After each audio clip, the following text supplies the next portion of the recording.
I do this very smart thing of not properly drying my hands after washing them. And then my mousepad and my mouse become wet, which is not exactly great.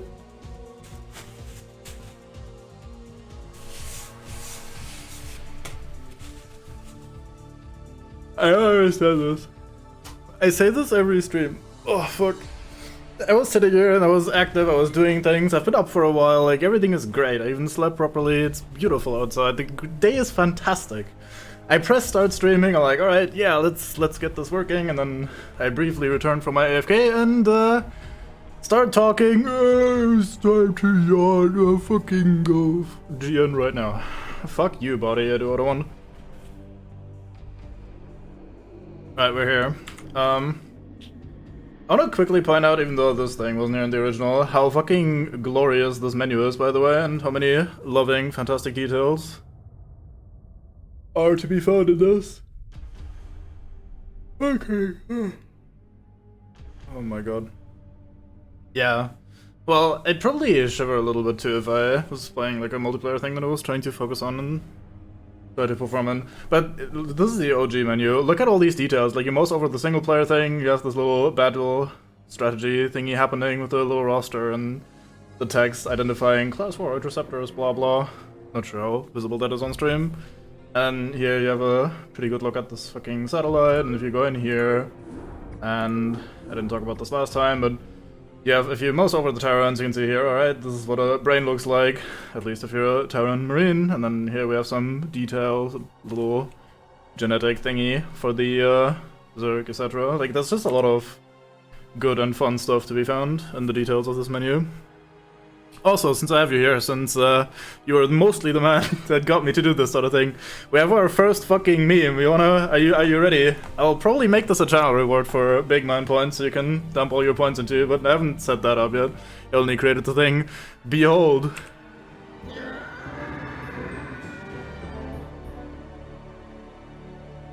There you go. That took me way too long to set up.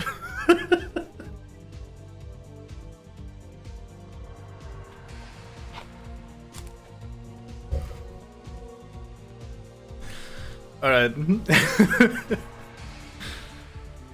I can't hear that, by the way. I probably could find a way to set it up so I can actually hear it, but I know it's working because it shows up in the OBS bullshit. And I briefly tested it. Yeah. Sorry about that. Alright, let's go. Zerg campaign, Overmind. Swarms have crushed the meager human resistance and laid waste to 9 of the 13 Terran worlds. Not that many. Shortly after the fall of the Terran capital world of Tarsonos, the main Protoss fleet abandoned the Terran sector. Now efforts continue on Tarsonos to weed out the remaining Protoss forces. A lot of shaky stuff happening here. Fancy. Among the ruins. Enjoy new talky bits. Awaken, my child, and embrace the glory that is your birthright.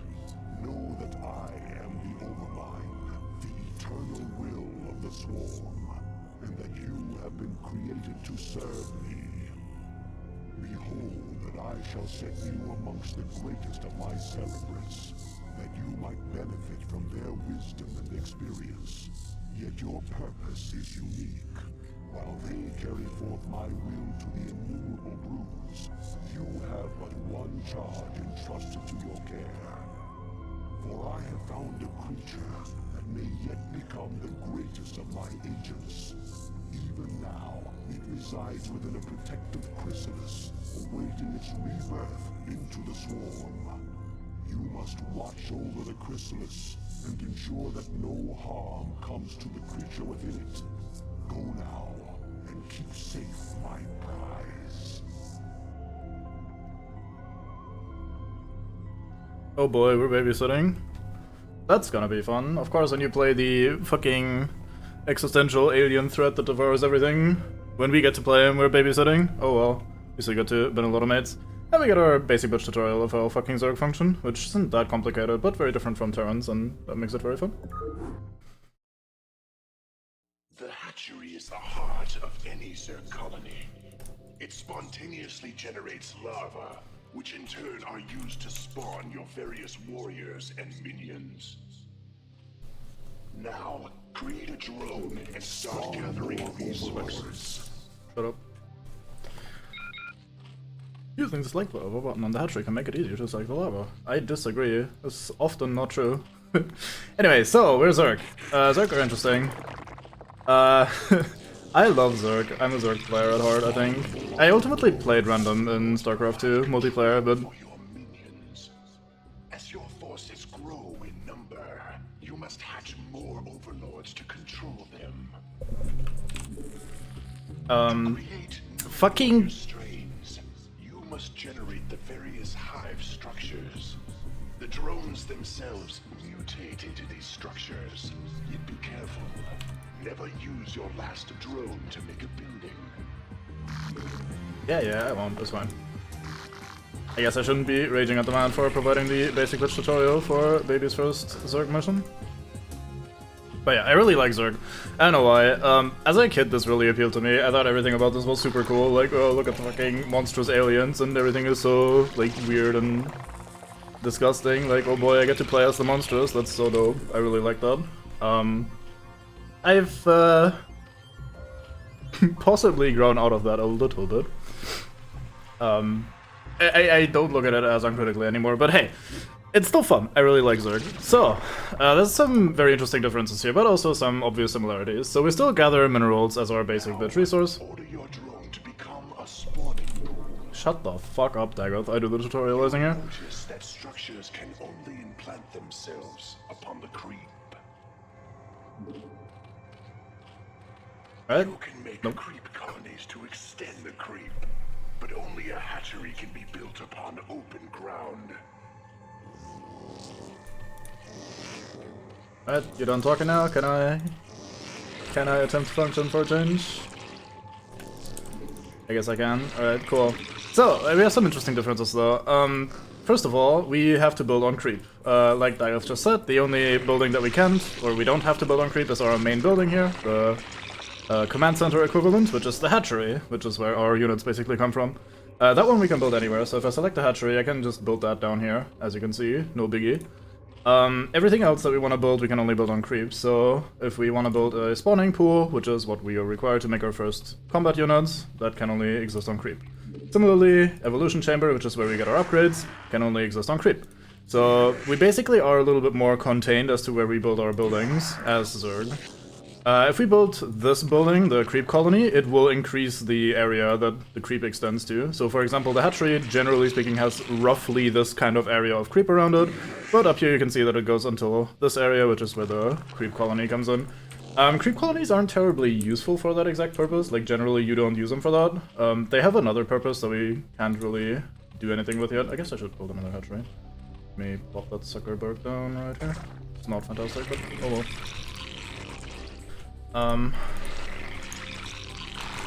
But yeah, that's kind of the gimmick with the creep. Overall, our units, as you can see, are not faster if they move on normal ground or on creep, so that doesn't make a difference. Once again, I think the regeneration that every Zerg has is slightly stronger on creep, but not really to the extent of, especially in Heart of the Swarm Zagara, or just, maybe even StarCraft 2 in general. I don't remember that much about the exact details of StarCraft 2. Could have sworn you could only build the Zergling in the first mission, but maybe I'm wrong. Anyway. Another thing that's really interesting, and in my opinion much more interesting than the whole creep thing, is that we don't build our units the way the other two races do. So while we do need extra buildings to create the interesting units, like the combat units, so for example if we build a spawning pool here, we eventually can create Zerglings, which are these basic bitch combat units that we have right here. However, we don't produce these at the spawning pool. Instead, our main hatchery here shits out these larvae up to 3 at a time, or we can have up to 3 at a time. And then these larvae morph into the units that we want. So since we have 3 larvae available here, if I say, hey, I want 3 more drones so we can harvest gas here from the extractors, I select the larva, and I say morph into drone. And now 3 drones are being produced simultaneously, which is pretty much unique, because the other factions would only be able to build 1 unit at a time from their main production buildings, or from any building really. Zerg instead can make multiple things at once, so as many larvae as you have available, you can use them at the same time to create as many units as you want. Slight issue is, once again, that you can only store up to 3 larvae per hatchery, so it's not like we can just sit here and wait until we have 300 larvae and then just turn them all into units at the same time. But if you have multiple hatcheries, you can kind of make up for that pretty easily.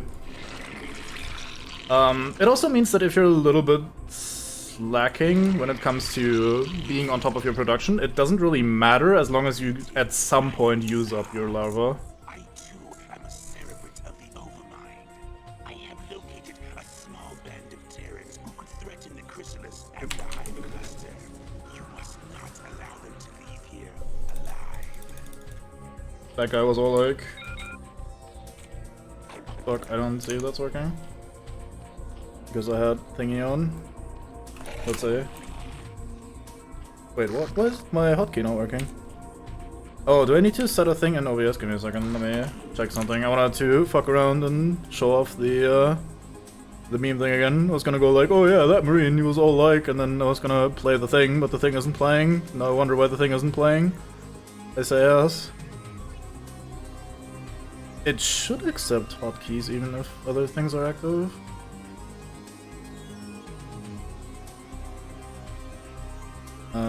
Does it just not work in general? Alright, it stopped working in general.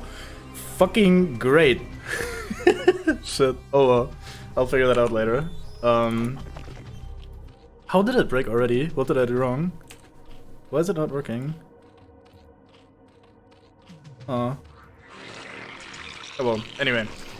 So yeah, the reason that you can be a little bit more lax when it comes to producing your units is that these larvae will accumulate up to 3 per hatchery, so even if I don't sit here and perfectly pump out unit after unit after unit whenever it's finished, as long as I use up all my larvae before I accumulate all 3 of them, I can be perfectly fine and still be at, basically, peak efficiency. So that's quite nice. But most importantly, let's say we're just massing our economy here, we're just building workers. We see, oh fuck, a large force of units is coming, we can select all of our larvae and immediately turn them all simultaneously into combat units and win the fight that way, which is quite nice. As a result though, and one of the things that I did not do as a kid, that I have absolutely learned to do though over time, is to build multiple hatcheries. Young me was like, oh yeah, well I only need 1 hatchery obviously, because that's where the resources go. But each hatchery produces larvae is units, so with like 3 or 4 hatcheries we can pump out a large quantity of units very quickly, which is nice.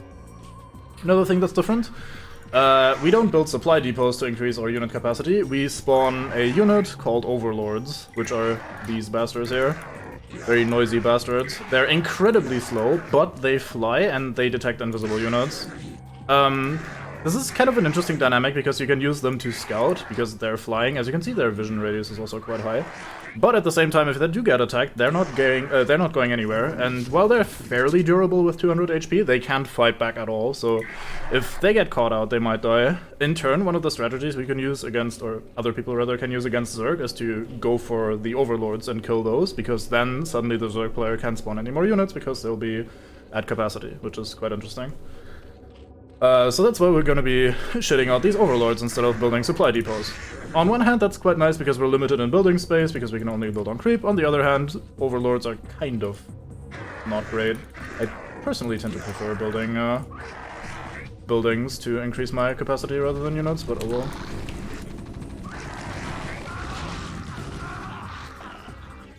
Right, this guy, for example, the Zergling here, he took some damage, he was down to 25, and he's regenerating HP. So unlike Marines, we regenerate every point of damage we take as long as we have enough time. So this Overlord was being shot quite a bit, but he's already recovering, slowly. That's not usually a massive factor, because in this kind of game you usually just throw units away rather than trying to maintain as many of them as you can. But, hey, at least it's something. It's pretty good for people like me that like to stay on, or that like to keep everything as topped off as they can. Like, I like looking at my army and seeing that every unit is healthy and fully recovered. So that it happies me, but it's not a terribly important feature of the faction. It is nice though.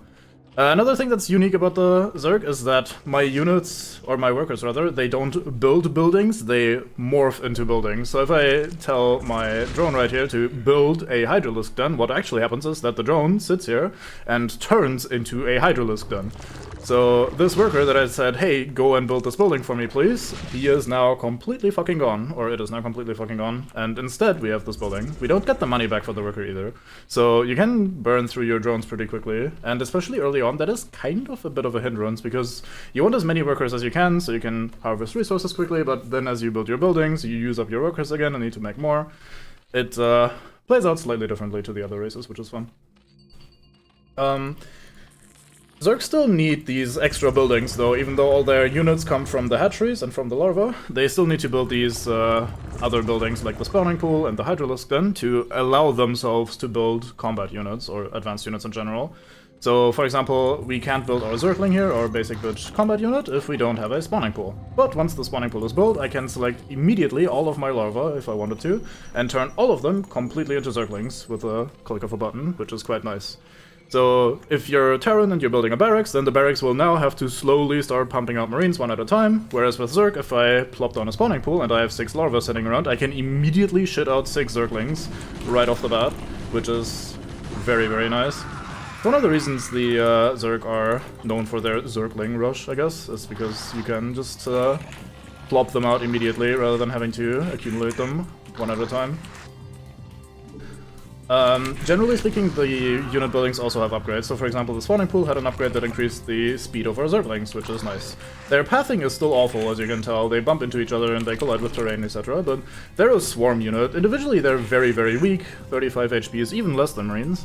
And their claws only do 5 damage, as opposed to Marines 6. And they're melee, no armor, nothing. But they're fast and they're numerous. They're so numerous, in fact, that if I spawn a single Zergling from a single larva, we will instead get 2 Zerglings. So in fact they basically cost half a population point rather than 2, which is nice. Or rather than 1, I guess. So that's alright. Evolution Chamber is basically the equivalent to the Engineering Bay. This is where we get our unit upgrades. Difference being, I think...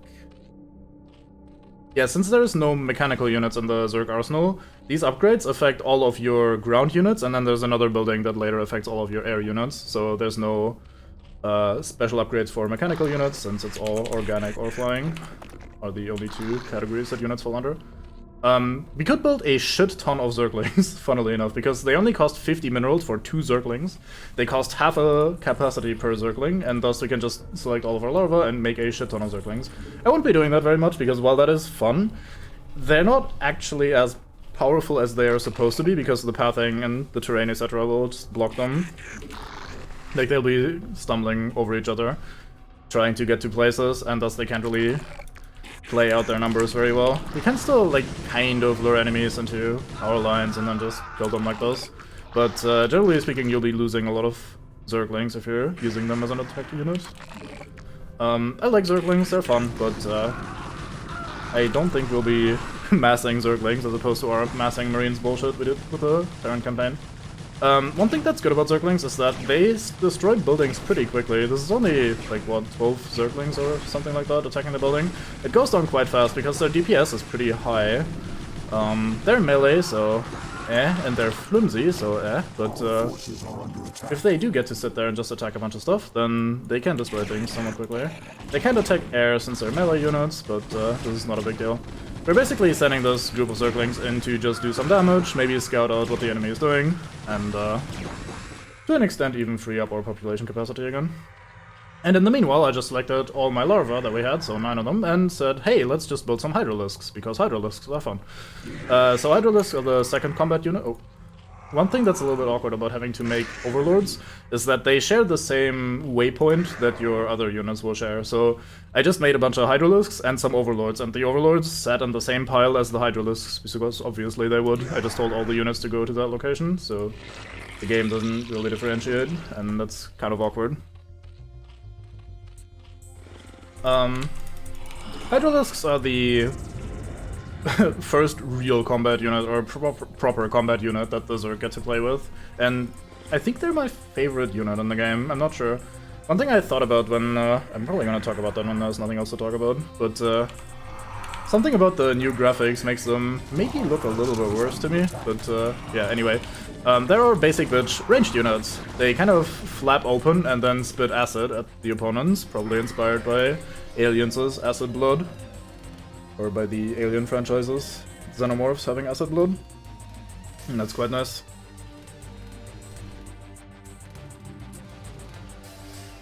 Yeah, I don't remember much about the screen, sadly, or about the gameplay in general at all about that game. I remember playing it a bunch and enjoying it for the most part, but probably mostly because I played with mates rather than by virtue of the game itself being pretty good.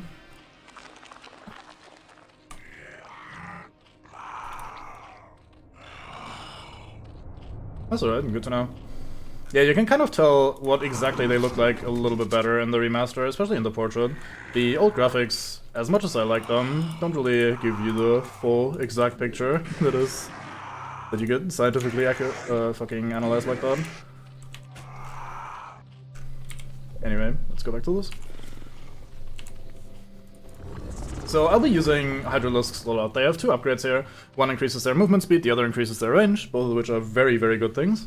And with those two upgrades, they're pretty solid. Like, they're very good all-around units. They do 10 damage a shot. I think every upgrade gives them +2, which is quite nice. I think they come with 1 armor. Nope, I lied. 0.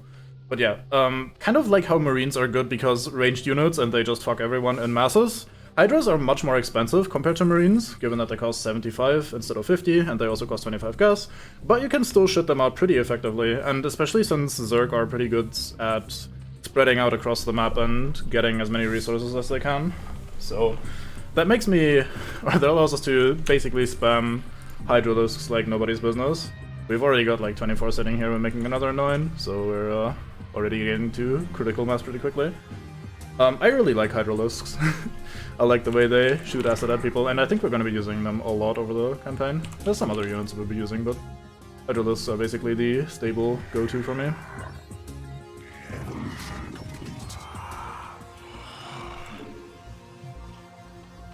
There's a range upgrade, so now we're getting attack and armor, which is always nice to have.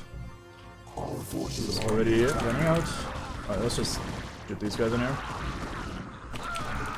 But yeah, I don't think they really shoot with their mandibles. You can see that they kind of flap open on the sides, like their part of their like face just opens up weirdly. Kind of let's see if we can get one shooting flat waist down. No, we can't. I mean, we could force it. Like, see how they kind of like their cheeks or whatever open up. It looks a bit weird. Oh really? I thought the mandibles are the little claw thingies below the face. I guess I'm just uneducated. You guys go up here, let me build a hatchery up here, let's see if that gets attacked at some point. Not that it really matters, we have enough units for the first mission already. Fucking Mayreen, how dare you. Get killed by workers, lol.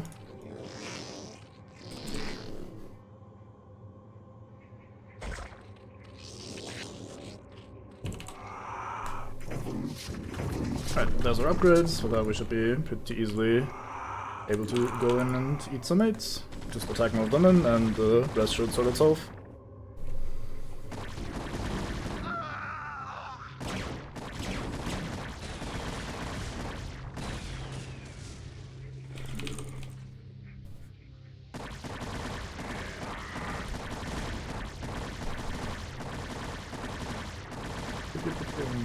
I really like their attack sound, I don't know why.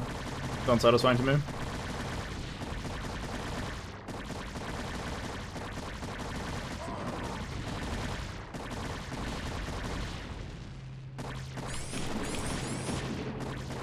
Look at you guys being all biology.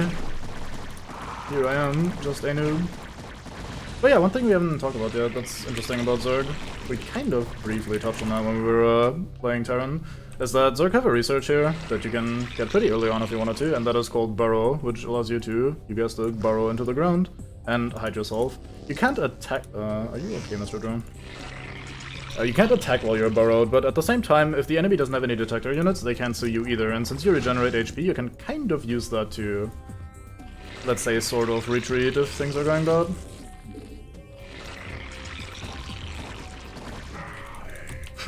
Tarantula's cute. I mean, maybe, I guess. Not one to do, judge. I just have the fear, implicitly. Just waiting for this burrow upgrade to finish so we can show it off, because I usually don't research it very often. And then we can show. Right, so I can choose these guys and say, hey, how about you guys burrow? And then, boop, boop, boop, boop. Here they go. They hide in the ground. If you have a detector, all you see is this little black hole, and people can already start shooting it though, so like, it's not terribly protective. But if someone has damage, you can burrow them, hope that the AI doesn't target them, or maybe they don't have detectors and then they can't target them, and then you keep your mates in, which is quite nice. They can't attack from the burrow, but burrowing and unburrowing is pretty much instant, as you can see, so it is sometimes useful, but very rarely so.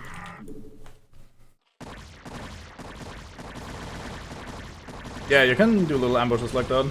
The campaign likes doing that every now and then when you're playing the other factions. Like have Zerg be burrowed and then you go in, suddenly man pop out, but you end them because it's just Zerglings. But hey, it could also be Hydralisks. And in the expansion we actually get a unit that is really, really good that attacks while being burrowed. It's called Lurker, and we're gonna be probably looking forward to getting those, since they're quite nice. Anyway, let's have some dialogue. In a sec. With this lovely artwork in the background that we can't see over the stat screen. Aggression. I am well pleased, young Cerebrit, and so long as my prize remains intact, I shall remain pleased. Thus its life and yours shall be made as one. As it prospers, so shall you, for you are part of the swarm. If ever your flesh should fail, that flesh shall be made anew. That is my covenant with all Cerebrits. Now you have grown strong enough to bear the rigors of warp travel with the swarm. Thus we shall make our exit from this blasted world and secure the chrysalis within the hive cluster upon the planet Char. Remnants of the Protoss fleet still linger within this planet's orbit. They will attempt to block our exodus at every turn. My brood shall aid you, Cerebrid, should you require assistance. My fucking individual brain wrinkles, like, oh boy, here we are. And yeah, Doog is also looking at you, which is very fun. So, I remember struggling with this one when I was a lad. There's two reasons for that. One, I was absolutely awful and had absolutely no idea what I was doing. And two, this mission is actually not completely free. You can almost fuck it up. So, let's try not doing that. So up here is our egg, or cocoon rather, chrysalis, whatever. And we can grab that shit with a drone, and we have to bring it all the way down here as our mission goal. On the way there's like a Protoss base here, and one here-ish, I think, if memory serves. And we just, in theory, have to get past them. If you wanna... Nice spot. Got him. If we want to, if we were trying to speedrun this mission, we can try and find a route that has very little enemies, and then we can protect the drone that is carrying the egg with our units, with our starting force even, and we can just kind of run through and win the game immediately, but that's not what we're doing. So, instead we require more minerals, as one does on a professional level. Where's our gas? Here. Ugh.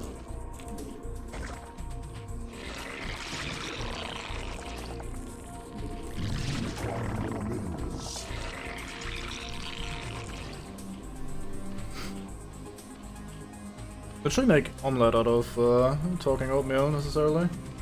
I guess it is an option.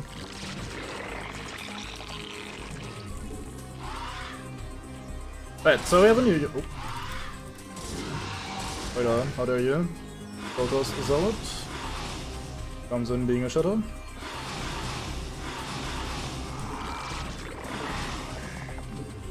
Why aren't you guys following? What's wrong with you? Lazy bombs? Oh, I didn't have enough resources. Oops. So Overlord, you go in the back so you don't get murked.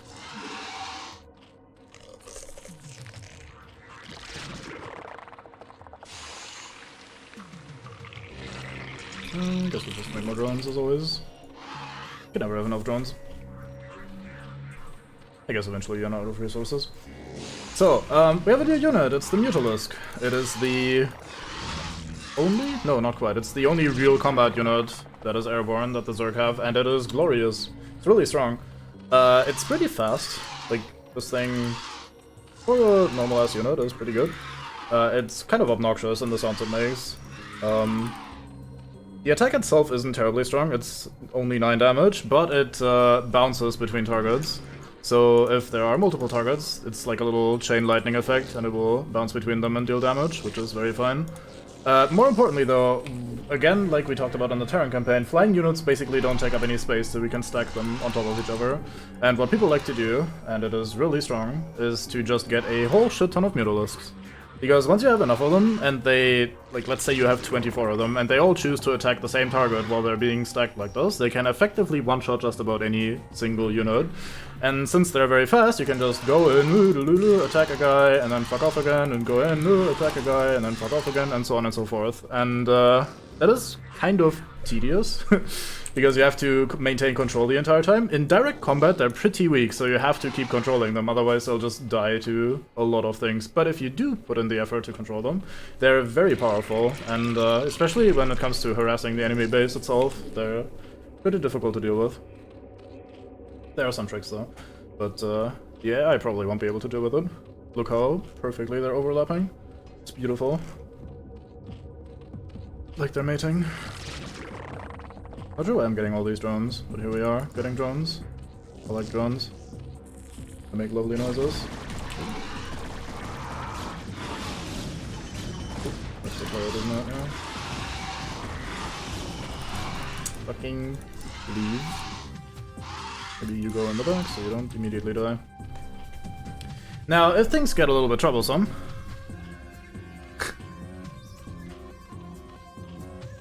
yeah, they're pretty heavily inspired, aren't they? Yeah, it's pretty low ripping off, especially Resi 5. Like, that game is not exactly one that's worth ripping off. But yeah, the game is nice to us, and since this is one of the first somewhat difficult missions of this campaign, we get these guys. They're not just decorative. These are gifts given to us by one of the other Cerberus, and if we get close to them, they will tell us about them.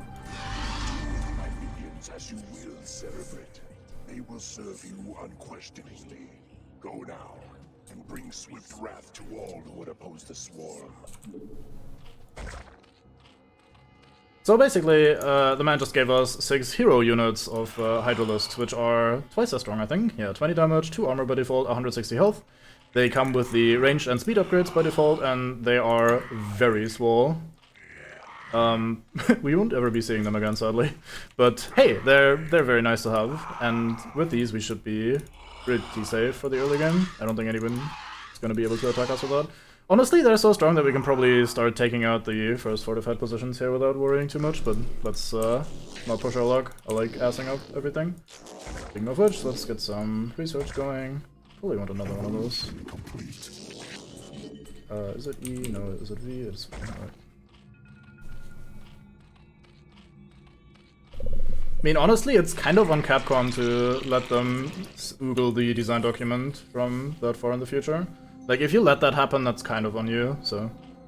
I think it's fine to not sue them. Back in the day, they definitely should have sued, though. Some ranged attack, and fabulous speed. So, sunken colonies are, well, the creep colonies, first and foremost, like we had earlier, they extend the area that our creep will spread to. But we can change them into basically turrets. So either we turn them into a spore colony, which is a detector that shoots at air units, or it turns into a sunken colony, which has this weird tentacle thing. I can probably demonstrate that. There you go. And that's our basic ground turret. They don't have turrets that do both. You can either build a ground turret or an air turret.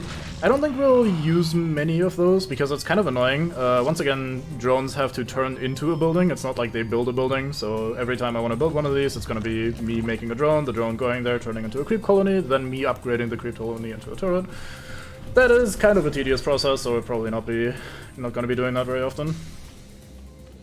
Similarly, we can now upgrade one of our, or all if we wanted to, but there's no point in doing more than one, of our hatcheries into a lair, which is a level 2 main building, if you will. It's not actually any better. I mean, it has more HP, but it doesn't really do anything, but it allows us to research more stuff and build advanced structures and buildings. And when that thing is finished, we can, in theory, build a spire. And with the spire, we could make mutalisks and start producing air units, which is fun. It does not, from what I know. Anyway, let's just quickly press one button and make 12 hydralisks. Because Zerg are awesome.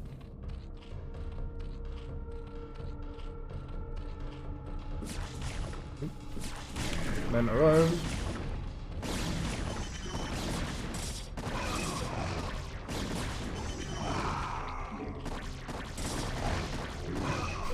Yeah, with these 6 hunter killers he gave us, we are effectively invincible at the start. I guess I should position myself over here somewhere, because they keep coming from this angle. Right, here's our next set of hydras, off we go. Get some hydra range, damage is almost done. Freezing. Let's get some overlords. The one downside to doing what I like to do is and just amass a bunch of larvae to turn into units at all at the same time is that you sit there like, alright, I got all the resources, let me press the button and make 12 units, and then only 3 spawn and you get the message, hey, your unit capacity is too low, make more overlords, idiot. And I will try to combat that by making them now, rather than in the future. Alright, let's take out this fucking turret. It's being a shutdown.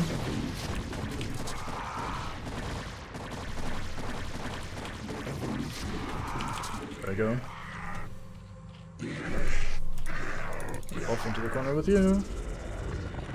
Once again, I could be scouting a little bit more with the overlords. Even if they're slow, if I'm smart about positioning them, like maybe up on this cliff for example, only air units would ever be able to look up here, so I could definitely see the approach here a little bit more if I placed overlords here. Similarly, I could probably put one up here and just get more vision around the area, but I'm generally a little bit too lazy to do that in the campaign, so shall not be a thing we'll do very often, I think. Alright, let's make 12 more. In the meanwhile, these guys can start massing up. Let's see where the first Protoss base is. One thing that's a little bit awkward about Zerg compared to our Terran campaign from yesterday is that we don't have the scanner on our command center. So we can't just randomly scan an area and detect all the units there. So we do actually have to kind of play around overlords later on to provide vision against cloaked units. Thankfully, we probably won't run into any cloaked units for a while, since this is early on. It's early days, as they say in the Land of DK, but later on we will have to smuggle some overlords alongside our army, so we can see invisible units. Look for ghosts, basically. Let's grab some more mates.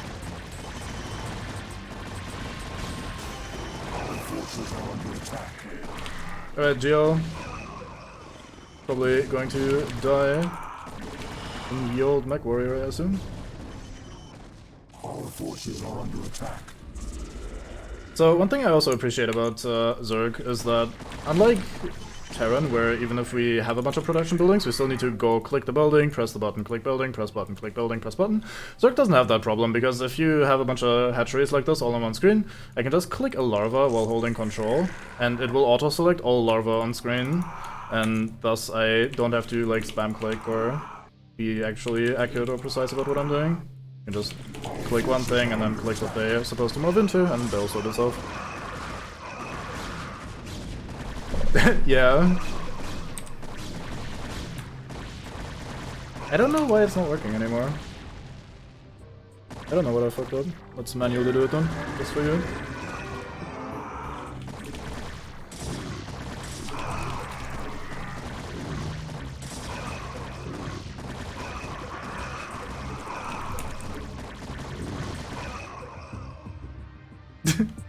Well, it is an academy, it is doing successful research. It's probably not research that the man is enjoying, to whom it is currently happening, but it is research. It's good research too, like the upgrades are pretty nice.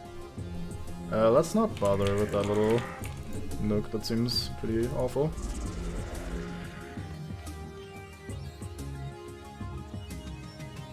well, you probably also have never successfully researched something groundbreaking, like how to inject drugs into convicts that were stuffed into combat suits, armed with fucking Gauss rifles or whatever the fuck they use,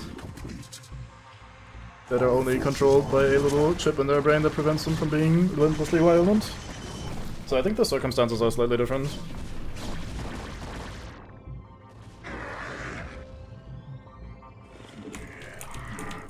Now, I say all that as though this game had interesting lore. I personally don't think the lore is terribly interesting. A lot of it is very common tropes and or cliches, since Blizzard just basically kind of took the common thing and turned it into a pretty streamlined and approachable experience for the most part. But still has some fun things left in it. Alright, so since we're basically done, let's go grab the chrysalis and move this drone over. I thought there was a second proto space, but I guess I was wrong.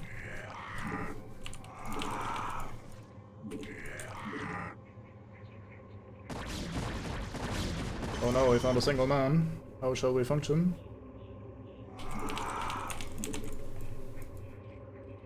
Wait, what? Why didn't you grab the thing? I think you two grabbed the thing.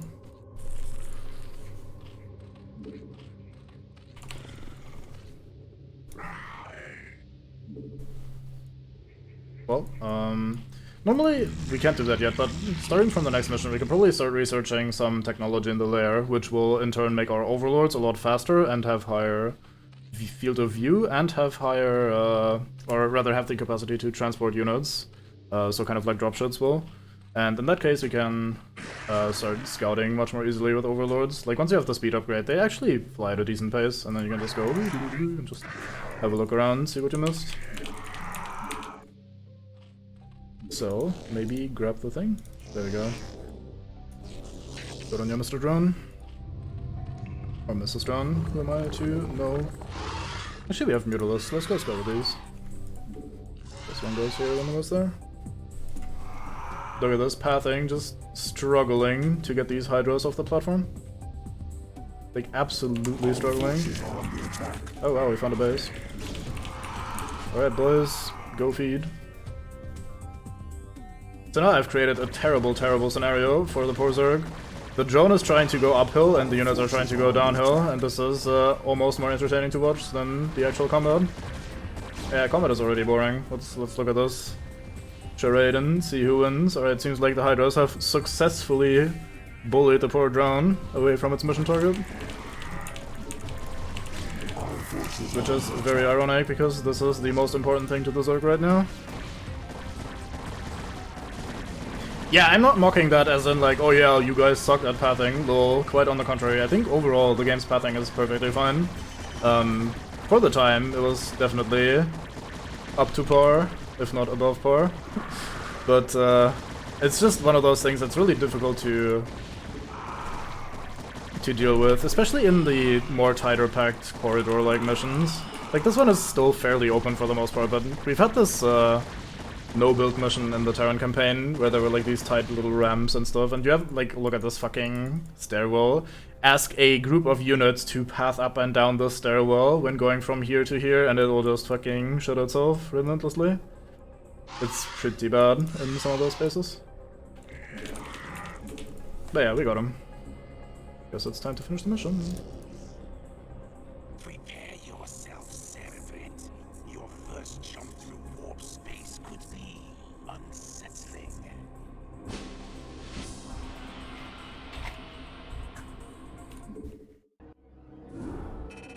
I really like this splash screen. Does it change here as well? Yeah. Look at this old one as well. It's beautiful. Oh, now we have the old text scroll. I can't change here anymore, so we have the old text scroll for real this time. With the Brutal forces beaten at Skyroad, the Overmind has withdrawn the swarm to the remote ashworld of Char, the new dominion. Primary hive cluster on Char. Behold the power of that which is yet unborn. For the swirling images that flow forth from the chrysalis are only a shadow of the sleeper's true power. The psionic emanations of the chrysalis have reached out into the depths of space and lured our enemies to us.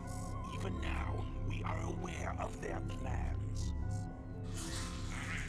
All squadrons close formation. Scan for hostiles. Emperor Arcturus believes that there's Zerg out here, so it's our job to flush them out. I don't want any slip-ups this time. We'll show these critters that they can't run from the truth. Engage the Terran forces with care. Your priority is to protect the chrysalis at all costs. So, this mission is kind of awkward. We get some fun stuff, but we also get to struggle a little bit. But, hey, such is life. Wait, fuck, I'm thinking of the wrong mission. Never mind. I take that back. This mission is easy, lol. Anyway. We started with only one hatchery this time, which is kind of a shame because it slows down our economy quite a bit at the start. Let's put you up here, that should be good enough. You over here maybe, just so we can see a little bit of the map. If I was not lazy, I could try and scout a little bit with the mutalisks while we are droning up. I guess we do that.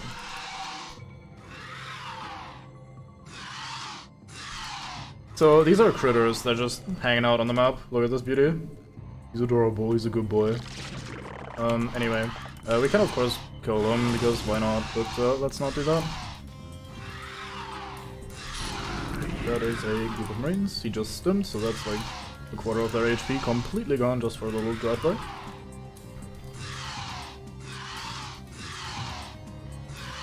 I have not been using my drones, have I? Let's go change that.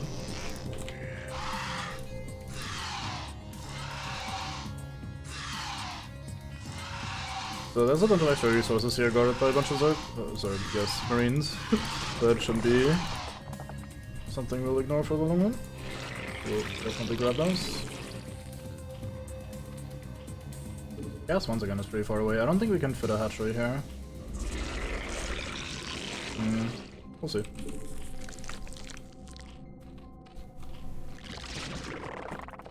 Add an idle drone. Embarrassing. What do we want to do here? I guess we'll just immediately build an extractor. So we're against Terran again. I have a little fun fact for this map. When I was very young and I played this, I ran across this area right here. Let me quickly ask over here so we can see it a little bit better.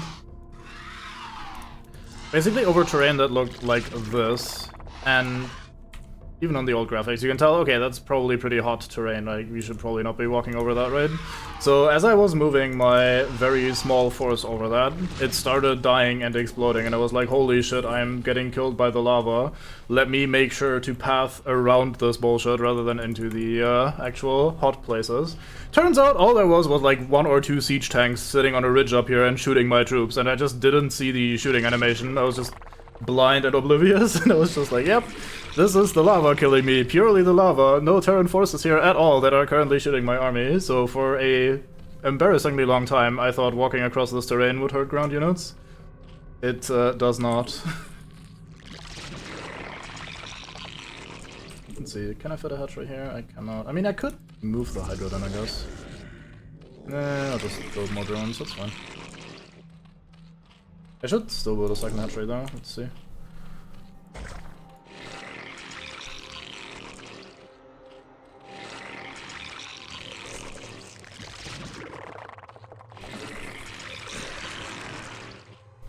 There we go.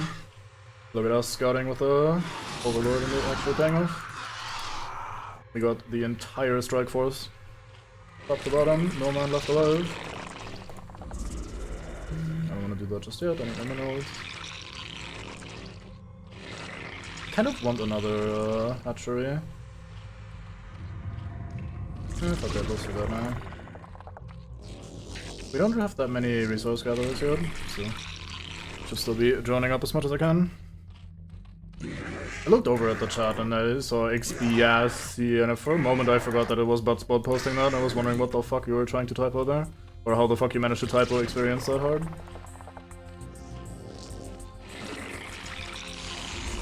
Like, I'm used to some pretty heinous typos, but goddamn, that would have been pretty crazy.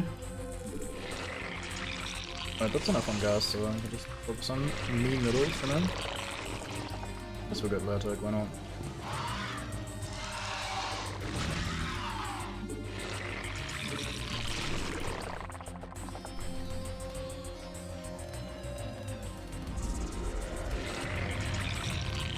don't think we'll even get Zergling speed. I don't plan on building Zerglings. For the most part, I only build Zerglings as a, like, sort of panic, oh my god, I need some defenses right now kind of troop. Because they're very cheap, of course, and if you're, like, let's say I don't have any combat units, I see, oh boy, there's a bunch of marines coming, then I'll just grab all my larvae and turn them into Zerglings to try and fend off the attackers, but for the most part, I just kind of ignore Zerglings. Not because they're entirely useless, I'm just often too lazy. As you can probably tell from the Terran campaign as well, I just like certain units and I like going the easy way in a lot of these instances. You know what, let's just wait for the upgrade here.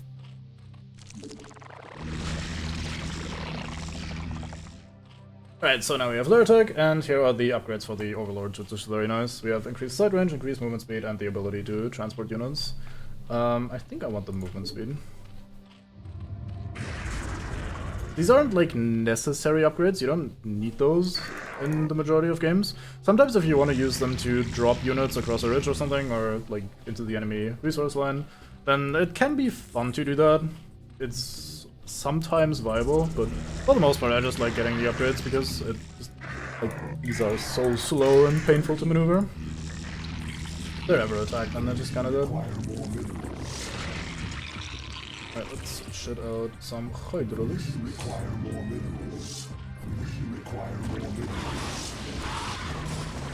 Hey. We have also gotten the spawn more overlords business already, which is also a meme. Although for some reason people really hard focus on the pylons, not sure why. I'm afraid to say though that soon will probably be tomorrow. I don't think we'll get there today.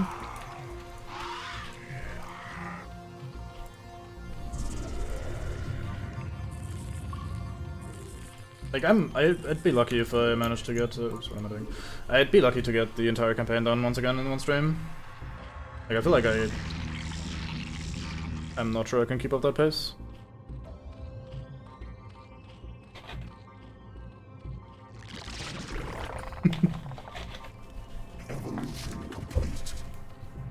Well, inevitably it's just your inner heavy main wanting to come out for a change. I don't think it's necessarily typos, it's just your subconscious desperately trying to let itself known. Make itself known.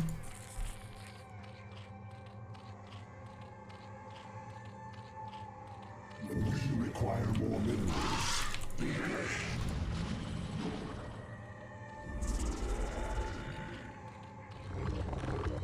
I guess I should start pooling some resources for upgrades.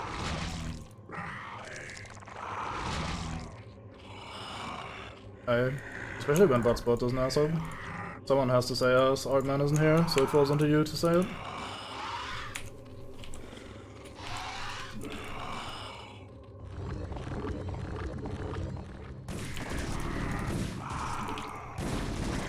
Yeah.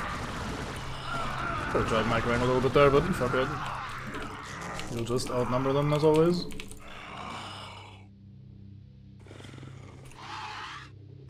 So you guys ass up here, you guys go over here, let's grab a drone. And you have the glorious task of becoming the big man new hatchery. Nice.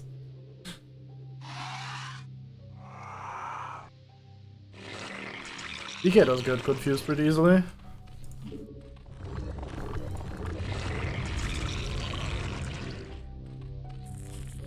So I'll just make more Hydralisks. So this mission, I'm not sure if Hydralisks are actually the best play, because there'll be some siege tanks up here, which is kind of what my story earlier alluded to as well.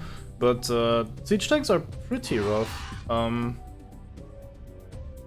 think in siege mode they do 70 base damage, and half of that is splash or something, and these guys have only 80 life. It's even worse if you're using Zerglings, because they have 35 HP, so you could just get absolutely splattered by siege tanks. But they're always a pain to just try to brute force your way through. Didn't I save the controller? Oh, I lost 2 men, never mind, that's why.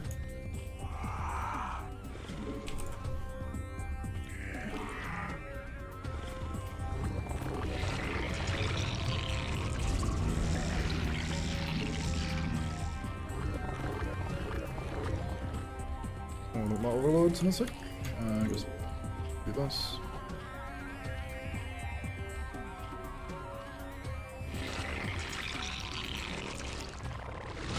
Spawn more overlords. Who could have seen that coming? Not me. Spawn more overlords. How long? Okay, too long. I'm not spamming for that long. Alright, let's get these 5 guys over here. Let's get you going there. Our forces are under attack.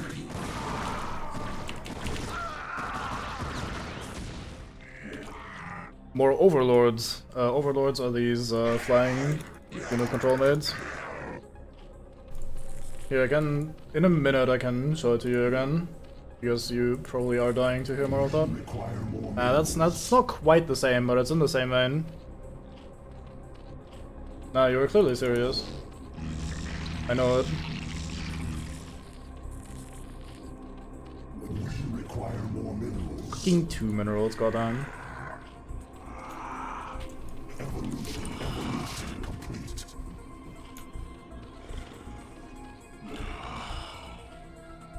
But yeah, the repeated line bullshit is also why the whole construct additional pylons thing is a thing. Because a lot of times when people try to make a thing and they can't, they just press the button a bunch of times, so like, sitting here, make more, I can't make more, why can't I not make more, fuck, I wanna make more. And then if you just keep spamming it, you obviously hear the line repeated ad nauseum. And eventually that turns into a meme. I don't want more drones actually. Just pressing the other thing for shits and giggles and demonstrative purposes. Alright, we have 36 hydros, let's go see if we can fuck some ass with it. We require more minerals.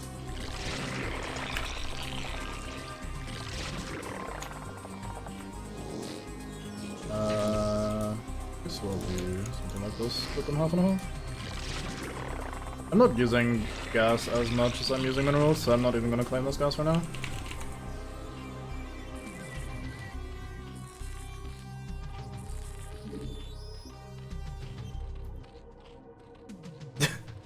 Well, I mean, just having a message that tells you, hey, you don't have enough eggs is perfectly reasonable, and that being repeated when people keep pressing the button is perfectly reasonable.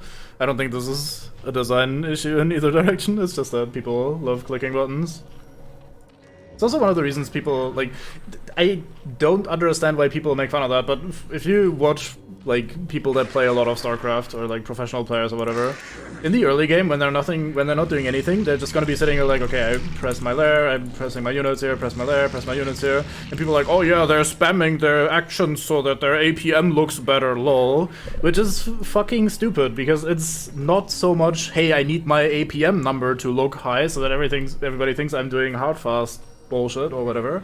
It's mostly just, first of all, you keep your fucking hands warm by using them the entire time, because later on this game can in theory get very hectic if you want to play it that way.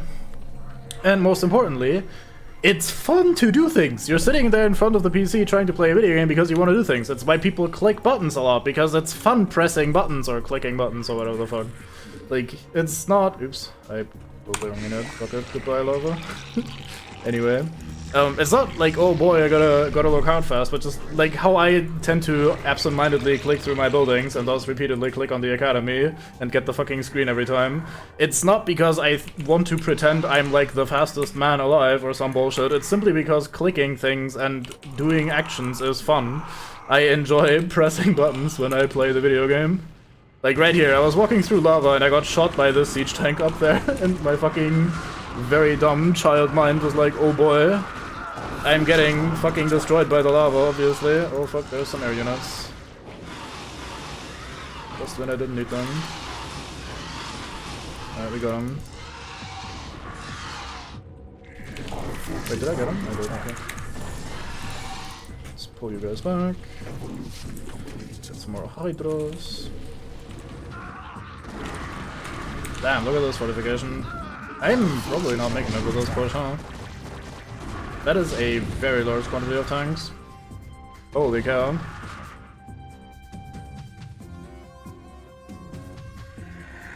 Yeah, the fucking Cuphead tutorial, man, is just... I don't know.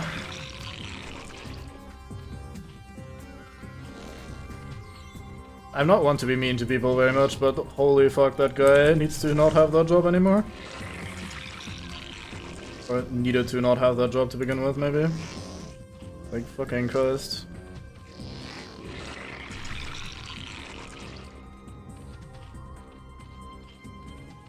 Yeah, exactly, it's just a little fun thing.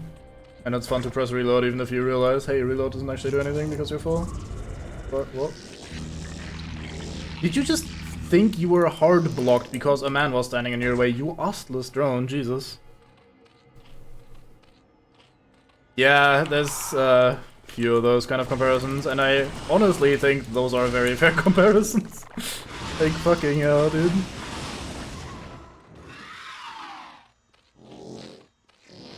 I know elitism and gatekeeping and whatever the fuck are issues in gaming for a lot of people, but to me that shit has a floor, and if you're like you can, I don't know, it's not gatekeeping if you're a reviewer and someone asks you to do the tutorial and the tutorial isn't like, here's your fucking dissertation on rocket science, please learn that by heart, but rather, hey, here, press the button and then do the thing.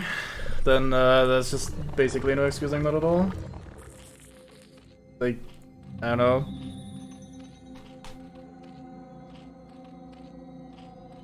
Yeah, same. Hence me slightly assing up when you were doing the beginning of Iceborne and complaining about things being weird, etc. Although it's kind of different, I guess, because it's not just like a tutorial bullshit, but I don't know. But yeah, I generally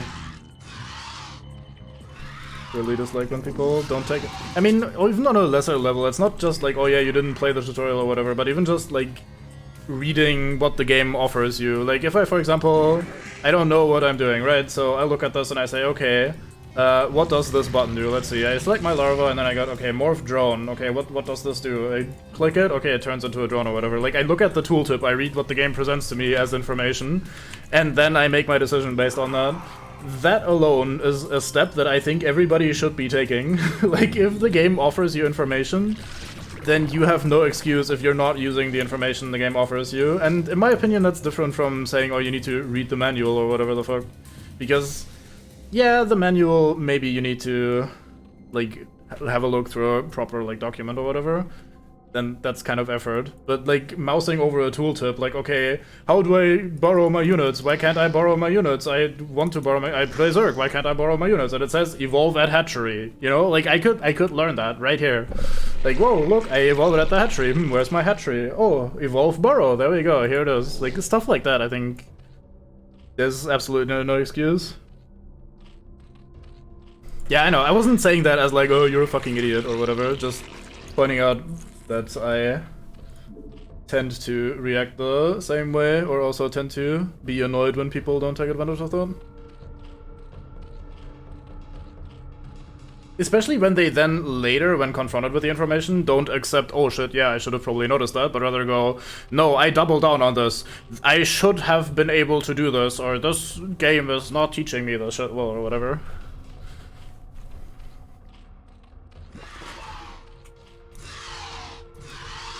Alright, so here's some Mutalisks this time. So we're gonna do basically the same thing again. I only have one control here for this one, two. I want another one of Hydras maybe. Let's get rid of these drones because we don't really need them.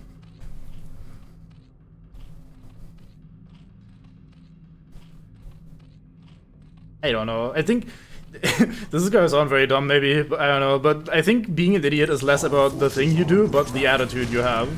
Or one has, because it's not you in this case. Like, you saying that and you, like, being able to talk about that and accepting why I might be ass about that sort of shit, like, all of that is clearly you not being an idiot. Whereas if you double down on it, if you're like, oh no, this is all wrong or whatever the fuck, if you're not trying to learn from it, if you're not, whatever, accepting that something was a mistake or whatever, then, yeah, then you're an idiot.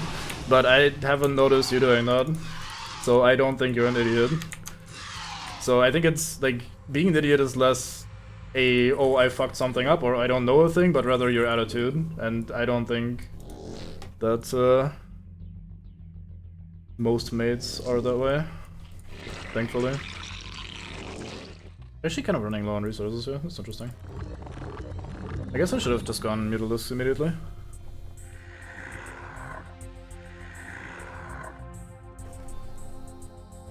Come on, finish the upgrade. Alright, so now we have 1, 2, and 3 groups of Hydras. And we have 1 group of Mutalisks right here. I guess I can make a second group in theory. Sure, let's just go in. Require more minerals. That's exactly 8, nice. Wow, these drones actually made it all the way into their main base.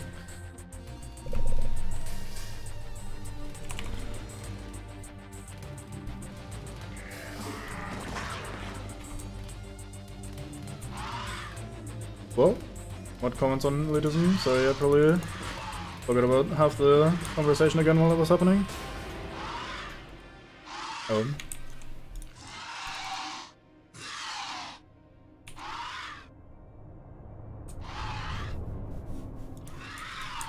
Sounds right.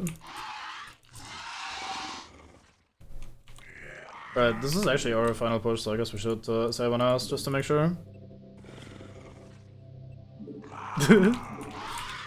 Yeah. People just take absolutely every single thing they could possibly take to feel better than others. And I absolutely hate that shit. Like, it's absolutely fine to have a preference or to like a thing even if you think it's bad, or not like a thing is also perfectly fine. Like, all of these things are perfectly fine, but this fucking... whatever it is, I need to be better than others, I need to feel better about myself, shit is just fucking stupid. Damn, I'm losing. Oh.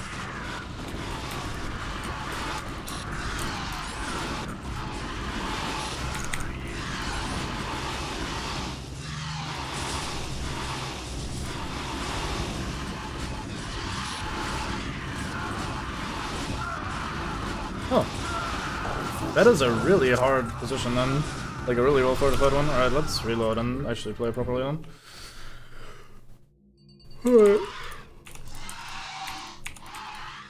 So, the easiest thing to do when the AI is being a bit of a shitter this way, and just... I mean, this is a really nasty location. This is the only ramp up. A ramp is already shit, and then there's like 18 siege tanks. There's some stuff up here. Like, all of that is pretty nasty. So me just brute forcing my way in there is actively stupid. Instead, what I should be doing is this. I should be going over here. Because as the AI gets spread out a little bit more, it gets a lot weaker, obviously.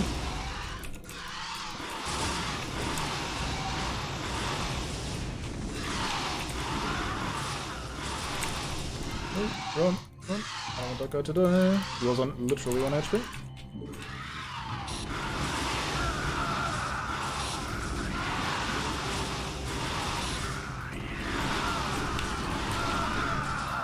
So now we're basically getting to fight the same kind of marine force that we were fighting before, but we get to fight them on our terms instead of in the enemy base where there's turrets and everything.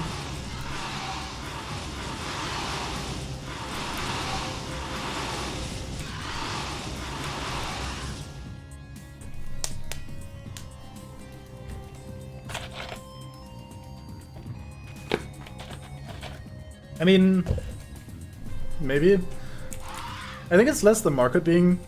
Wait, did I really lose that many? No, it just didn't select the vast majority of my Mutalisks. What the fuck was that? Anyway, I think it's less the market being tailored towards it, as well as just people's mentality. Like, people just... I don't know.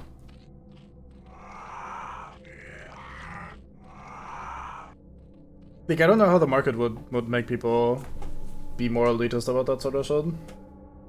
I guess maybe with the split between, like, consoles and, like, hey, some console, or one console has these games, other console has these other games, but I don't know, for the most part that's kind of secondary, thankfully.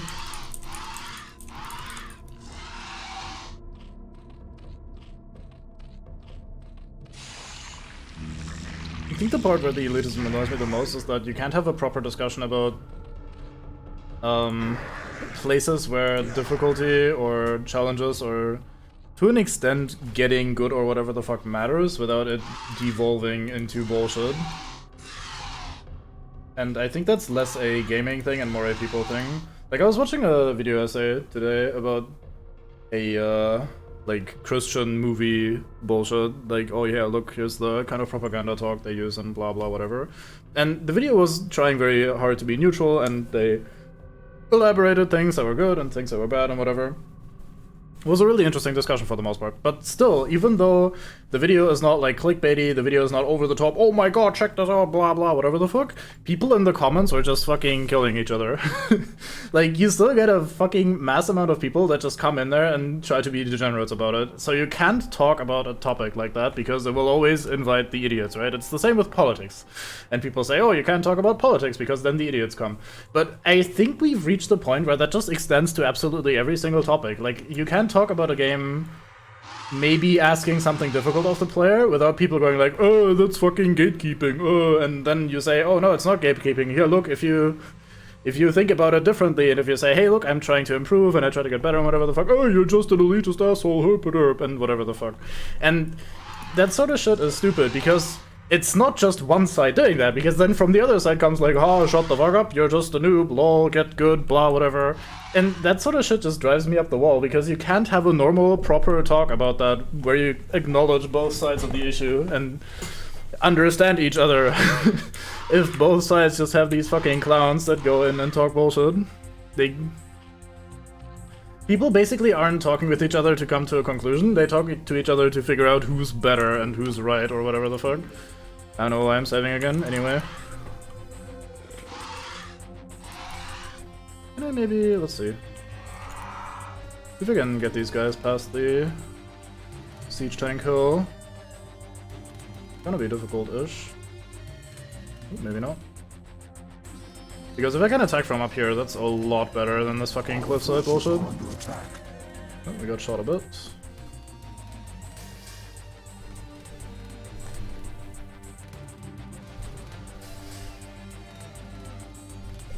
Yeah, that's fair enough, but I think that's mostly like the whole dominating the market or dominating the competition or whatever. I think that's oh my god, really? Bad timing. I leave base immediately and then arrive. But yeah, I think that's mostly just quote-unquote normal, well, maybe it shouldn't be normalized, but I think that's just mostly normal marketing bullshit.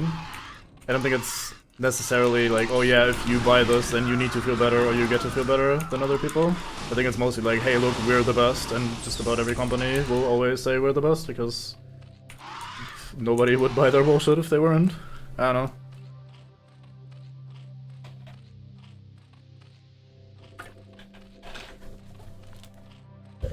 Yeah, it's it's funny you'd bring that up, because Dead by Daylight also has, for Pride Month, added a Pride charm that you can get on Killer and Survivor for free just by typing Pride in the store, like in the redeem code thingy. And it looks pretty good, like for a charm the model is pretty good. Usually the charms are pretty awful, I guess, so the bar is pretty low. But anyway, the point is, you get a pretty good looking charm for completely free, and it's Pride Month and everything. And yeah, I also went and equipped that on just about every man. I think actually every man. Anyway, the issue is that people are immediately discussing, hey, why would I identify myself that way? Clearly killers will tunnel me more if I identify myself with the hook or with the flag thing, and clearly I make myself a target, and clearly this invites just bullying and whatever the fuck. And it is, I don't know, it is very dumb. Obviously, that ignores the discussion, or not even discussion, the idiots that just say, oh yeah, well, we shouldn't have that, no political statements, blah blah, because that's already hard dumb to begin with. But like, I don't know, man. People are just desperately trying to find everything they can to be upset.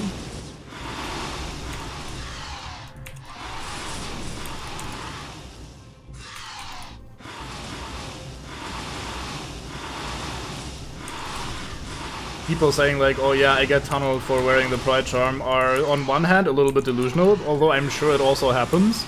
But like, both sides are dumb. I find it insane that some people will tunnel because someone wears the Pride charm, and I find it insane that some people think they're being tunneled because of the Pride charm, as though otherwise killers would never tunnel or never camp or whatever the fuck. Like, it's, I don't know. I hate that that even starts being an issue in any way, shape, or form.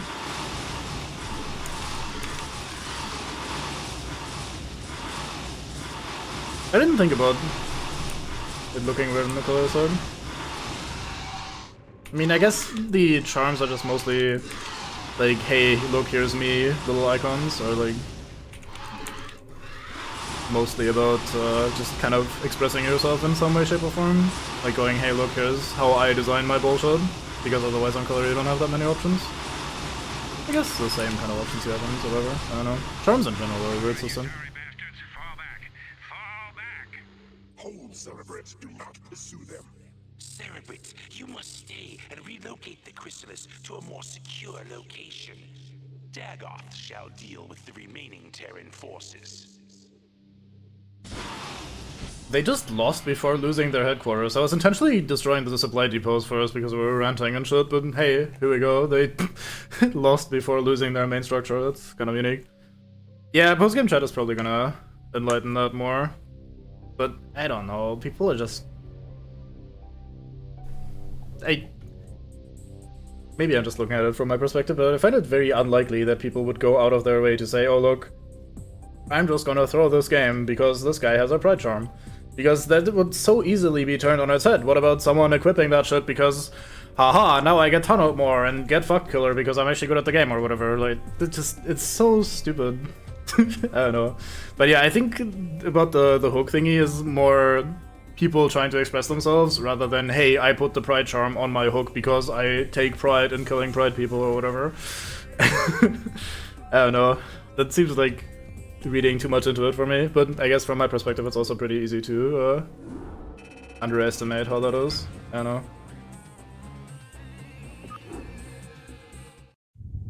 Oop. So loud.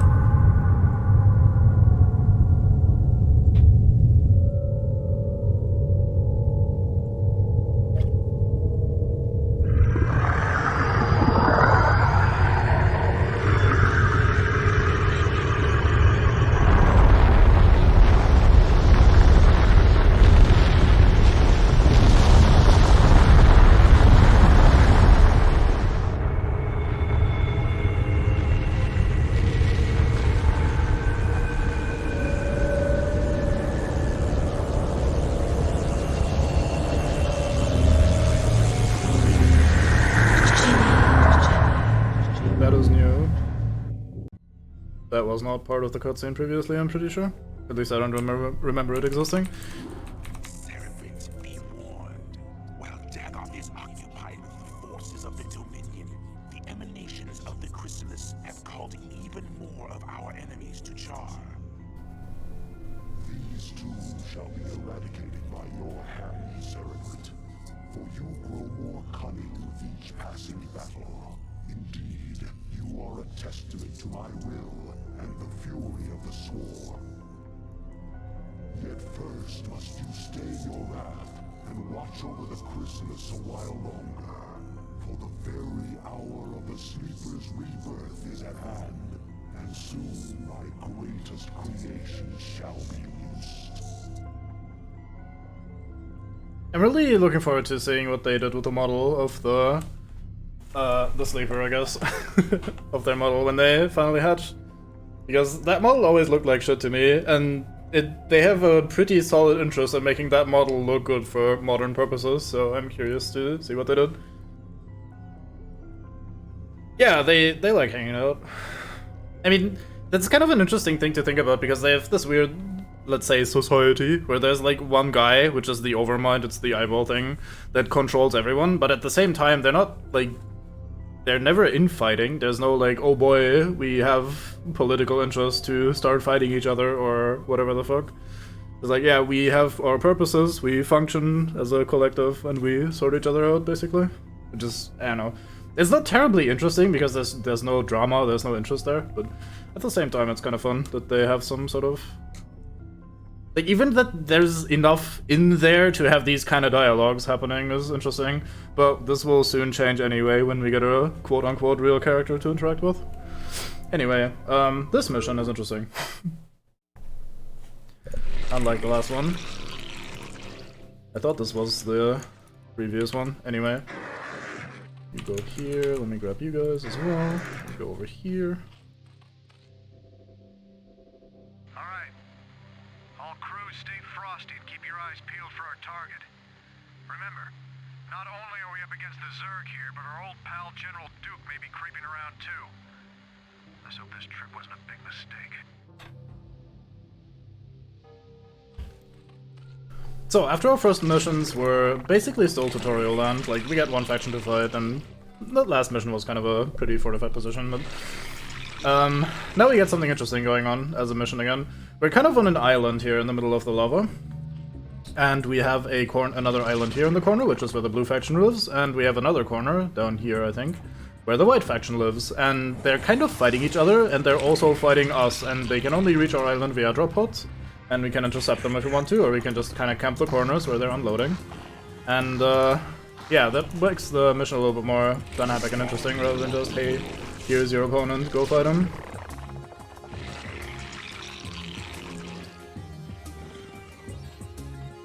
I think I want to... yeah, there with him. Right, the guys are contact for a bit, it's fine.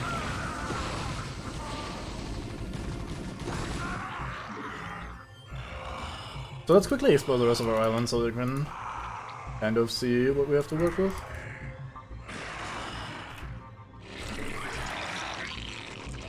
Let's go over here. Here's one of the dropships.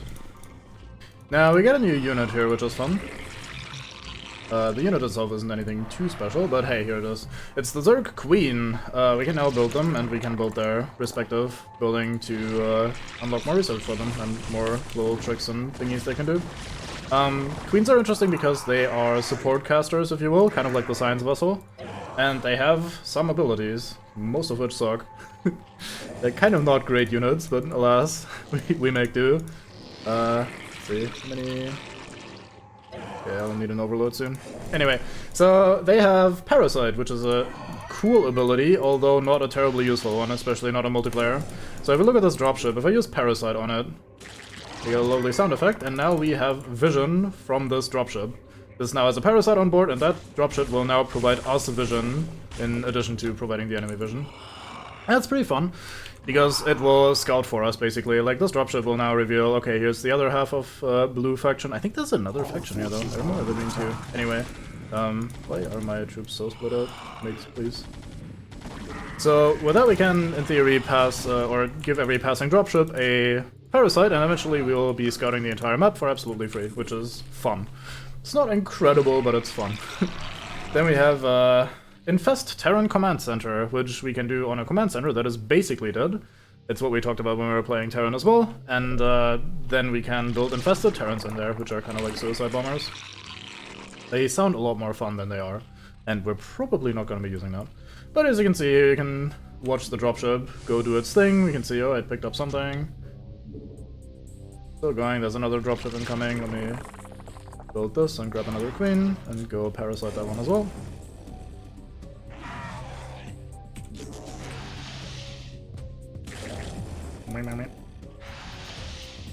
Then we have two more abilities, which are kind of fun, but we need to research them first. One of them is Spawn Broodling.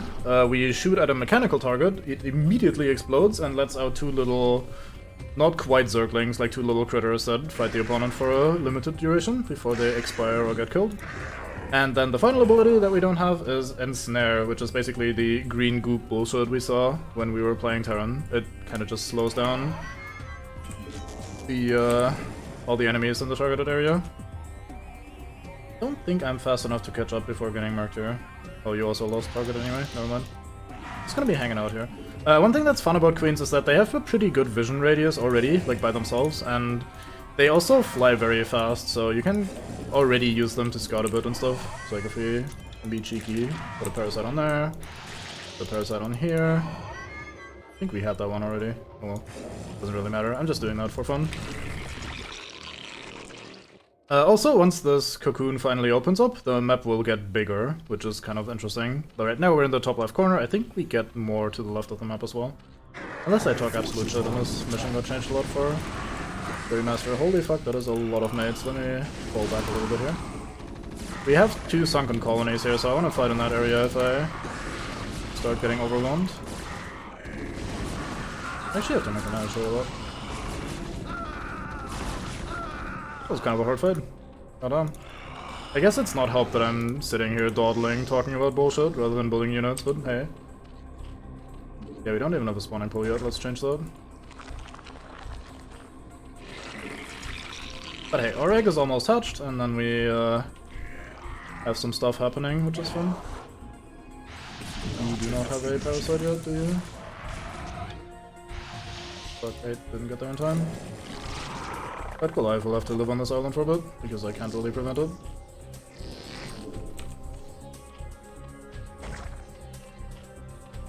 Oh, well. Secured the, no, secured the parasite on you already. I should probably bind this to a button so I don't have to search for him every time. Come on. There you go.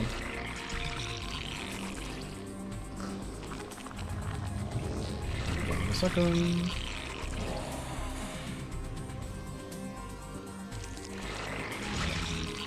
Spawning pool, I want a hydralisk gun.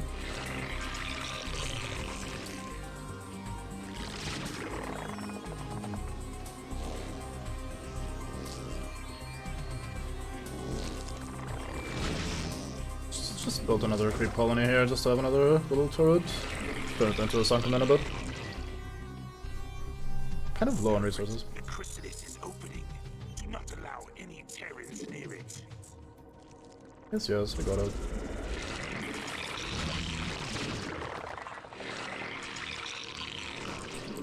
Let's build another hatchery up here so we got more resources. There we go. Parasite of the last one. Or what I hope is the last one. Arise, my daughter. Arise, Kerrigan. By your will, Father, I live to serve. Let all who oppose the Overmind feel the wrath of the Swarm. Well done, Cerebrate. What I have wrought this day shall be the undoing of my enemies. Let not a Terran survive. Mother of God. Kerrigan, what have they done to you? What is it now? Alright, we have infested Kerrigan now. Yeah, she looks alright, you can kind of tell what's going on. She looked very different in the original. This is what we had to work with. It is, I mean, even if I zoom in, it is pretty difficult to tell what is what on this character model. Oops. Let's go back to actually playing the game.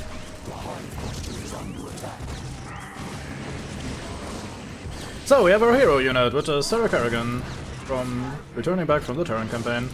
StarCraft 1 basically follows her story to a decent extent as well.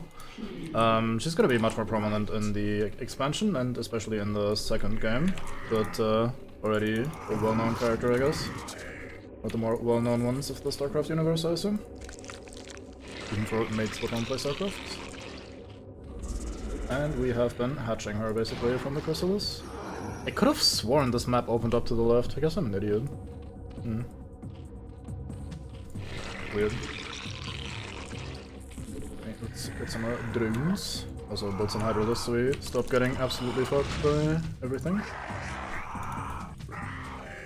I guess let's put you guys over here for now, since you can possibly try and snipe men as they arrive.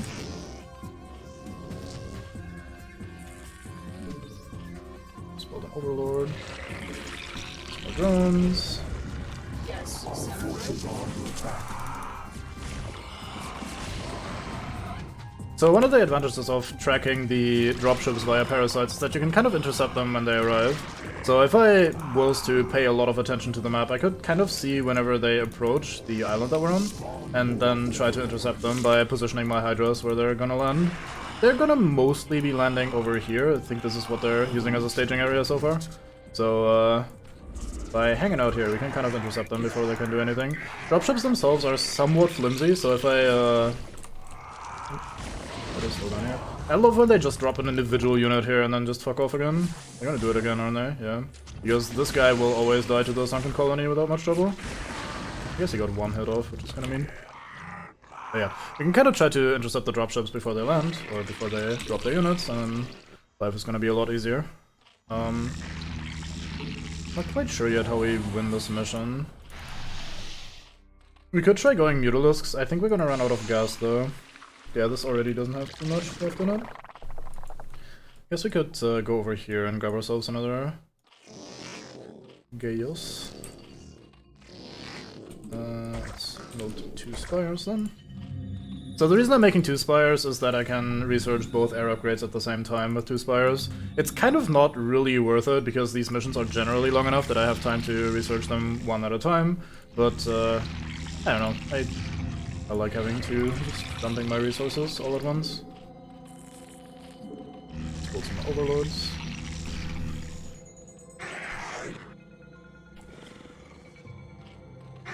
I could also start spreading out some of my overlords, because we're about to have the speed upgrade, so let's put one right here, one over here, and basically claim this island properly so that we can defend it as enemies approach, rather than just letting them land and then suffer.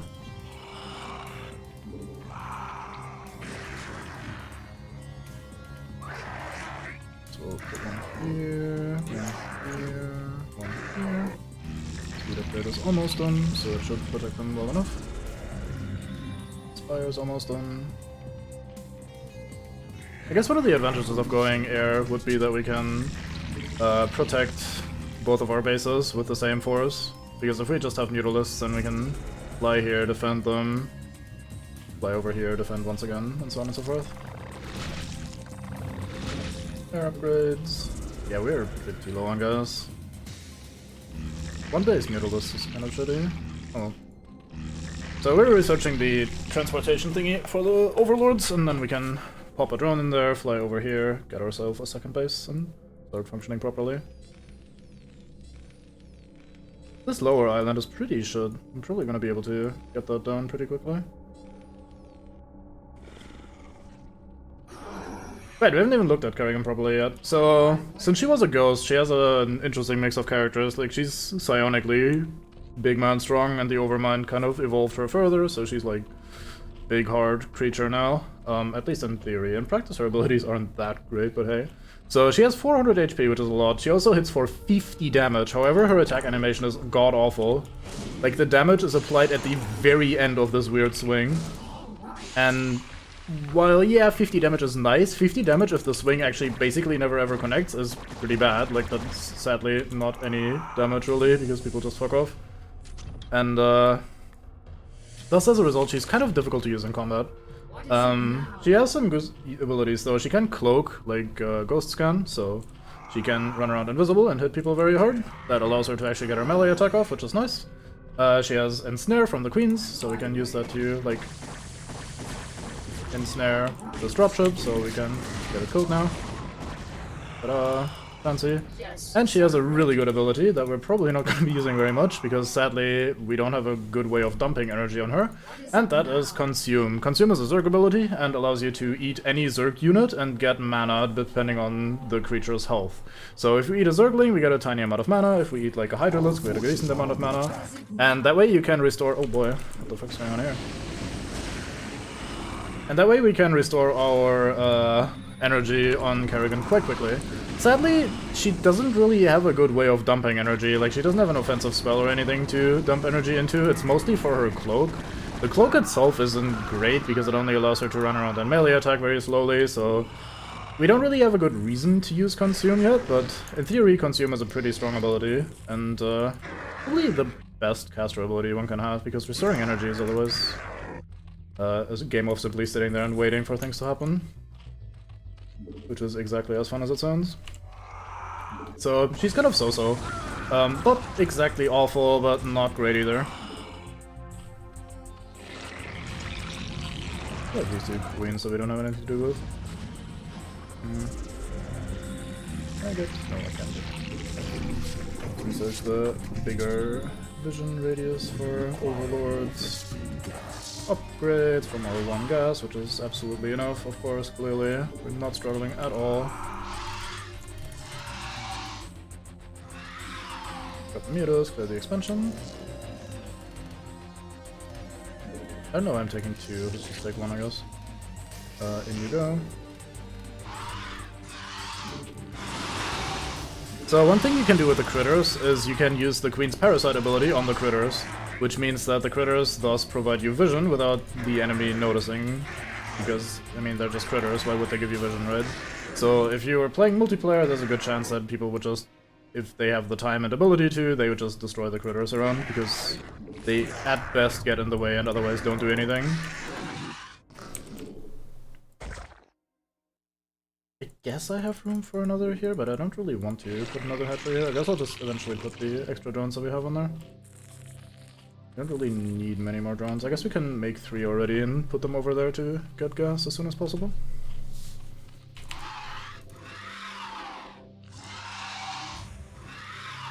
And there's our gas gone. 5,000 more in here.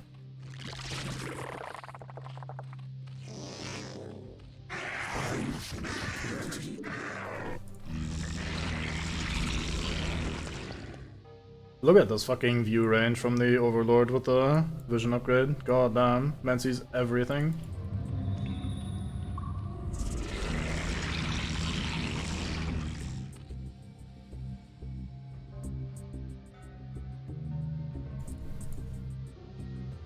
I think we killed 2 of the dropships that had parasites on them, so now we can't see what they're doing. Not a big deal though, because we're just kinda hanging out, producing units anyway. But I need another drone. Forgot that I was gonna use one up to make the building.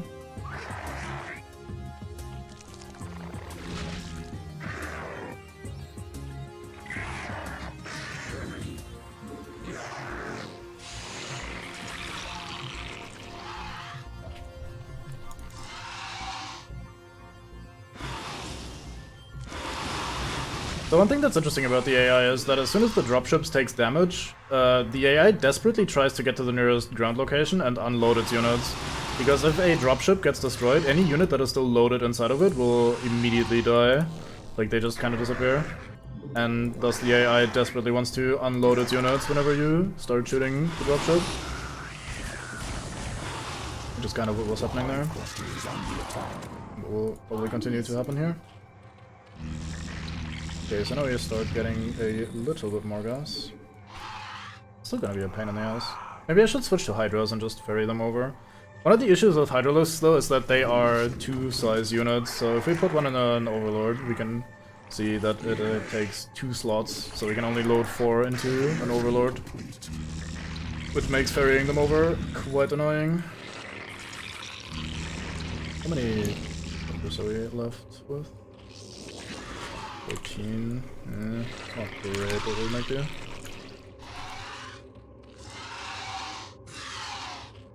Yeah, I guess we'll pivot a bit to Hydralisks again. It's awkward because we didn't have we didn't get the ground update upgrades, but fuck it. Just so low on gas that we can't really afford to go full Mutalisk.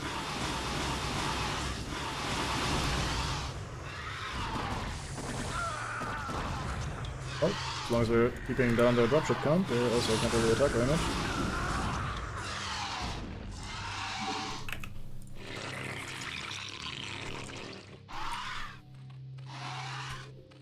I guess I'll do 2 groups of Hydras and 2 groups of Mutas. Although it's gonna take me a while to get a second group of Mutalisks. Maybe I'll just do a 3rd group of Hydras instead, because we can actually afford that. Somewhat.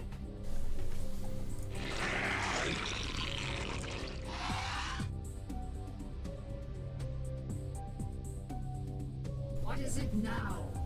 It's kind of awkward that they give you Kerrigan in this mission of all missions, because you don't actually get to use her very much. She's just kind of trapped on this island since she's a ground melee unit, so she can't really go over and kill anyone, even with her cloak ability. And, I mean, she can kind of defend herself, I suppose, but you'd think if they gave you a hero unit that you're gonna be stuck with for the rest of the campaign, mostly, they'd give it to you in a situation where the hero unit is actually good. But nah.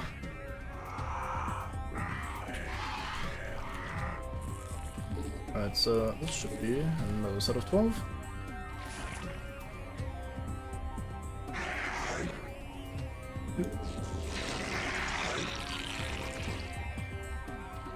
Come on, guys. Be a little bit less ostless when it comes to splitting up, please.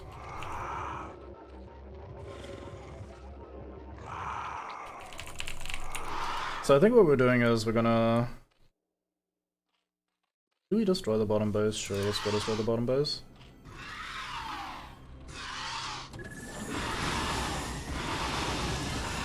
Is that disconnected? No, it's not, no, man. Oh, we lost a Mutulus, so now we get to use this one. Oh, hey there, mister.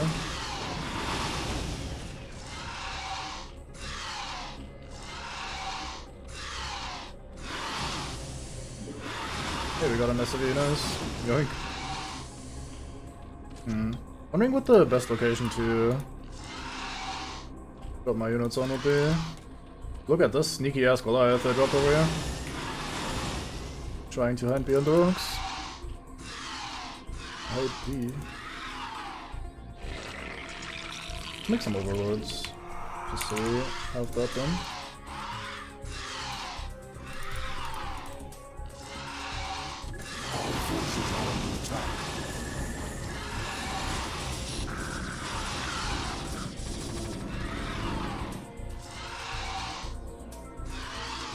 Oh, that's fine. This Sunken really has done a lot of damage. Oh no, he's dropping units right on top of my army. How terrible. I have no idea how I will deal with this. I guess I just kinda gotta brute force it. Run in here somewhere, drop all my units.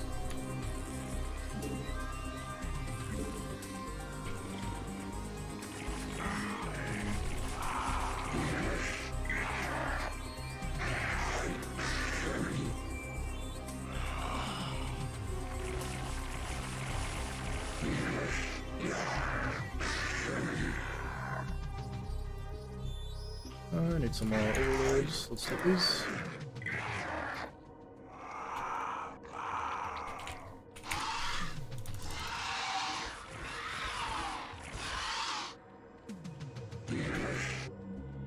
Alright.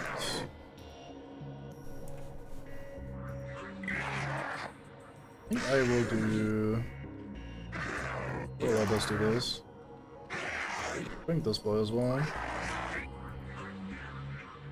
Let's just start unloading them right here, and these guys fly in first and try to clear out the anti-air while that's happening.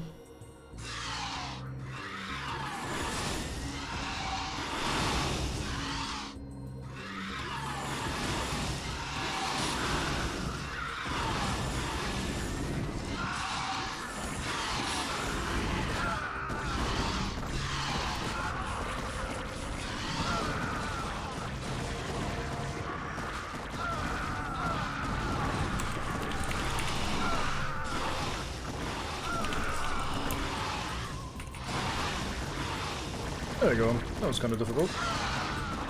Not too bad though. We got there.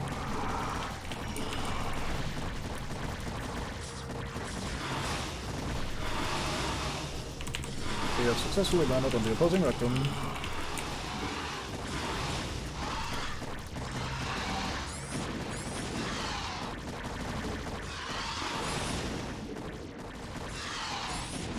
Ow.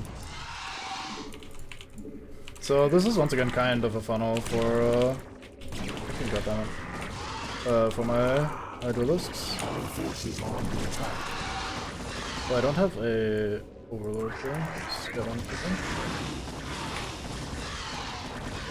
I think there's a wraith hanging out here shooting my mates. At least I was a second ago.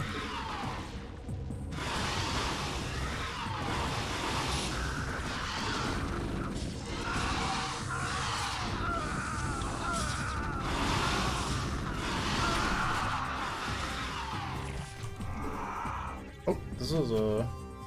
There's a split here on the ground. Oh, guess that's it for this area. In theory, they could try and repopulate that. Like, they could just bury some workers down and try again. But I don't think they'll do that. At least not for a while. If anything, they seem more interested to bring some marines, etc. Oh, actually, that is an SCV, so they are trying to rebuild here. Huh. Oh, I'm surprised. How dare you? Anyway, let's quickly get more mutalisks since we've been piling up resources that have not been used. You guys are done here, so off you go to the expansion. Actually, let's just quickly fly down here and make our own settlement instead. Say fuck 'em.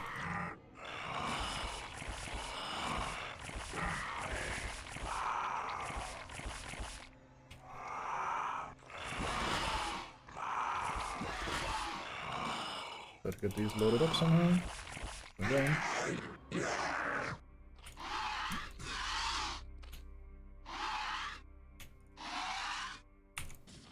Go.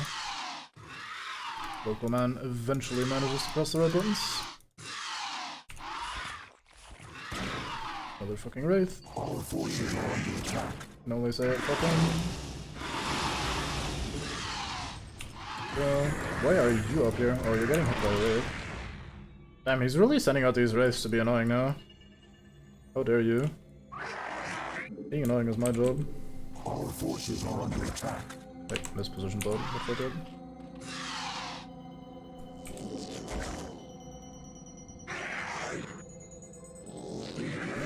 So let's grab all of these.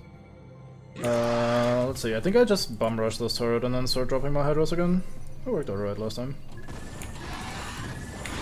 Our forces are A little bit slow this time.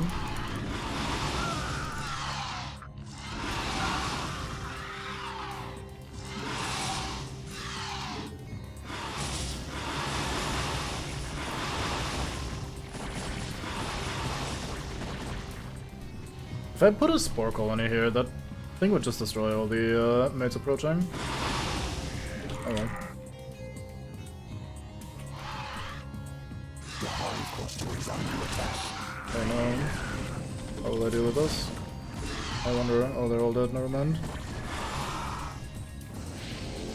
Mate, how dare you? The hive cluster is under attack.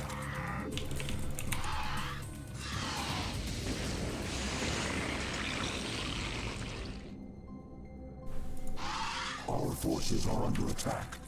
This will just make more mutalisks in the meanwhile. Just a mate back there. He actually changed targets and killed my drones before he died. What a knob.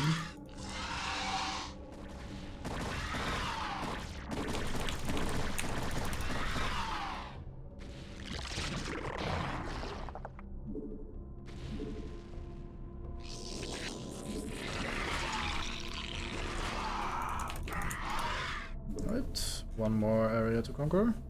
This will land just right here, smack bang in the middle. Because then I don't have to funnel my way through here and here, which looks like pain. This is not what I enjoy.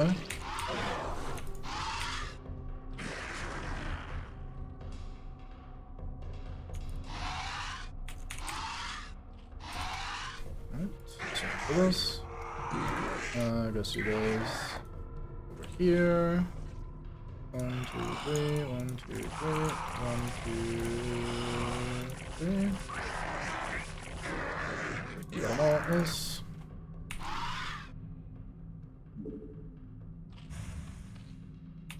Ah, fuck that, let's just attack here. I'm sure that's fine.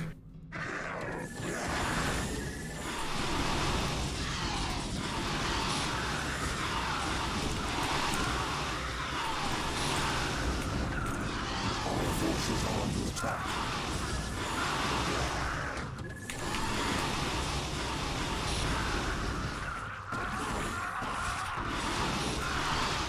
I think I need to kill that, or do I need to infest that? Let me see. Infest or destroy, so we can just destroy it. Cool. So obviously one thing that means is that we could have long just bum rushed this base. Like if we just build a bunch of mutalisks and rush in here to destroy this command center, then we'd be perfectly fine.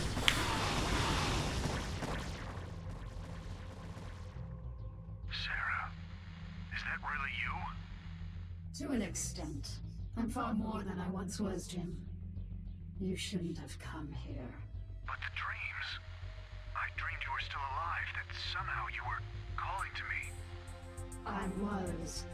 While I was in the chrysalis, I instinctively reached out to you and Arcturus telepathically. Apparently, Arcturus sent Duke here to reclaim me. But that was then, Jim.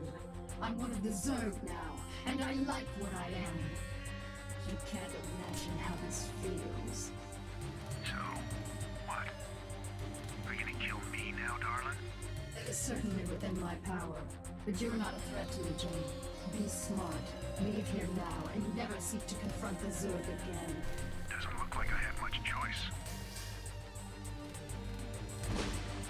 Off he goes, and on we move.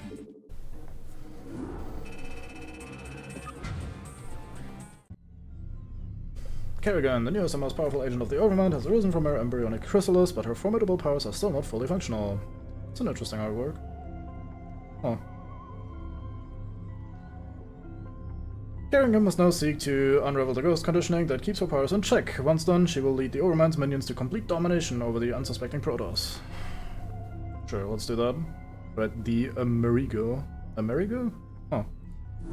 Cerebrate, you watched over me during my incubation, and I am grateful to you.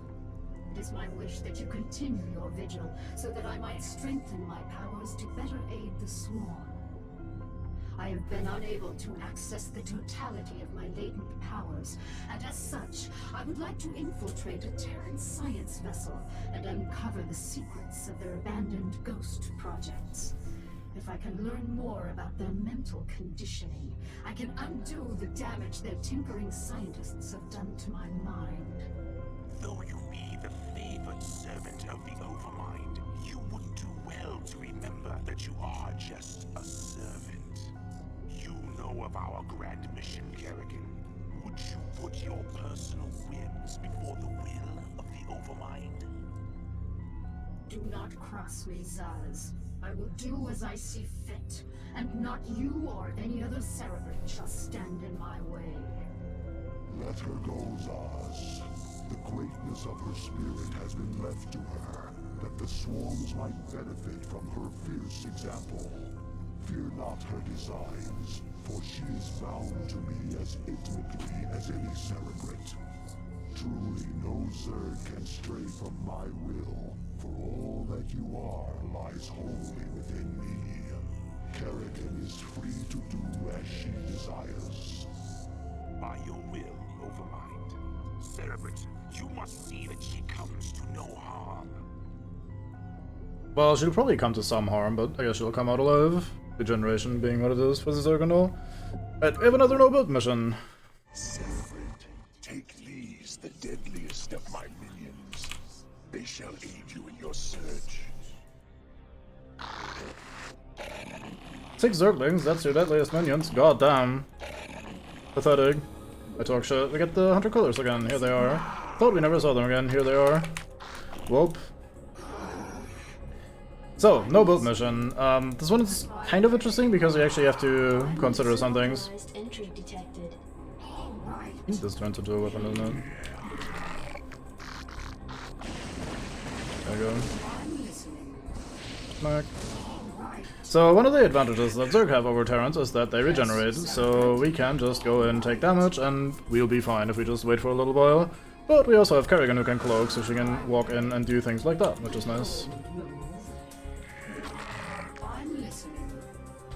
And this is where Consume comes in handy, which is the ability where we eat one of our mates and get mana back for that. So we just hop over here. And we could cloak and try to kill him that way, but I don't think we need to. We are so well upgraded that regular Marines pose absolutely no threat. Look at this, we have 5 armor on Kerrigan and 400 health, and she regenerates, so regular Marines will probably not ever bin us. But once we come across something dangerous, we can cloak, take it out, and then eat a Zergling to recover our mana, which is very fun. Yeah, I'm sure something happened outside of the entrance before that the game has absolutely and desperately, or definitely shown us, but yeah, it's a bit silly. Okay, let's slap some aids. Security cameras activated. Yes, Cerebrate. See the supercomputer. I guess that's what we want. I like that he said call for help, but then not run away or did anything. Good man, this. Right, this looks like we're going, so let's look in here as well. I'm kind of keeping these Zerglings behind. They're also fully upgraded, so they're not that flimsy right now, and especially offensively, they're quite powerful. There's an upgrade that we probably have that we couldn't build yet in the normal game, which gives them extra attack speed, which really turns their damage up to 11. They go pretty crazy, but I don't think we need to use them, and there's a chance I might lose them if I use them, so we'll just be sticking with the main mates.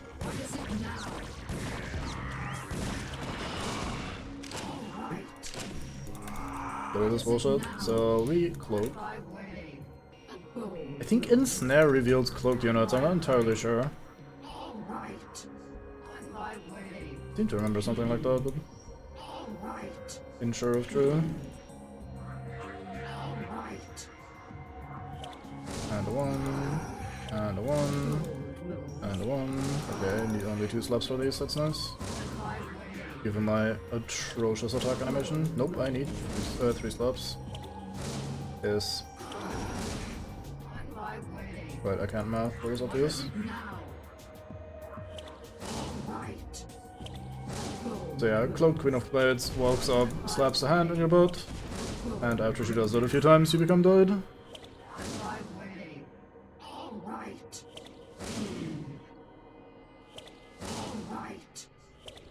Just gonna hit whoever is closest to me because them running away and me running after them is very awkward. Unless they corner themselves like this, which is much better. There was no way up here, was there? No, so I guess we'll just I mean, we could run through here, that probably not gonna mess with us too much. Probably have a look while that happens. Okay, they took the worst possible pathing, getting as close to the wall as possible, but we still managed to go by just fine, thanks to all the armor upgrades. Look up here. Yes, So a lot of civilians. Oh, would you know that? You can't even see me.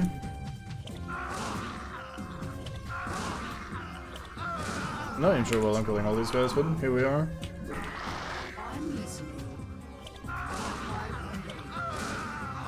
So I could just toggle the cloak again to stop it draining my energy, but activating cloak takes a flat 25 energy, so unless you're gonna be uncloaked for a while, toggling it back on and off is not actually viable, or valuable. You sometimes save more by just staying in cloak. I feel like that was one of those instances, because we spent quite a bit of time there.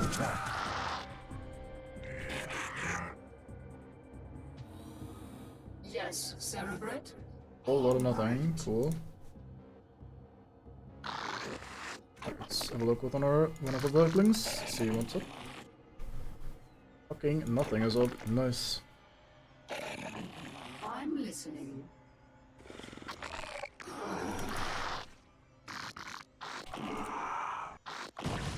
Nom. Oh no, I'm losing a Zergling, never mind. So these turrets I think have detectors, so you can't just choose them by cloaking and slapping them. I'm listening.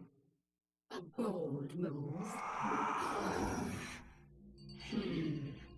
All right. Look at all these critters from various planets, some of which we have never seen. See?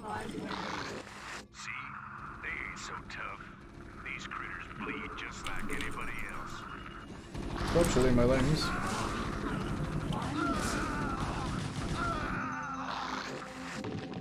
Kinda weird that they have some Zerglings they hold hostage, and then as we happen to pass by, they randomly decide now is the time to shoot the shit out of them.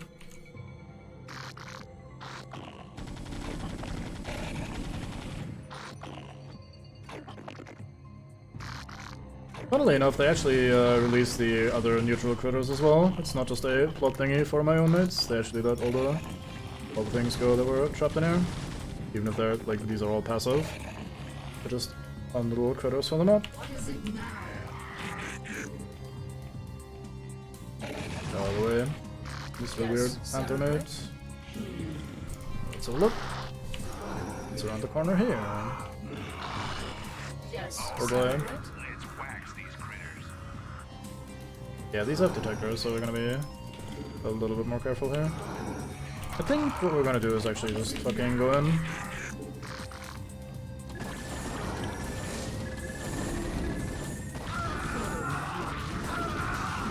We're gonna stick in some damage. I'll just cloak her so she is no longer the main target. And we didn't lose anything. We took almost 100 damage there, but I think this was one of the harder moments of this level. All right. A bold move. I should probably start picking up the pace a little bit when it comes to playing through these levels. I was hoping to finish the campaign in one go today. And since I've been dawdling, taking my sweet time with these levels, I might not be able to do it. What is it now? I'm listening. I'm listening.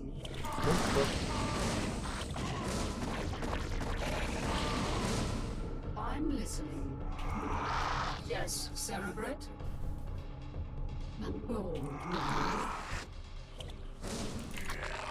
I'm listening. Our forces are under attack. No, it's okay. What button? You fuck, you died. And retreat. What I get for trying to multitask?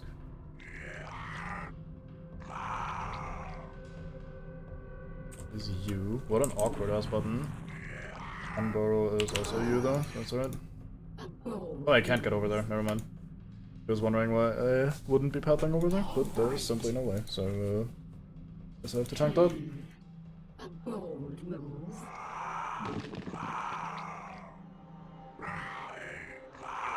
Make it out of here alive, bitch. Oh nice, we circumvented the trigger that was gonna trap her in here by just not bringing her. Very good strategy. Oh, I should probably uncloak her so that she can tank again. Oh, this opens the door. Security cameras activated. Teleporter, I think that's what we want. I'm listening. You have unlocked all doors, including the one we passed earlier that we couldn't open most likely.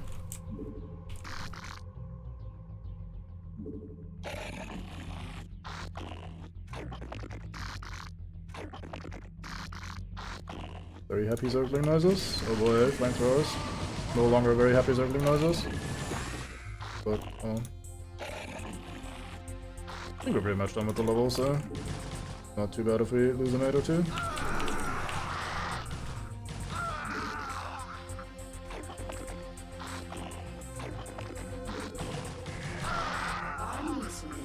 Teleportation field activated. Yes, Cerebrate. I'm listening. Where the fuck are you going, sir? Come on, teleport it back. This ways.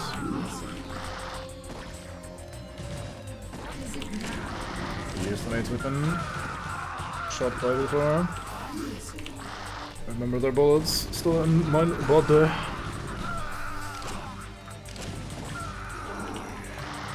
Yes, Cerebrate. Yes, Cerebrate. Trying to avoid the teleporter. I fucked up. What is it now? Shit. There we go. I'm listening. What is it now? What is it now?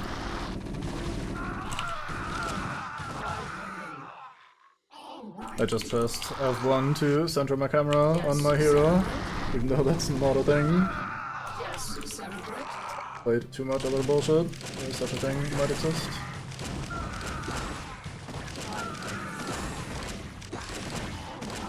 Look at this, there is just hard carrying these guys. I guess not hard enough, but still.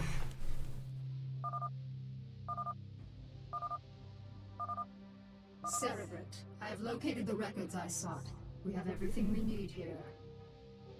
Look at the records lying right here. A data disk. Even as an icon, look at that. That's some fancy bullshit.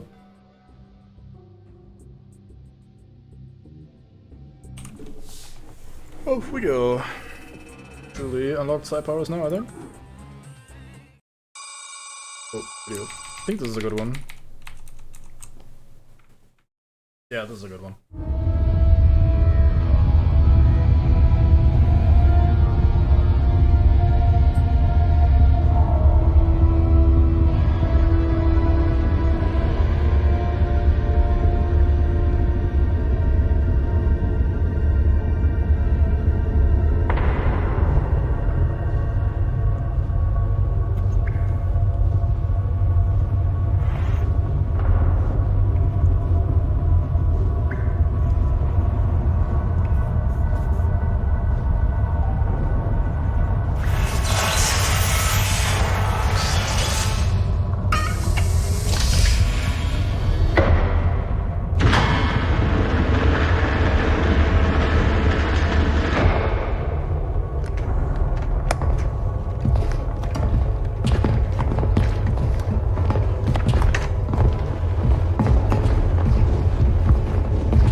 for cold fusion.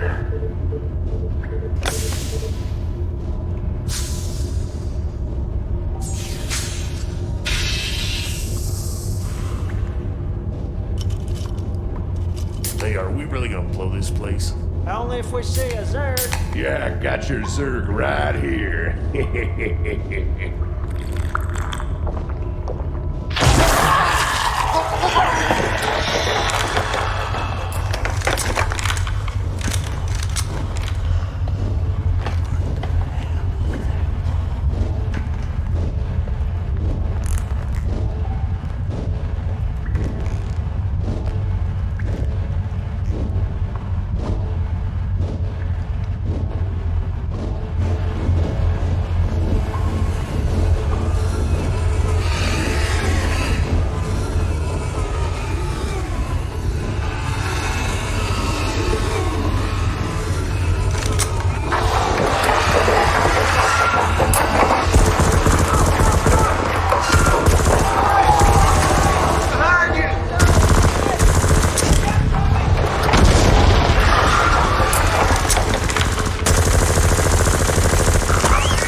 The fucking facial animation on the man talking shit at the start.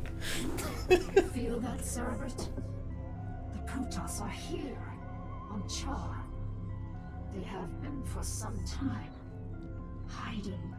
Protoss Commander, it was folly of you to come here, for I am Kerrigan, and I am Queen of the Zerg. I know of you well, O Queen of the Zerg, for we have met before. I am Tassadar of the Templar. I remember your selfless exploits, defending humanity from the Zerg. Unfortunate it is to see that one who was once so honorable and full of life would succumb to the twisted wiles of the Overmind. Do not presume to judge me, Templar. You'll find my powers to be more than a match for yours. In fact, I sense that your vaunted power has diminished since last we met. Mayhap, O Queen. Or is it only that I need not flaunt my power in such an infantile test of will? Foolish Templar. Prepare your defenses. I will come for you soon. Well, that was straight to the point. Kerrigan, I sense something strange about this Templar. Ooh, I need to. Okay, 1 second. Reconsider your attack.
Some fuck arrives, rings all the doorbells. I open the door. He doesn't respond. Rings all the doorbells again. I say yes and fuck off. Time, Zaz. You question my motives and authority at your own peril. You dare threaten a Cerebrate? You will be the doom of us all. Anyway, back to us.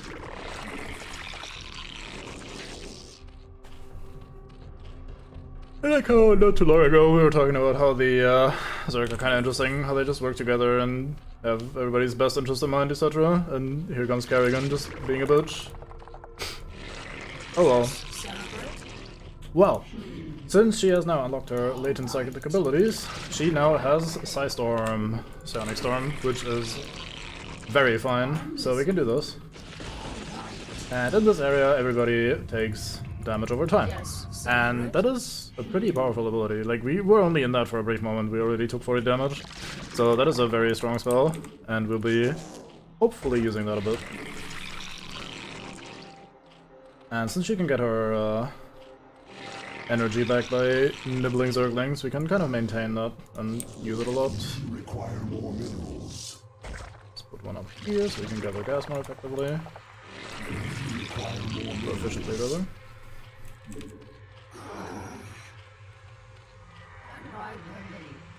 Yeah, she's actually worthy of being a hero unit now. And once again, that is a pretty good ability. In AoE in general tends to be obviously good in this kind of game where there's a lot of units running around, often clumped up in one big pile, so that already makes it attractive, but once again it is a pretty strong ability as well. So as long as we're staying on top of things, we can just use that and be very happy.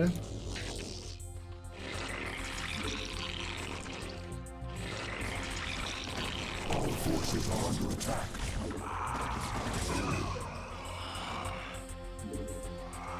So we'll have you a little bit behind the others. Singular Zealot arrives to inform us of his presence. But yeah, we also have a new unit, which is formed by... I forgot we got those in the base game. It is the Guardian, which is formed by morphing a Mutalisk into a Guardian. Guardians are very slow, but they're flying crabs, so that kind of makes up for it. They are kind of like, I guess, aerial siege units, if you will. They have a lot of range, they do decent damage, but they only target ground units. So they can, like, do this, look at this fucking range, and they hit for 20 damage a pop, which is quite nice. So yeah, they're basically aerial siege units. They're very weak against air, obviously, since they can't attack it, but they're also slow, so they can't even run away. So you have to protect them, but in return you get a very powerful, like, siege-style unit. It's always good to have. Pop these two over here so they can hang out. He goes behind. Take all of the drones. As one does. I am tempted to fly around a bit with this Mutalisk. See what's to see in the map. Let's quickly also make use of these guys. Good for a bit. I want some overloads. Since we're basically capped. There is an expansion right here. Good to know. Doesn't look too hard to attack. Although it depends on where the ramp is. Oh, there is no ramp. That is interesting. To an extent that's better, because that's easier to defend, obviously, but it also means that we're gonna get dropped on all the time, which can be awkward. So we move into a lair somewhat quickly as a result. Some Hydralisks as well. We have a pretty decent amount of workers this time around. I'm kind of slacking when it comes to workers because oftentimes the resource piles aren't that big, so you don't want to stretch out the map anyway. But this time we have a very good chunk of units. The old double evolution chamber for some more upgrades.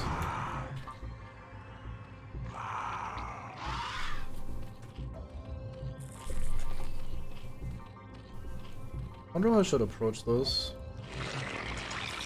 Guess we want more drones. Let's do one more overlord for now. Definitely want upgrades for armor and range damage. So now we could make a spire or two. Let's get movement speed for overlords first. I guess we just mine in the meanwhile. Nice. Hang out up here. We'll need 200 more gas and minerals for the transport upgrades before we can even think about claiming that. I guess one thing we could do is get the Guardians over onto the expansion area and see if we can maybe claim this for ourselves. Because the Guardians should be able to outrange the Dragoons, which is the Protoss ranged unit that's sitting right here.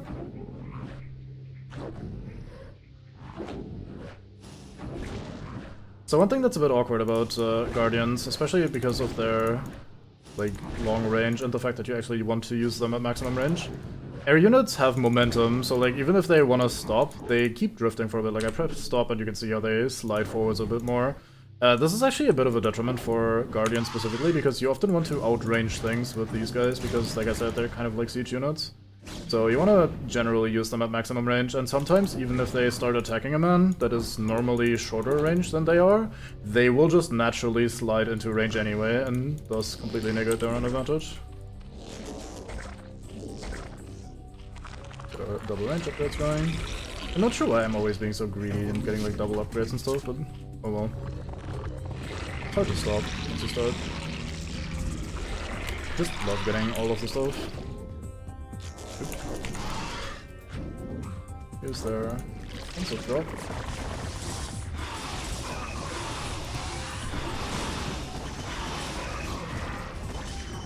Oh, that is probably their worst place they could possibly be dropping on.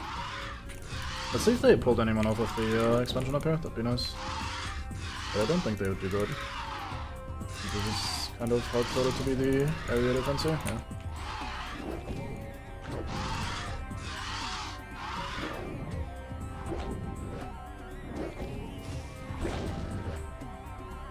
We haven't even managed to do any proper damage to this guy.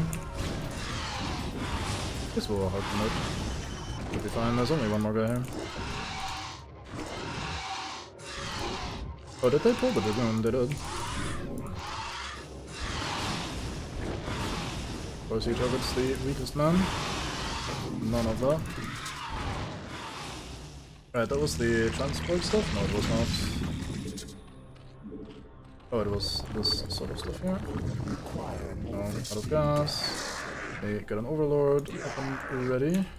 Alongside these mates. Put them into this corner.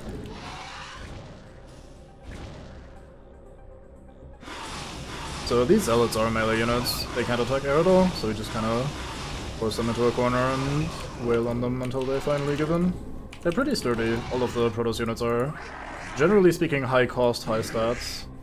But, I guess in this sort of instance it doesn't matter at all. We get our drones up here.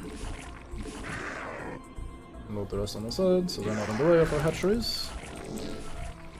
Place one here, and one here.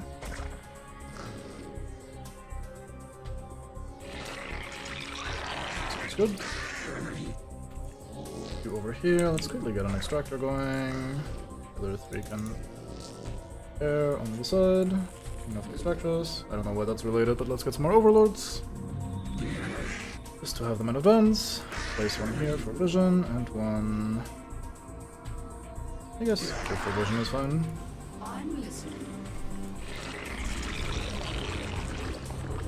Armor upgrade, yes please. In progress. This location and this location.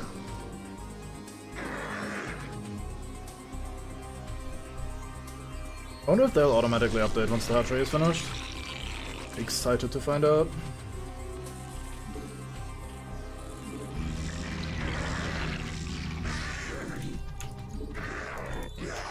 So just kind of swarm out with these overlords so we have a good view of our base in case they decide to do any cheeky dropping.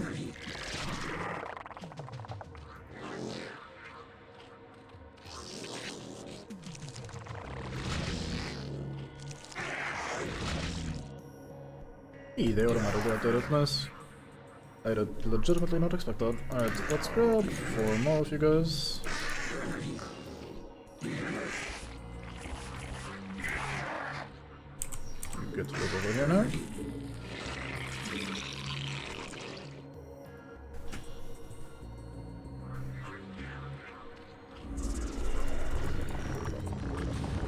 I'm gonna try plopping down some spore colonies, maybe.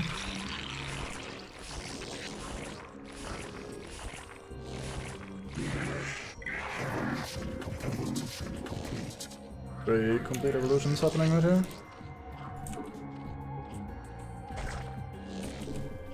We'll do maybe this.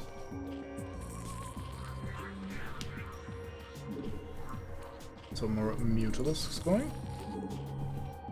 I'm wondering if we should go towards the Guardians or if we should just stay with Mass Muta. Mass Muta is a bit micro-intensive and I'm lazy, but it is also fun. Oh yeah, I should probably stop expending all my gas and instead get some upgrades. Would be reasonable. Maybe I should just do Hydras. Let's have a look at this map, see what we have. I keep thinking this little thinger is a borrowed unit, which doesn't make any sense since we're fighting Protoss, but this kinda looks like it. What do we have here? A Reaver. Nay, sir. Nay, thank you, I say.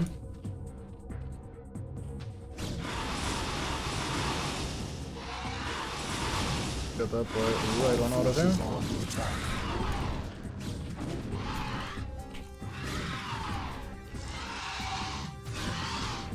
Gather up so we can all focus fire targets.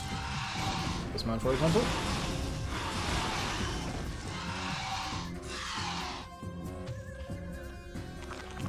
Definitely want more upgrades, especially attack. Alright, I need to do that if I want more bullshit. Do we want more bullshit? Sure. More bullshit is always fun. Just casually snipe one of the passing dragoons. As one does.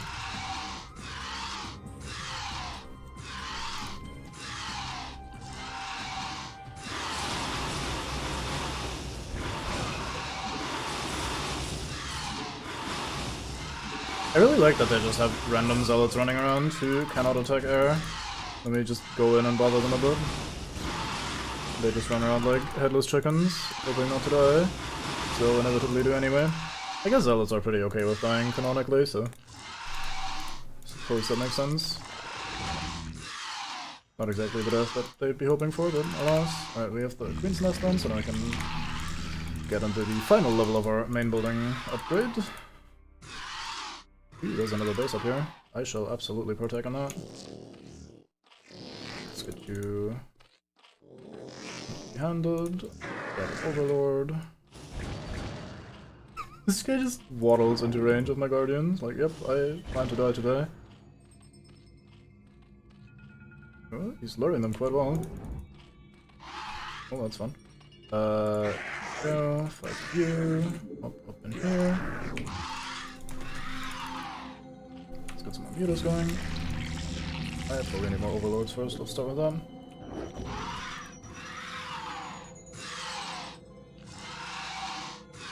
Look at us benefiting from actually exploring the map.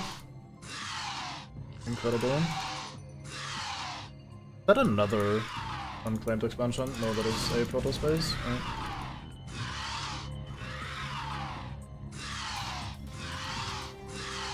I feel like since we have 3 bases, or at least access to 3 bases, we could just go fucking 5 million Mutalisks. Just be the air superiority we always dreamed of being.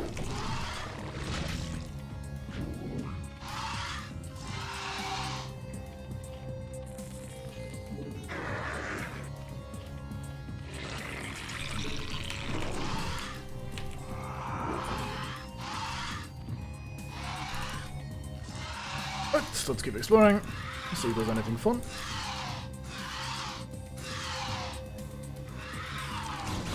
That is 4 dragoons. That is in fact 8 dragoons. That is a large quantity in short of dragoons. I am not a fan. It's another, like, air unit only base. Not that there's 2 of them. They're already somewhat rare in general. Oh. Almost done with the upgrades, perfect timing. Want more, give me more. Thank you.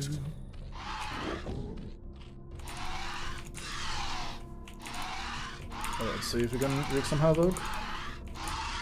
I think there's a cutscene playing here later. I think air units were the correct choice. It seems like terrain that is pretty difficult to ass up with on the ground, man.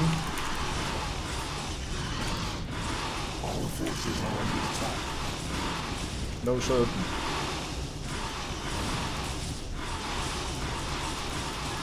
There's the best unit in the game coming to end us. They have a lot of those. Damn, the rockets are right on us.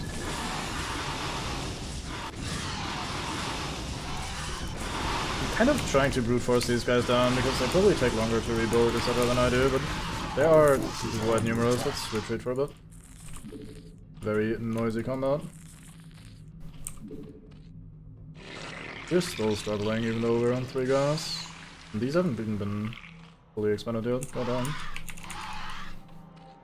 Oop, what? So this is a reverb. Imagine if a siege tank had like a heat-seeking missile as a projectile, but the siege tank was still slow as molasses. That's kind of what a reaver is, and they are very cool. Especially when you're playing Zerg and having very large quantities of units in very small spaces all clumped up, then reavers are particularly cool, because they will unmake your army very quickly. I don't know what to do with these guardians. I guess I'll just let them sit here. Getting so much gas, it's very fine. Let's do with some overlords. Yeah, that was a large quantity of dragoons. Like I said earlier, mutalisks aren't exactly great in direct combat. They're fantastic at hit and run and at harassing bases and stuff like that because they're very quick. And the bouncing attacks can actually be meaningful in that regard. But for like direct combat, they're not great. This is 24 mutalisks fighting 2 scouts, and it took them a while. They do take a decent bit of damage if they're ever trying to fight something directly. So I should, just generally speaking, not do that. So the only way really around that is by just having so many of them that it doesn't fucking matter. But they really had a shit ton of dragoons back here, so I'm afraid that this will continue happening. But we're almost at 36 now, so very much reaching critical mass. What is it now? I'm actually a little bit scared of Kerrigan dying here if they're gonna attack with more Reavers. Reavers do a shit ton of damage.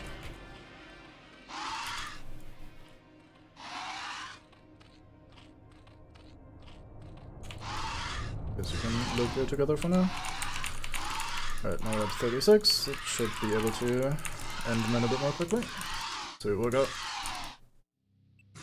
One thing that's fun about fighting the enemy with air units is that you can get to see the entire map eventually. You can get to actually explore.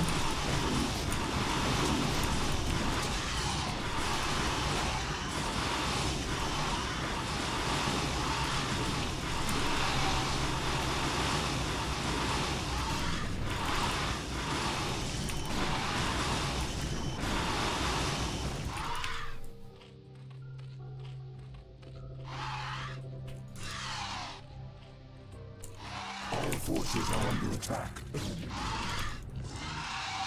Step right back.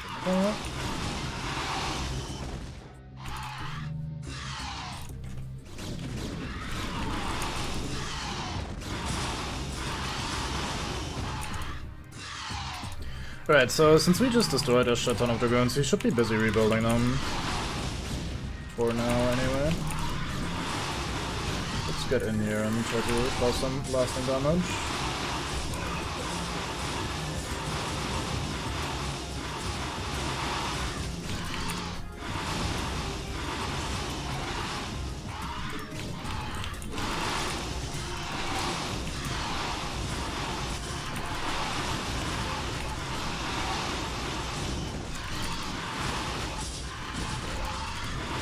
Man, they have a lot of photon cannons just spread throughout their base.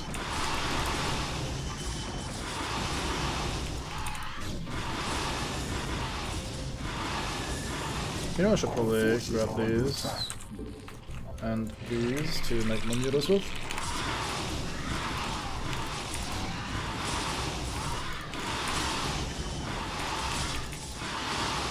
Right, let's get rid of the production buildings so we can actually get this done eventually.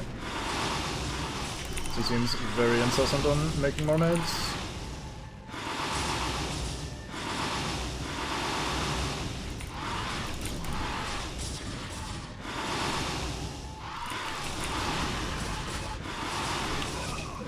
Alright, I'm gonna let these guys do their thing for a little bit here and go control the rest of my units. And join down here. I think I have enough capacity for more. So more we shall make. Aw, the last one we couldn't. Damn. Tragic.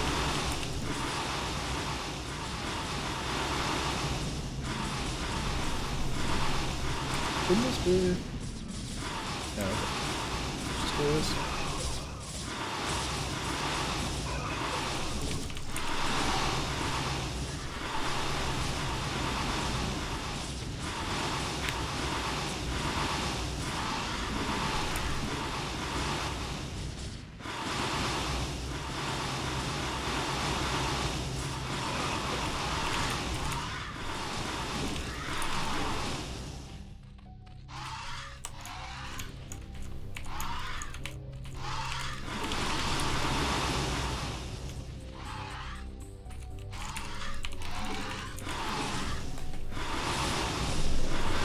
Don't really have terribly much to say here. Once we broke the standing army of his, we can just go in and take out the production buildings, and now we're just hunting the remaining stuff that's on the map. Seems to be one of those maps where you have to actually take out all the buildings to win. So let's go up here. I guess he technically has a production building up here as well. So that's fine.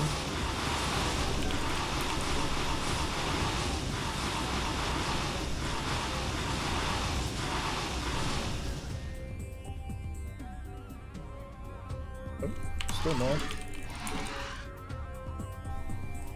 I think this one would have been easier had we focused more on Hydras, maybe, because, well, not actually sure. Reavers hurt Hydras a lot, so if we, like, mass Hydras and try to get in there, then we probably lose a lot of units to Reavers.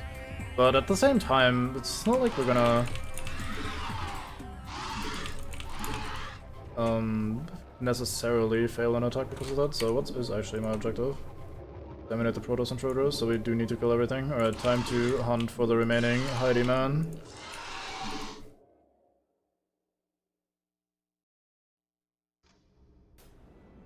We have pretty... oh, they were just hanging out here, I guess. We actually have to kill every unit in the game, that's crazy. I think that'd be a hidden building somewhere. We must have just missed a building here somewhere. Oh, there we go. Where are you, Tassadar? Do your underlings always do your fighting for you? This shall be our battleground, O Queen.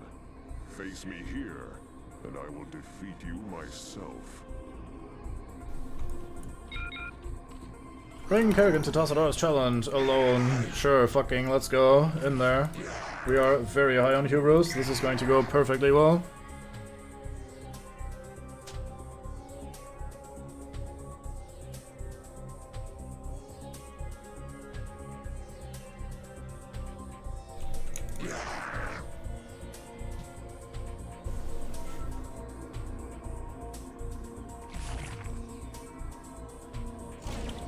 There he is. Tassadar, look at him. Oh, never mind, illusion. Illusion? Are you afraid to face me, Templar? So long as you continue to be so predictable, O Queen, I need not face you at all. You are your own worst enemy. I guess that's still victory. So I'm gonna grab a drink while the next talkie bit is happening.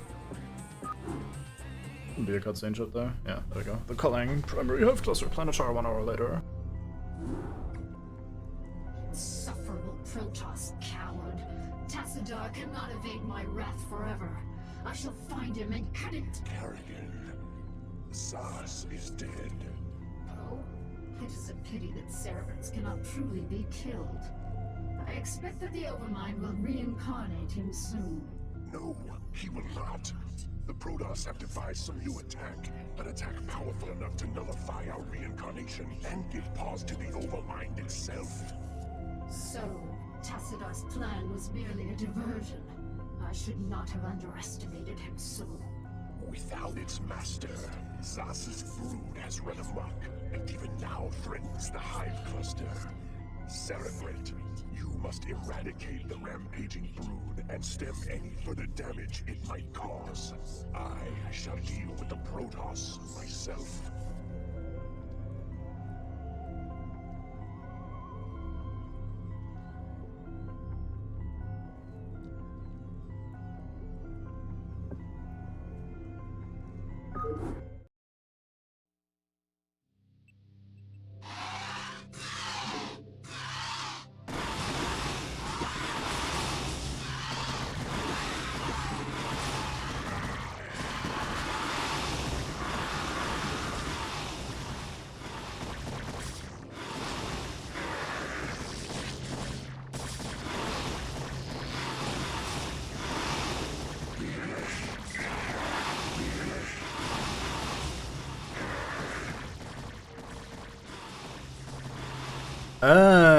See, I got confused because I looked at the OBS preview, but everything is now a little bit moved around thanks to my extra nano shenanigans. So all I can say is, well,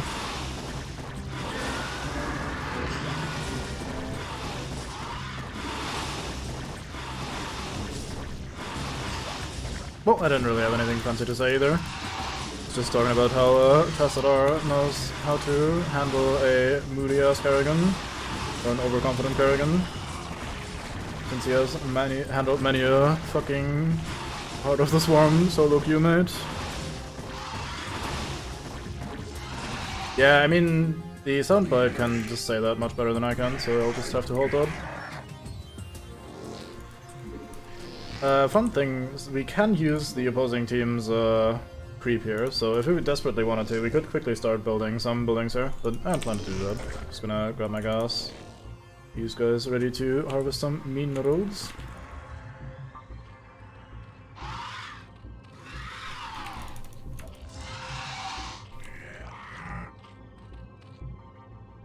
These feel so slow without the movement speed upgrade. And that sounds like a very stupid statement, but just the extent to which it is useful is always shocking. Yeah, so last game we didn't really have a gimmick, last map, which is a bit of a shame. For a while the game was pretty good at just kind of introducing gimmick after gimmick for map after map. And even if gimmick was just like a small change to mix things up ever so slightly, that's still a welcome thing. We just kind of started running a bit low on gimmicks from what I remember. Like, this is just a normal, hey, let's fight some Zerg kind of map, and the last one was basically a normal, hey, let's fight some Protoss kind of map. I guess you could argue that the last map had these high ground bases that we could conquer, but that's not exactly a big man gimmick. Like, that's not fantastic. Hey, you know what I could have probably built? Is a second hatchery, so we can start off a little bit more quickly with our income and stuff. Let's do that now, because fucking hard brain.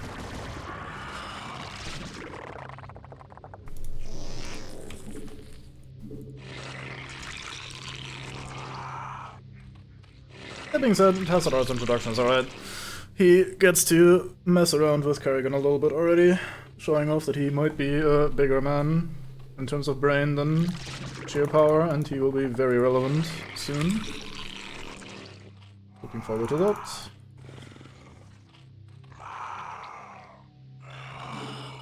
think I've said this before about or during the Terran campaign, but one thing that I really enjoy about this is how all the campaigns are very directly connected. Like, they're basically one continuous story, so what you do in one will effectively impact and determine the future of the other. Like how we were playing the mission where Kerrigan got captured by the Zerg, and where she was fighting the Protoss, protecting the Zerg, and then she got overrun, eventually captured, and now we get to play as her, and the story continues, and we quickly got to see what's going on with Jim. And that sort of thing is kind of fun. And as a result, we also will know that the Protoss campaign will kind of continue where this one left off. I don't exactly remember the transition between the last campaign, or the, no, I don't quite remember the transition between this campaign and the Protoss campaign. Like, I don't remember how this one ends exactly. Yeah, trying to dig in my brain.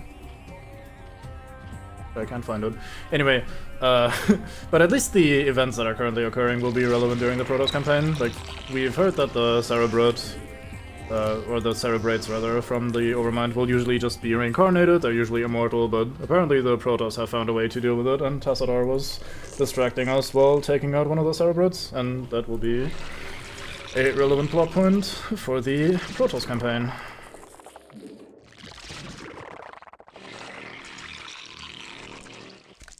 So it's all coming together, basically. I guess I should be exploring the map a little bit with these mates.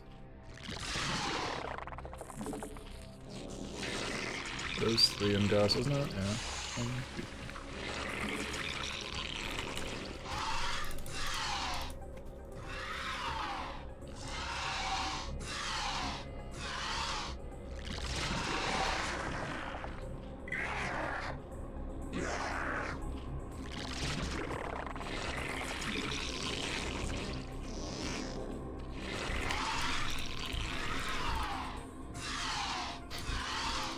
I don't remember the layout of this map at all. Hey, look, it's an Ultralisk. We can't build these yet, I don't think. This is basically the equivalent of the battle cruiser, except for Zerg, and much less useful. This is the Ultralisk. It's the most expensive man that the Zerg can make. I think he costs like 300, 200 or something, like ridiculously expensive. He's very tall, 400 HP is good. He starts with 1 armor. There's an upgrade you can get which gives him +2 in addition to the normal upgrade, so he gets a shit ton of armor. And his damage is pretty decent as well with the Kaiser Blades thing, 20 damage plus whatever the fuck you have upgraded. But the issue is that they don't cleave. I'm not sure if they weren't aware initially when they designed the first game that that would be an issue, but all that means is that, hey, you can swing with moderate attack speed on a single target, 1 at a time, while being a very big man that, while not terribly slow, is at least taking up a lot of space on the battlefield, so you can't really surround things and swarm them. And ultimately that makes Ultralisks really, really difficult to use. I personally never use them, because like the expense is just not worth the results. If you were fighting like a hero or something and you like had to fight 1v1, then yeah, Ultralisks would be great. Very, very powerful units, but that's just kind of not how this game works. So if there's an enemy force of, let's say, 12 Hydralisks, you're not gonna be bringing Ultralisks exactly, because you need to get in close and then start hitting them, and then slowly work your way through that, and I don't know. They just feel like less useful Zerglings, because Zerglings you can just kind of spam. Zergling is super cheap, super quick. They can scout, they don't cost much supply. They're just kind of dime a dozen mates, and they serve your melee purposes if you need that sort of thing. But Ultralisks are a little bit worse in that regard. I guess it depends on the purpose. They can tank like siege tanks and whatever, so I guess that's a big plus, but I don't know. They're not incredible. They're kind of like how I was talking about battlecruisers being shit during the Terran campaign, or at least not as good as I'd like them to be for the big man last unit that the faction unlocks. They're kind of like that, except that battlecruisers are flying and can stack as a result, so you get to kind of one-shot things just through the numbers that you can bring. And once you reach critical mass with battlecruisers, everything is fine. And the Ultralisk simply does not have that advantage. Ultralisks are just, I don't know, too big, too thick to function. We might fuck around with them later once we unlock them. We don't unlock them for this mission, I think we'll unlock them afterwards. But, yeah, not the Swole Hardest Man, sadly. But the most useful man. Definitely the Swole Hardest Man. Been slacking on my technology buildings a bit, so now we're only building our spawning pool 7.5 minutes in, so now we're sitting here with a shit ton of resources that we can't spend. Can't upgrade shit yet, there we go. I can grab a mate, get a Hydralisk done, in addition to our Ego Chamber. I guess we can make some Zerglings, but that's kind of pointless. Yeah, you know what, we were talking about Zerglings versus Ultralisk, let's go put that to the test. Actually, let's start with armor upgrades though. Since those are going to be useful all around.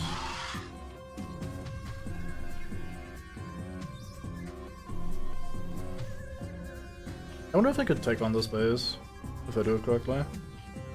Probably.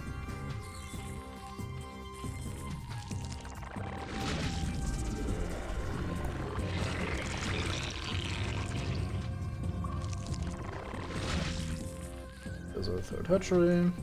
I don't think you ever really need more than 3 hatcheries on one base. Like, once we get a second base and some extra resources, then 4 or even maybe 5 hatcheries could be pretty well supported, but for now, that's kind of not a thing. I also love how god-awful this pathing is. This guy just returned his minerals by going all the way around here for some reason. He's doing it again. Look at him, absolute champion. University champion. Right, let's grab some things. How do we win this map? What's the strategy? We've been doing Mutalisks a lot. I guess we could do some Hydros for a change. Evolution complete.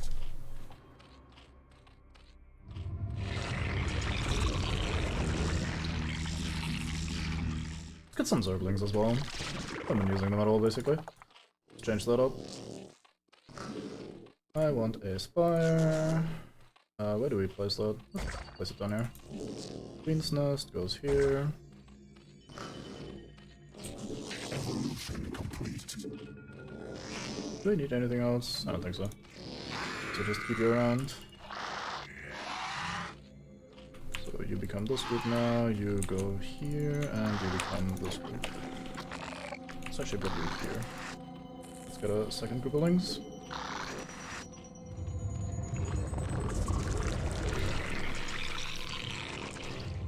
So, I was talking about the upgrade in the no-build mission that the Zerglings had there, and it is this one, the Adrenal Glands. They basically double the attack speed of Zerglings, which makes them go really fast, and that is a lot of damage, especially to buildings. Like, buildings are big and can be surrounded pretty well by Zerglings, and if they all just kind of hit the same building, they do a lot of fucking damage.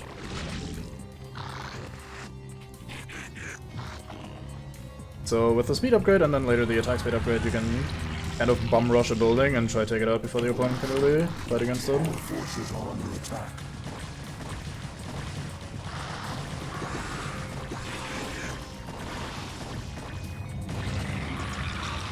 Let's get the hive so we can get the final tier of upgrades.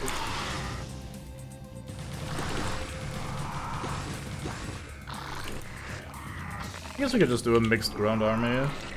Get some lings, some hydros.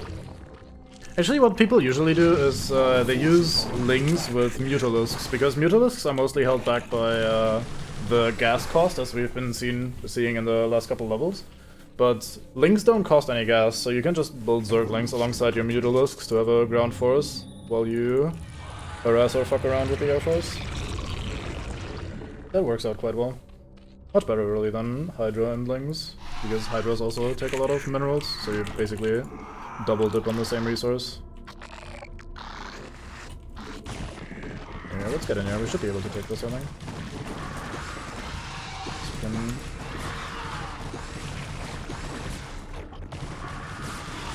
in here as well.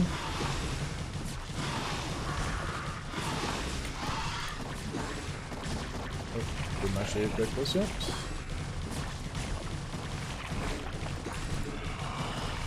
Forces are under attack. Let's keep the Mutalisks back on base so we can deal with anything that's attacking us. The hive cluster is under attack. as a single Zergling. That's not overstated, please. You guys don't even chase him. What's wrong with you? Fucking get in there. Oh, I missed it. And that's a lot of hydros coming in. I'm gonna be losing this first, but that's alright. We did a bunch of damage. They're pretty cheap as well, so can't really complain. Let's make a bunch of lings. Green woodlands. So we have another new unit this mission. I'm not sure if we're gonna be using it because I'm really bad at using it. So let's not expect too much. But we get a basically ground-based caster unit that has support abilities, and they're pretty good support abilities too. It's called the Defiler. We're building the Defiler mound right here. And the Defiler is interesting. Has some very powerful abilities, like I said, but they're kind of clunky and not easy to use, so I'll probably not be using them very much. I really want this upgrade to finish, and then we could run in and take down the rest of the buildings, most likely. We can claim that place for our own.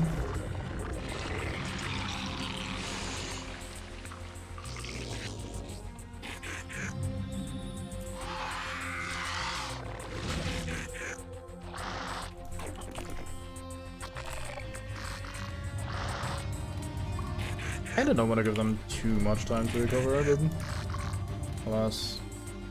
Oh, that should be good enough. That should activate while we arrive. There it is.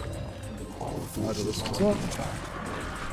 Yeah, he's rebuilding his hatchery, that makes sense. We didn't really do a very thorough job back here.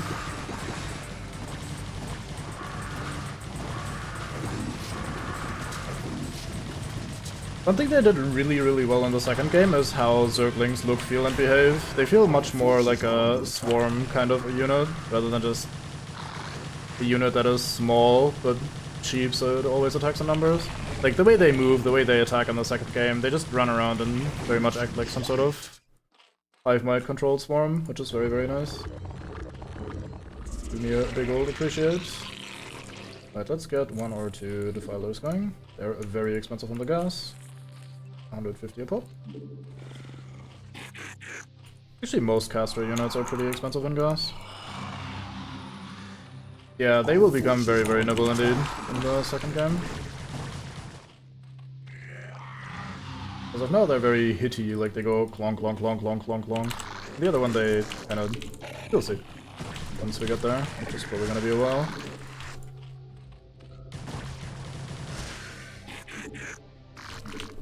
So if I had Burrow, one thing I could be doing is I could just leave some Zerglings behind and burrow them, and whenever the AI decides, hey, let's retake this area here, I could just unburrow and attempt to penetrate. But we can't, and we probably also don't need to do that. Anyway, here's our Defiler. Defilers are interesting. They really don't look that much different, do they? Yeah, basically the same, just more high resolution. They have 3 abilities. One of them we already know, it is Consume, which is the same one that Kerrigan has, so they can eat Zerglings, for example, to restore their mana, which is great. They can burrow, once we research that, which we probably won't. They start with the ability Dark Swarm, which looks like... Nope, never mind, can't show it because it starts with too little energy. But they get Dark Swarm by default, which is basically like a fog area. And in that fog area, nobody can use... or people can't use range attacks. They deal no damage with range attacks or automatically miss or something. I don't know the exact logic. But it basically counters range attacks in an area, so you could combine that with something like Zerglings, obviously, to... or Ultralisks especially, to kind of create fuck you zones, especially for example against Terran. Terrans don't really have any sort of melee attackers, so if you just Dark Swarm an area, the opponent is basically forced to retreat out of that area, since you'll probably be nibbling them to death in there. And that is quite powerful. The other ability they have... oh, there we go. One shot off. Whoop, look at that. Dark Swarm. I think that affects me as well, though. Oh, no it does not. That's alright. That's gonna stay a while. Not forever, but gonna stay long enough to be annoying. The other ability is Plague. I thought it was called Blood Plague. I guess it's only called Plague. And Plague we have to research first, which is here. Plague targets an area, kind of like Ensnare does from the Queen, and instead of green goop, it is red goop, which is probably just blood. And... goddamn. Inattentive little shits. Zergling just runs in, ends the drone, nobody gives a fuck. Plague basically infects everybody that gets hit by it with a plague. It is a very strong damage over time ability that attacks health, but it can't kill anybody. So let's say we take this group of Zerglings here, someone casts plague in the middle of it, they probably get all infected. They will start taking damage over time, pretty rapidly as well, and they will go down to 1 health and stay on 1 health forever. Plague has its purposes, especially against Protoss, because Protoss can't heal. Terran doesn't really need to heal, because mechanical units can be repaired, so that's not an issue. And then something like Marines, oh god, my 40 HP Marines instead only have 1 HP. Like, yeah, it's kind of annoying, but not the worst thing in the world. Protoss, however, like I said earlier, Protoss are pretty much the high cost, high stats kind of mates, and taking them down to low HP before the fight even starts is really powerful, so that can be quite good for Zerg players to do against Protoss. Look at this fucking slap fight.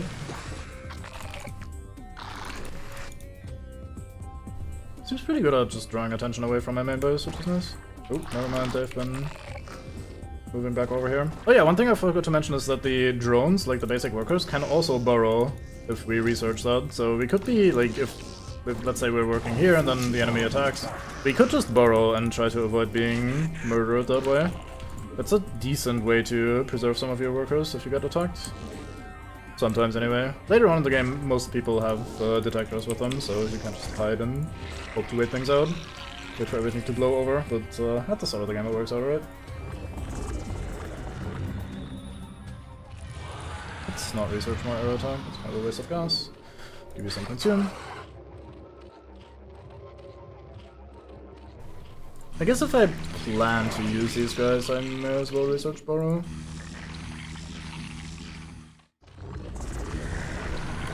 Pretty low on overloads, let's change that.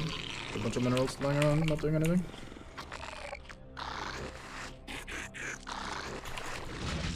And to consolidate my control groups here.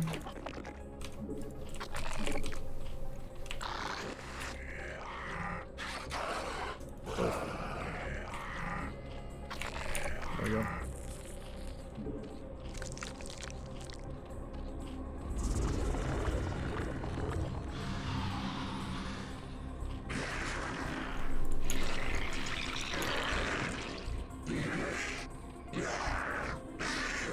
So I'm starting to reach the point where just sitting around and not doing anything gets kind of boring. Like, we don't really have anything to do right now.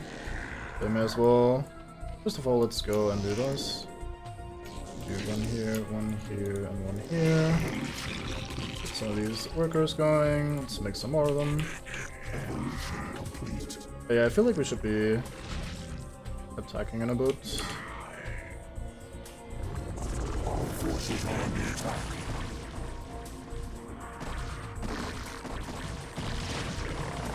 Look at this fucking DPS. 2 Zerglings just easily take out this man if they get to attack for a while. That is no defense, or no wait, it's 1 level of attack upgrades, so it's not even maxed out or anything.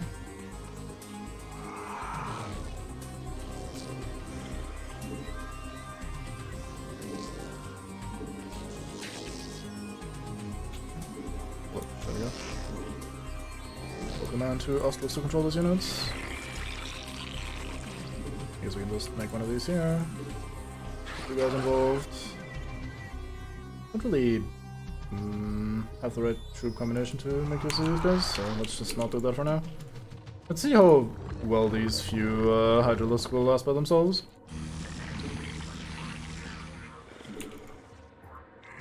They'll probably not last very long.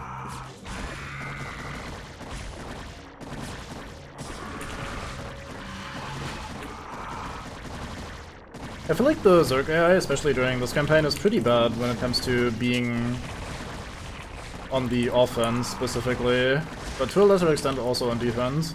Basically, a lot of Zerg units feel like they're kind of not great unless you have a lot of them.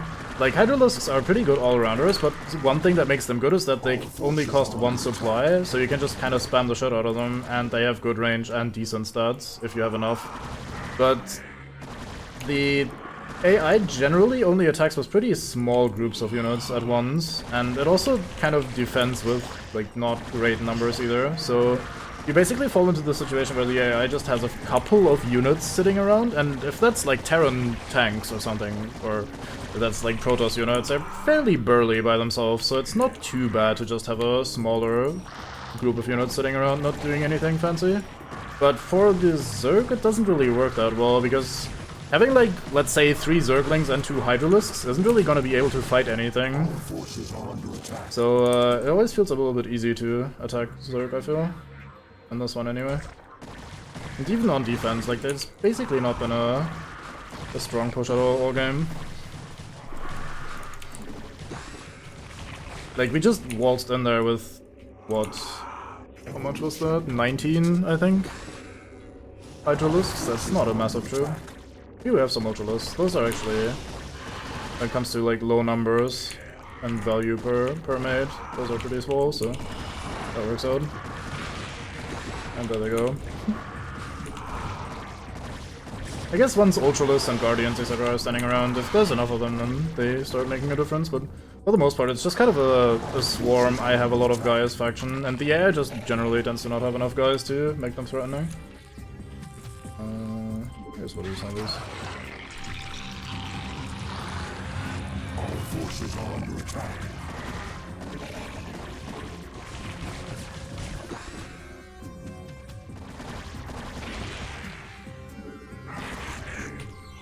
Our forces are under attack. Let's just get the other Zerglings in there as well. There's some guys sitting around here. Let's get you guys over there. Okay, let's use Plague so we see how it looks like. Or what it looks like. So as you can see, these guys are starting to take damage over time. It also affects buildings. But against Zerg, it's not that great. These Mutalisks will eventually drop down to 1 HP, which is annoying, but not too bad. Oh, this is a cliff that we can't walk up on, is it? Let me maybe grab a Overlord or somewhere, so we at least have some high ground vision. Our forces are under attack. So yeah, these guys all drop down to 1 HP. If it's like a group of even weaker units like Hydralisks or Zerglings, then they just recover pretty well because their total HP isn't that high to begin with. A group of Mutalisks, yeah sure, that hurts. You don't want your Mutalisks to get plagued, so it does make a difference there, but they will recover. If they're out of combat for a while, then that's perfectly fine. And the same with the buildings. It's not too bad against buildings, but unless you're fighting Terrans who would then need to repair desperately because otherwise they burn down, it's not exactly the end of the world to take some damage and have to repair for a moment.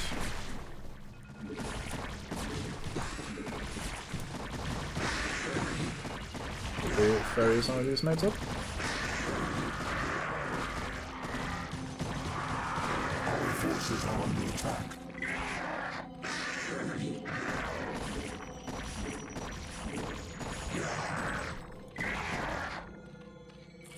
Also make more mates in the meanwhile.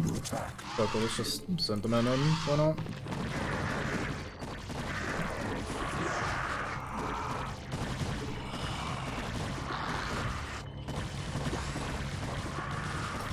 Our forces are under attack.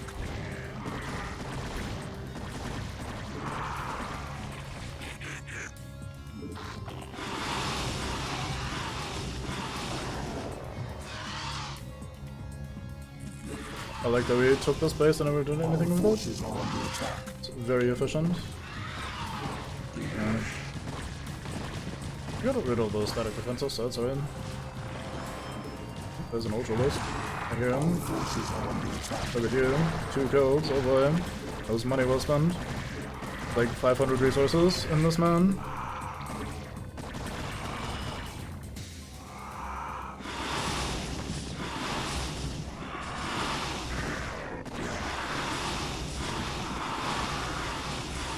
How are you guys up here?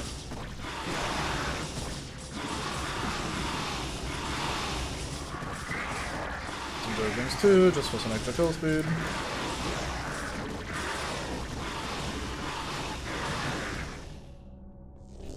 There we go. We made use of the new base. I can now officially claim that.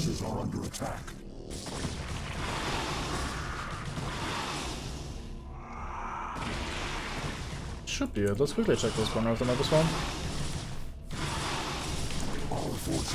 But yeah, basically I feel like this was a comparatively easy mission, even compared to the Protoss one, because at least the Protoss at some points had like 8 Dragoons sitting somewhere, and 8 Dragoons are not bad. It's not great, but it's not bad, right? Whereas if you instead have like 8 Hydralisks, or let's say like 4 Hydralisks and 6 Zerglings or something, that's just not a force that can fight anything. I don't know. I feel like Zerg AI is not fantastic. I guess all the AI isn't exactly fantastic. Oh well. Should be it, I think. So we have to hunt down the maids. Seems to be another high ground base, maybe there's something hidden up here. Also this corner that we have to check. Forces are under attack. Apparently we found someone.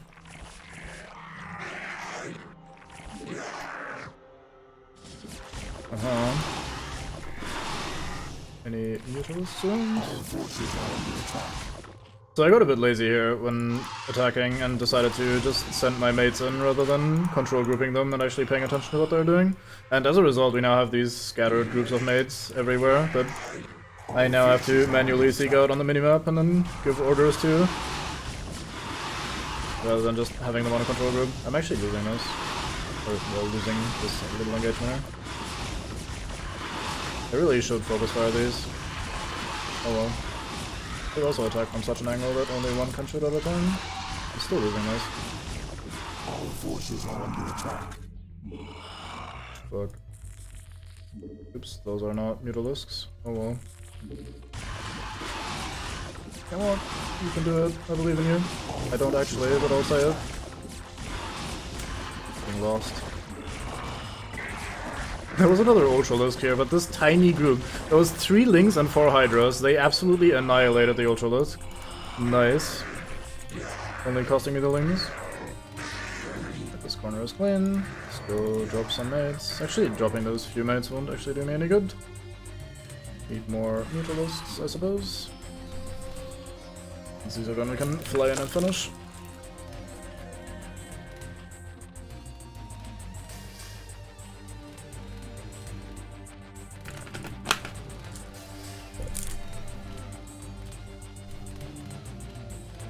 I like that little cutscene we had earlier. The fucking aliens like, hey, let's go blow this place to shit. And then we're all like, yes, they became dead.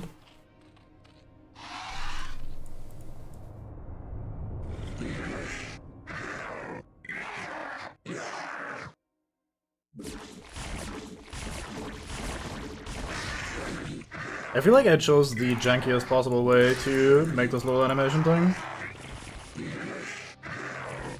I took a gif of the marine animation portrait thingy in the bottom right, and then turned that into or had used a thing online to see the individual frames of that, and I took a frame where the guy's mouth was open and he looked kind of confused. And then I took that and I changed the fucking brightness on it in 4 different levels, and then used the program that I used to split the GIF, and in turn made another GIF out of those individual, like, differently darkened thingies, and then added a transition. And then I fucking YouTube to MP3 the fucking sound effect for it, and then finally combined the GIF that I made with the audio again. This is a very arduous process that probably would have been much easier to be done somehow, but alas, victory is mine. Against the Garm Brood, fuck 'em. Eye for an eye, primary hive cluster, planet char. Behold, my long silence is now broken, and I am made whole once more. The cunning Protoss have dared strike down that which was immortal. For the Protoss who murdered Zaz are unlike anything we have faced before. These Dark Templar radiate energies that are much like my own, and it is by these energies that they have caused me harm. Yet shall their overweening pride be their downfall. For when the assassin Zeratul murdered Zaz, his mind touched with mine, and all his secrets were made known to me. I have taken from his mind the secret location of Ire, the Protoss homeworld. At long last, my children, our searching is done.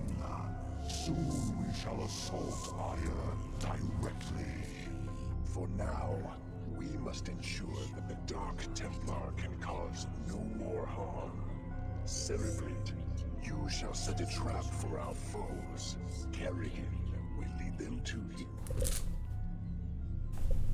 Right, I can do that. I think this is the last or second to last mission. I don't remember, like I said earlier, I don't remember exactly how this campaign ends anymore, but oh well. Oh, it's this map. Right. Do I have to prevent them from escaping, or how does this work again? Yeah, let no Dark Templars escape. Okay, it's gonna be a pain in the ass. Alright. Hey, this might be actually difficult. Let's see. So, we got something fancy and new here. Something fancy and exciting. Let's put you guys here. The other ones on the other side. We got Nidus tunnels. Or Nidus canals as they're called here. Okay, I split these pretty dumbly, but that's fine. They're basically tunnels between two different locations. They're Zerg exclusive, like the other races don't get to do something fancy like that. Which is not actually all that great. Sadly, it's kind of a not fantastic feature.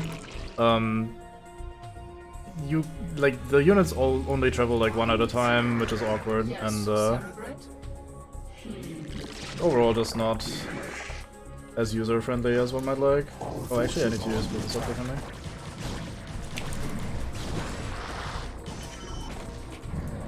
But hey, we can sort of quick travel across the map, I guess.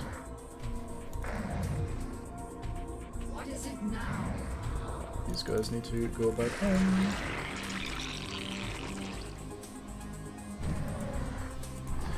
So after these last two missions were a little bit boring in terms of what you do in them, we have a mission that is a little bit more complicated and might actually give us some trouble.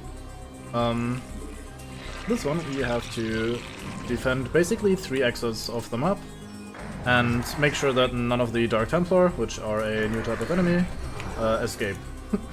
To put it bluntly. They're pretty annoying. Like, they're not weak. And usually these missions are a little bit difficult because you need to pay attention to 3 different locations instead of just massing one big army that can steamroll everything. So we have to make sure they don't escape while taking up, building up, and then eventually taking over the map and winning the game. It's gonna take a bit. But at the advantage, we start with some strong units. We start with like 4 Hydralisks and Kerrigan on this side. We have an Ultralisk, some Zealots, not Zealots, Zerglings, here we go, and the Hydralisk on this side. And then down here, we kind of are a little bit fucked. I need to move this maybe around a bit. We have 1 Ultralisk and 1 Hydralisk. One of the major issues about this, though, is that the Dark Templar are permanently cloaked. Like, Ghosts can cloak themselves and it drains energy. Dark Templar don't give no shits at all, they just fucking perma-cloak.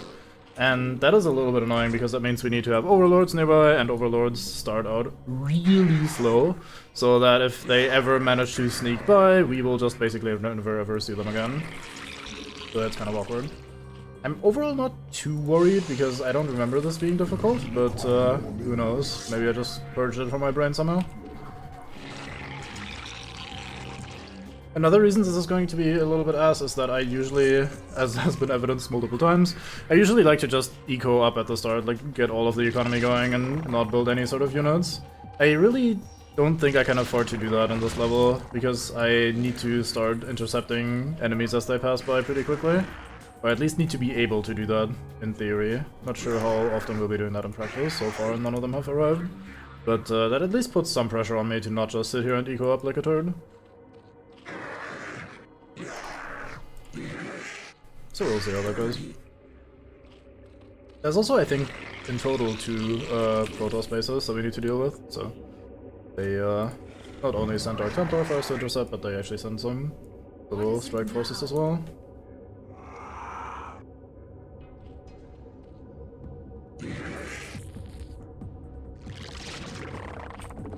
Let's go spawning pool. Can't build anything else yet, can I? Just ass up more drones. At least that's a decent chunk of minerals up here. So we're probably not going to be running out anytime soon, and we can spawn a bunch of drones and be fine.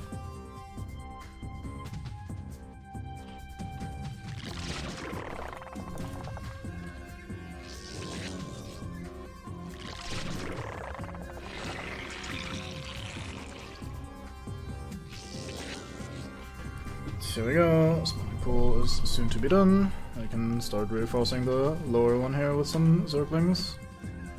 And it really seems like the place that needs support the most. That being said, even though I shat on them last game a little bit, Ultralisks are quite useful in this situation because I can't really have a big man, massive steamrolly army.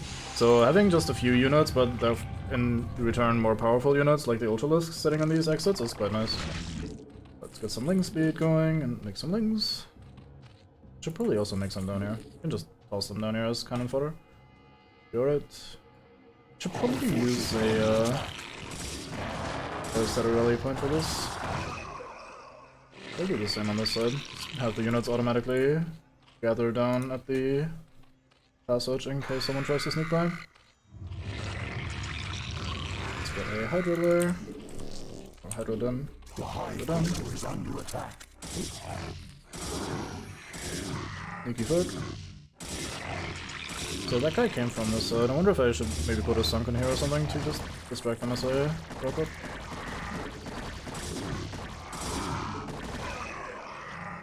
We'll be probably fine for now. That being said, we have some bare minerals since I've not been on top of spending. Also need one more mate, I think, in this gas, since this is not perfectly positioned. Some Hydra range. A creep colony here. I guess I'll also add a spore colony. Require more minerals. Easy. Let's do this. We'll have this be the sunken and this one the spore. We can't make spores yet, so that's one thing we'll have to deal with. Did I make drones down here as well? No, I did not. Okay. That is fine. 3, 2, wait, there's drones in here. That's where they went.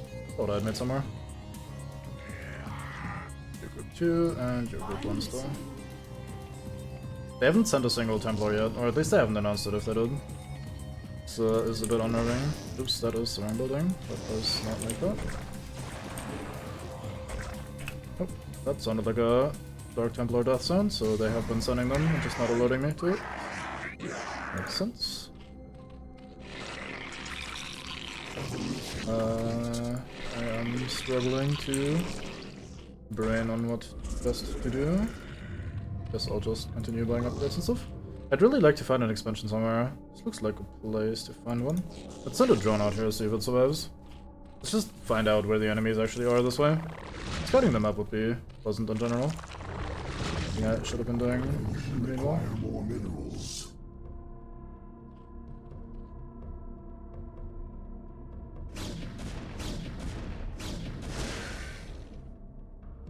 Maybe from this bottom base we can reach that. Yeah, they're very fun. Fan favorites. They move off a little bit more in the old one, I thought. Not really. I somehow seem to remember them having more, like being more animated here in the facial bits. Should just be able to walk up here and claim this without problem. At least I hope so, unless they cheekily place some mates there. Just to prevent you from doing that. Would not surprise me. Wanted always forward here and a sunken here. Yep, they place a little meds. Another D2 dead. So it's getting a little bit weak. Let's reinforce with some lings. Upgrade to lair has been done for a while, I think, so we should probably start getting these overload upgrades. I might want a spire. Actually, do I want a spire? I like doing this with ground forces mostly. Let's not get a spire. We can get Ultralisks though eventually, so that's fine. Very fine. I'm listening. Which group is it? This one. So there's just some cannons here and here, probably just to bother you while you're trying to gather your stuff. Let's make some more wings over here on this side as well, since we have 0 so far. Is that already done? No, I didn't have the resources I guess to afford it. Oops. That's going to be annoying. And that's solid. I'm listening. Yes, Cerebrate? I'm listening. Yes, Cerebrate? So we got annoyed by some mates coming from the right earlier. Let's see what's up here. I guess they just went up the ramp. No, there's a little base here. This once again just looks like an expansion that is defended for the purpose of us taking it eventually. Our forces are under attack.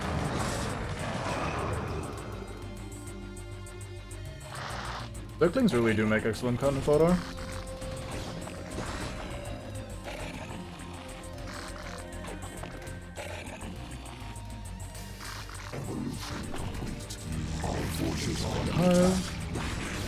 Another fortification. This might actually be a base. There's a cybernetics core here, so that is probably actually relevant. Alright, it's good to know. Forces are under attack. This is the only anti-air I have down here. A little bit unfortunate. I should probably reinforce that a bit. I should do that on all sides, just build some hydros. Right now we're building Zerglings up here, so it's not gonna be a thing. Alright. You gotta hold that for a bit, sir. Our forces are under attack. Yes, I know. Working on it. I should get melee attacks as well. What is it now? You were this group. You require more minerals. Let's end this fucking scout. What is it now? So I was earlier mocking scouts as being like one of the worst units in the game. What is it now? The reason is they basically function like wraiths from the Terrans. They are units that have two different attacks, one for ground and one for air. And pretty much exactly like wraiths, their ground attack is awful and their air attack is alright. The issue is that unlike wraiths, they're even more expensive than wraiths, and even against air they're not that great, and their ground attack, like I said, is pretty miserable, so they just kind of are ridiculously expensive and don't really do anything terribly well. For anti-air you'd probably want other units, especially in the add-on, in Brood War that is, and against ground you definitely never build them, so they're just kind of stuck on a pretty shitty spot where they don't have a niche. While, once again, still being way over the top expensive.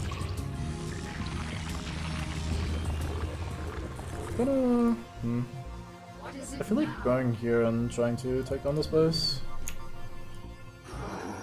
But knowing luck, I'll probably be attacked the moment I do this. I guess we'll be saving on ass quickly.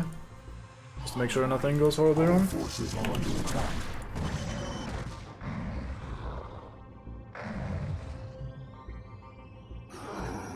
Alright, if Kerrigan leads the charge, we should be fine here. What is it now? I say as very excited Zergling just kinda immediately cut us up. What is it now?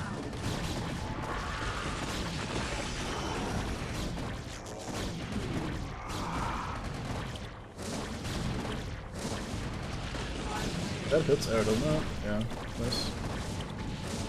Yeah, she took a lot more damage than I thought. I guess I really sent the absolute bare bones the minimum of units up here. It's kind of my bad, I guess. Sounded like I just... Oh no, I built the Ultralisk cavern. Wait, we don't get Ultralisk upgrades yet? That's weird. What is it now? I guess I'll hold that. So, these three will be going up here and taking this expansion. Let's do something similar on this side and go clear out the space. I guess we'll actually be building Ultralisks in this map. That's fun. Looking forward to that.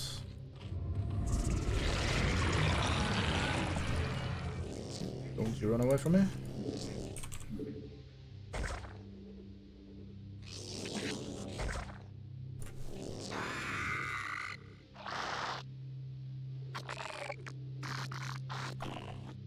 It's quite nice that even though they give you Nidus canals on all the ends, you also get a hatchery, so you can just build the units you want right then and there, which is very fun. We haven't seen a single Dark Templar on screen yet, because I always just, whenever they appear, I'm always too late to actually spot them and point them out to you, but we'll eventually see them in the Protoss campaign if nothing else. So, they're not lost forever. They're pretty cool though. Definitely one of the fan-favorite creatures, I would say. I don't really need more here. Toss some of these in here.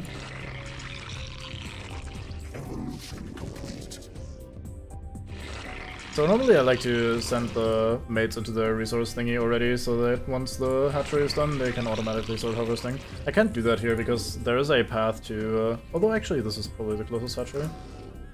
Yeah, this is definitely the closest hatchery. Never mind. I was gonna say that if this hatchery didn't exist here, then this guy would try to walk all the way over to the main base and get killed on the way. But alas, I'm an idiot. He had another hatchery right there. But let's see if we can take this down. That didn't look too hard. We have adrenaline thingies, don't we? We do.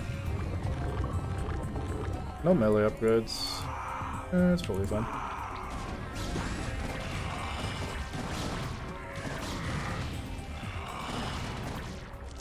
Yeah, I just need to kind of make sure we micro this somewhat correctly so that the scouts die.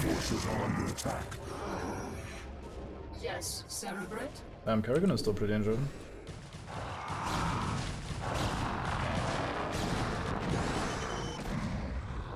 You just run up there. There's a Reaver, oh boy. I hope that doesn't aggro. Could be a pain in the ass. Oh, let's also establish this face then.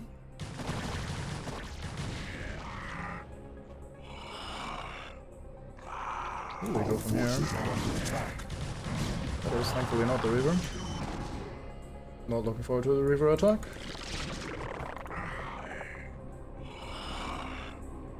Oh, this leads all the way up here. That's alright. Is there a ramp on this side? No, there is not. I guess this counts. Cool, so that's that explode. We evolution something. That one.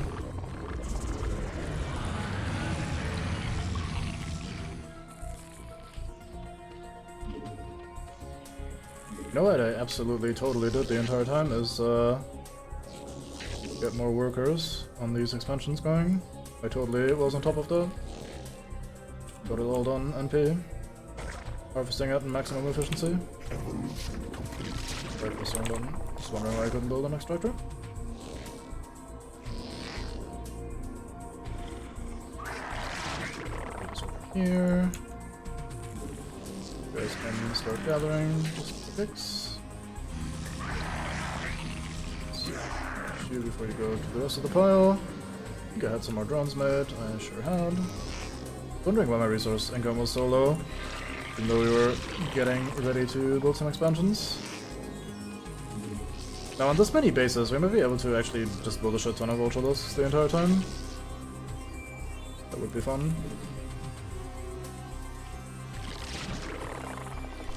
Let's see, so they're 200, 200, and they cost 4 supply. That is pretty expensive, but not the worst. We have a lot of bases, so that should be fine eventually.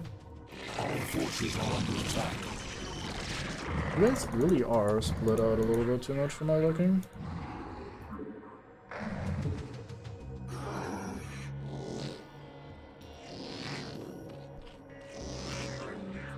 Should be more than enough for this side.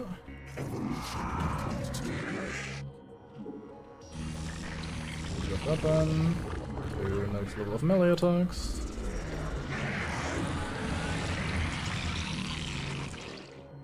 This is done. You guys are just hanging out here still. This looks like a very small base. I'm gonna have a quick look in here. There was a Reaver, which is a bit worrying. I'm sure that's fine. There's a dark. No, that's an observer. Okay, there's a lot of Reavers. Holy fuck, is that 4 Reavers? Okay, no, it looked like another 2. Or another 3, but it was only another 2. Alright, cool. That's not too big of a base. We can deal with that. Did I build more drones down here? I did not. Cool. Get some more down here.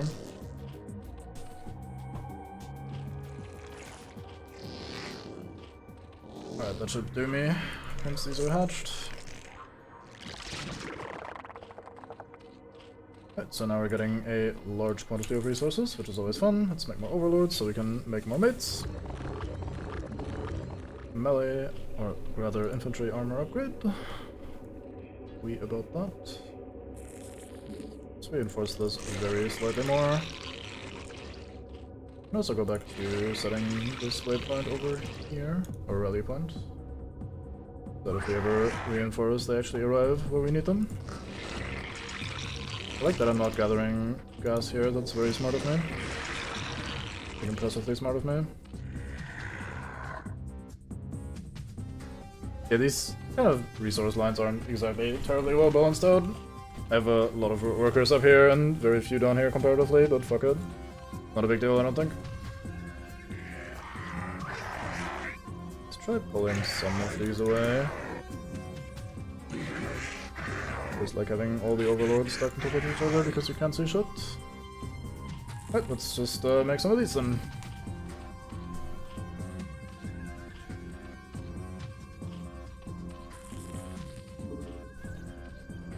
I think we'll just start with this bottom base here. Should be fun.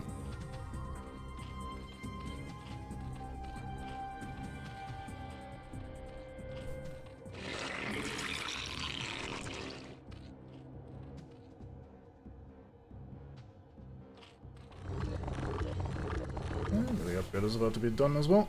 Very fine.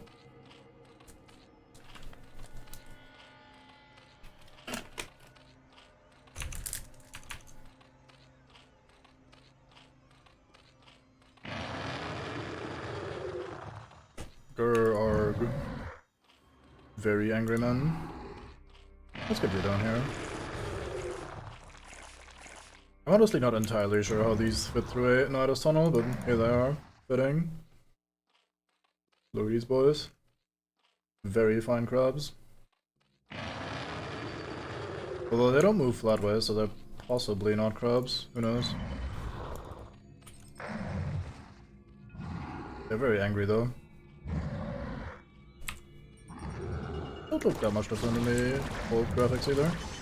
Alright. Speaking of alright, there's a set of upgrades that we couldn't get yet. I think we get them in the next mission. Maybe it's an expansion pack thing, I'm not sure. Wow, we are getting shit on by these reavers. We might actually lose this. God damn, that's a lot of damage. They actually got another shot off.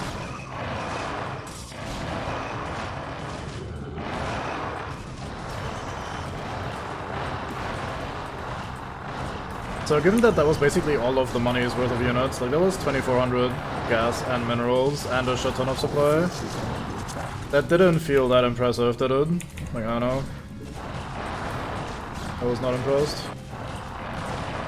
But yeah, there's gonna be some upgrades we can get for these. We can give them more movement speed and more armor later on. And by later on, I mean either next mission or in the expansion pack campaign. That makes them a lot better. But, oh boy, Sidestone. I grew tired of slaughtering your servants. Have the mighty Templar lost their infallible courage? Well spoken, concubine of the Zerg. But though we strike at you from the shadows, do not think we lack the courage to stand in the light. You would do well to abandon this attack. You seem overconfident of your abilities, Dark One. I am no helpless cerebrate to be assailed under cover of darkness. I am the Queen of Blades, and my stare alone would reduce you to ashes. You and your ilk cease to amuse me. Prepare yourself for Oblivion's embrace. She thinks so fucking highly of herself, it's ridiculous. For a second I panicked and thought that one of the Dark Templars had gone through and I just lost them up. Let's quickly save, we haven't done that in a while. Because that would be kind of awkward to just kind of lose it now. Out of gas. Guess we just triggered that dialogue by breaking one of her bases. Or their bases, rather. Our forces are under attack. I mean, I guess it makes sense. If you suddenly control vast hordes of vicious monsters, and they obey you every whim, and also your psi powers are even more big, swole, harder than they were previously, and stuff like that, I guess it's easy to get a little bit high and mighty.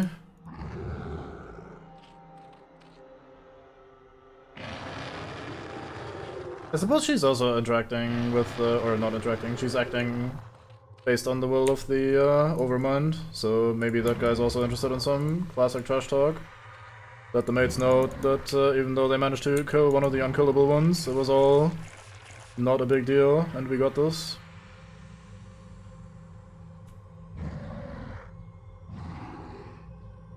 Didn't I make more? I think I ran out of gas, didn't I? How fitting. So we got pretty lucky because I forgot to bring an Overlord with us when we were attacking here. And if there was a Dark Templar, who, once again, they're permanently cloaked, then we would have just kind of died. Very awkwardly. Because unlike Ghosts, they actually do a shit ton of damage as well. Not to be trifled with completely.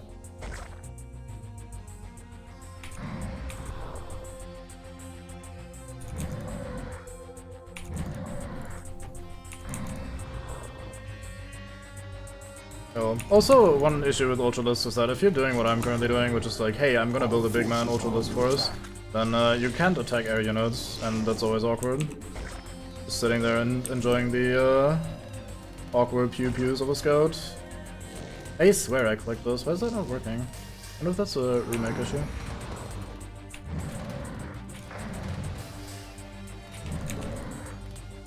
So yeah, this scout is now shooting me for a grand total of 8 damage per shot, reduced by my 3 armor, 4 armor. So he's shooting me for 4 damage a shot. Well, I have a sweet total of 400 HP on all of these men, so he's gonna be busy for a while. But it just makes everything so awkward if you have this guy running behind you trying to shoot you. Or trying to tickle you, more appropriately, I guess.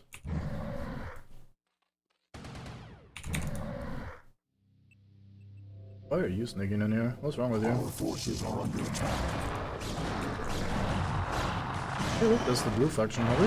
There's many of these? I don't think so. Mostly been looking at the teammates. Oh yeah, they're the Psystorm ones.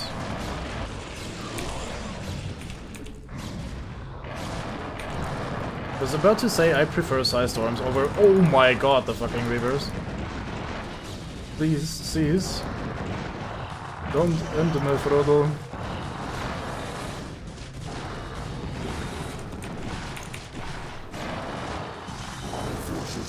Fucking goddamn. There's Archons as well.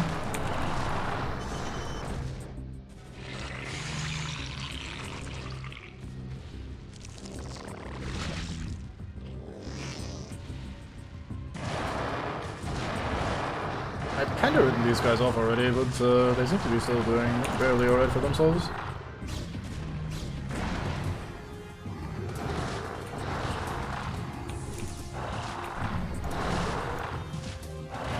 Guess I need to actually control these a little bit. Oh, fuck.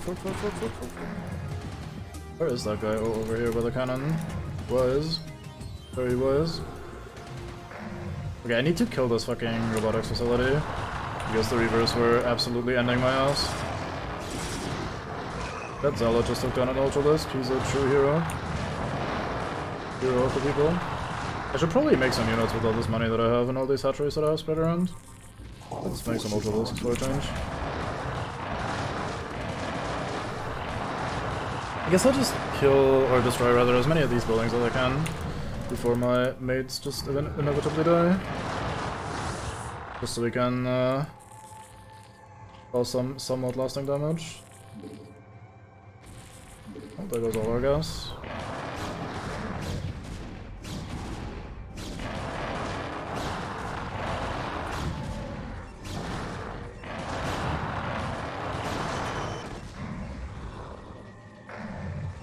Quickly go and end this turret. Never mind. Let's get ended by this turret.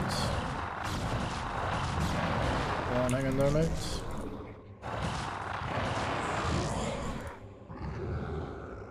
Try to get the Protoss gateways down as well. These men appear excessively confused. Oh look, it's a single fucking scout again. What is up with single scouts just rocking up and being annoying? Who's paying these guys?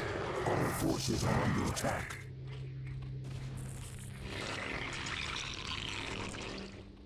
I think I didn't add a third one to these, did I?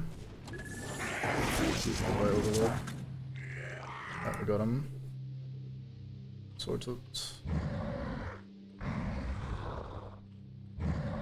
So let's try to keep up the pressure by just going back in immediately. Nope, not that. I want this.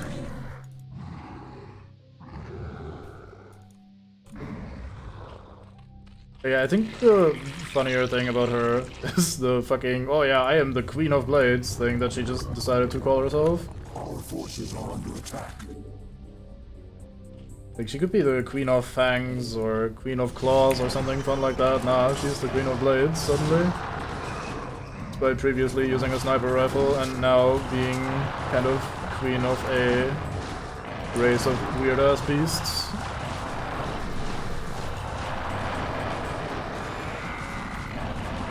I guess it's a bit pedantic, but I know, I just find her very, very silly.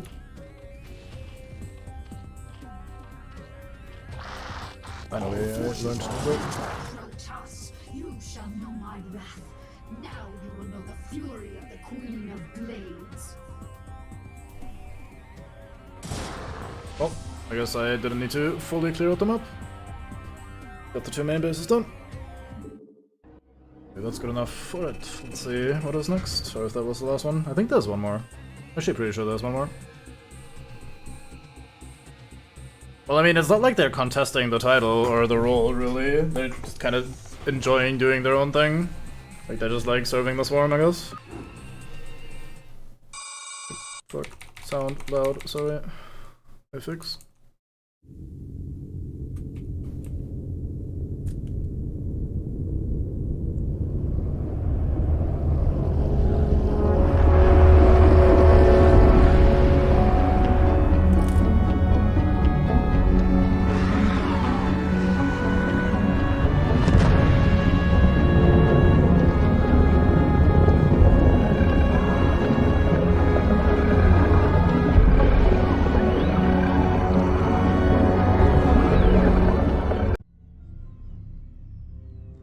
Well, that ended abruptly. Yeah, I mean, the thing is that the whole the Overmind is in charge thing isn't even in question. She's not like, oh yeah, I'm gonna do my own thing, I'm gonna fuck ass. I don't know. It's just a bit silly. Anyway, Bessadar and the Dark Templar Zeratul survived Kerrigan's vicious attacks, but their Templar armies have been decimated. Kerrigan, left behind to hunt down and eradicate the remaining Protoss warriors, begins to scour the burning wasteland of Char for elusive prey. Meanwhile, the entirety of the extended Zerg spawn teleported through space-time and began its long-awaited invasion of the hated Protoss homeworld of Ire. I think that's it, isn't it? Invasion of Ire. Children, the hour of our victory is at hand. For upon this world of Ire shall we incorporate the strongest known species into our fold.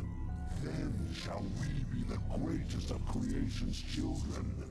We shall be perfect.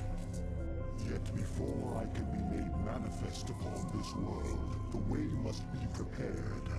You must seize the Kidaran crystals, for within them lies power undreamed of by the Kotas. Go now, my Cerebrate. Secure the crystals and bring swift wrath to all who oppose the swarm. Alright, becoming perfect sounds fine. Let's go do that. Yeah, I think this is the last mission. I seem to remember this immediately. Just like layout, setup, whatever.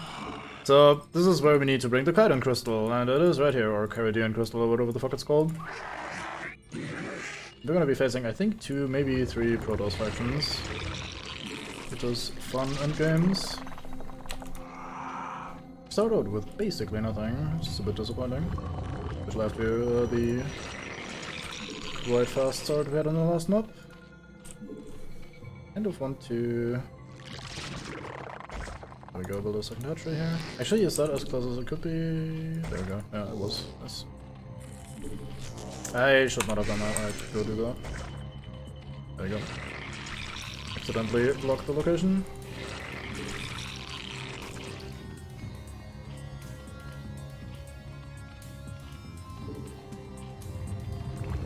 I wish we had a Hydro then. Like, Hydrolus would be nice here at the beginning.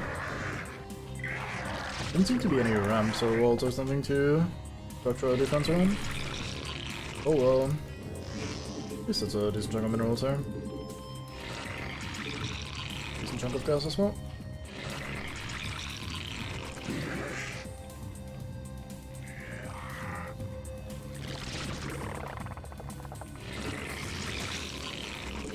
I guess we'll just build the gun up here.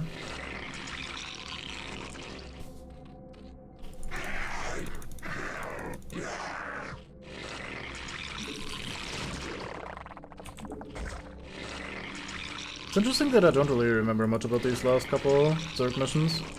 For the Tyrant campaign, I was pretty confident to remember, or that I remembered what was going on at which point. And I think I remember the majority of Protoss missions as well. We were stuck in that building for a while, huh?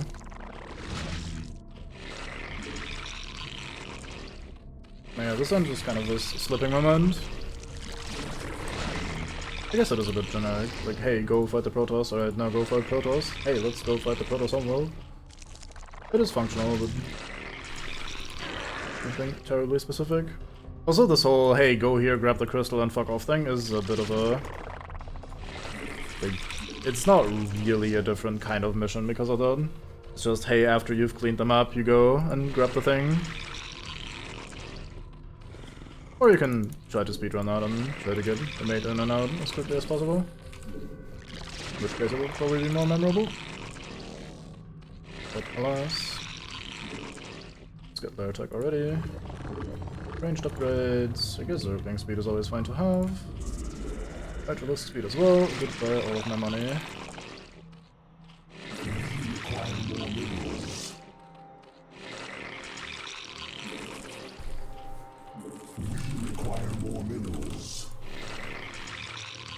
I think we may be requiring a certain thing. I feel a little bit awkward sending these overlords out so far, because we basically have almost none of them, and they die. We're kind of shit out of luck in terms of making more stuff. But seeing some bits of the map would be nice. Looks like it might be a choke point, or even just a wall. Be nice. Something to work with. Guess I'll put you... let's go up on that thing.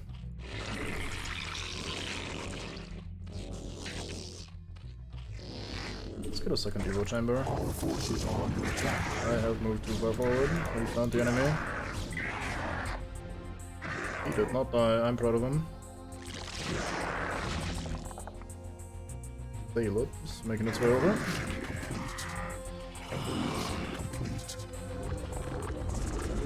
Again, very nice.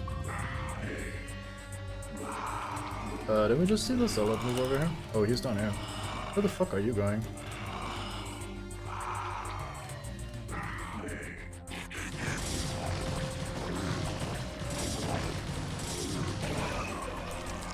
For me, microing the Zerglings, very important. Since I care so dearly about them, it's about keeping them alive. Oh right, yeah, been putting that off for a while.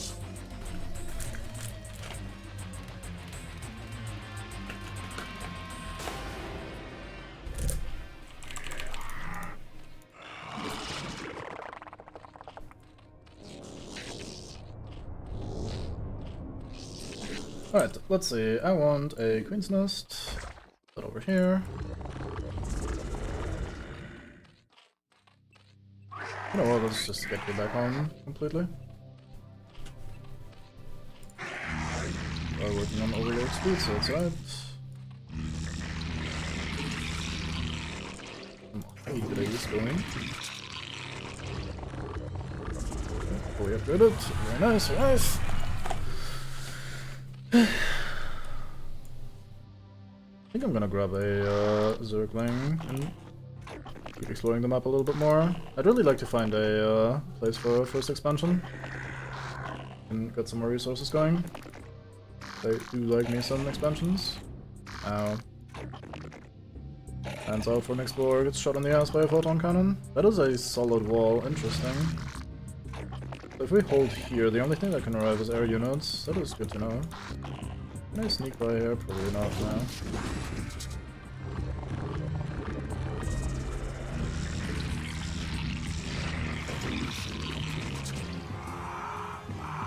I guess we'll just hang out here then. Let's bring an Overlord, even if he's slow as fuck. Alright, let's take this one.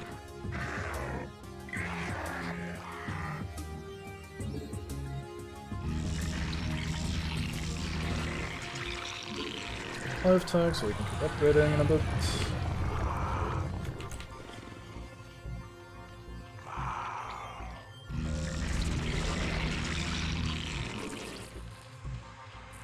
Already out of Overlords, let's change that.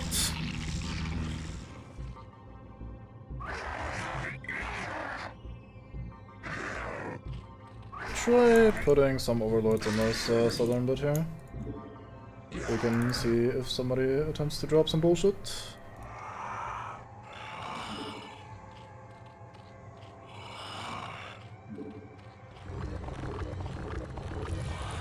There's on this thing.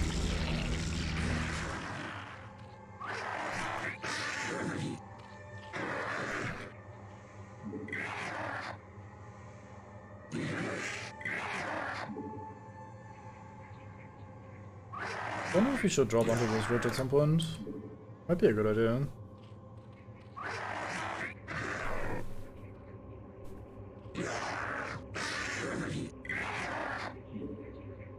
Very angry man.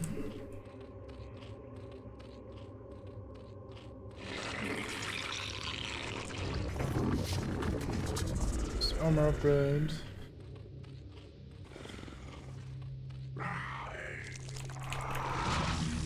Alright, let's grab, oh, I can't do that, gas. Haven't spotted a natural expansion yet. Probably over here somewhere, I guess.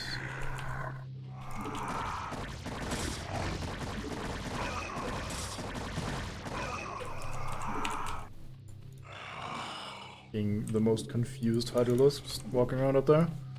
Where's the fight? Everybody's shooting. Where's the enemy? Guess I can't blame him, since there was a total of 1 enemy combatant. But at the same time, it is a bit hostile of you, sir.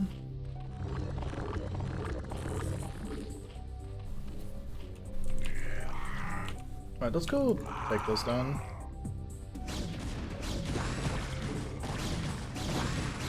Let's see more of the world.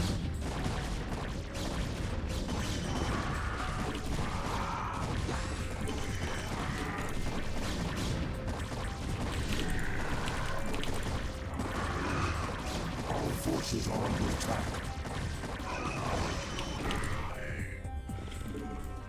I like the remastered kind of explosion that Protoss buildings do. Blue, big old weird. Oh no.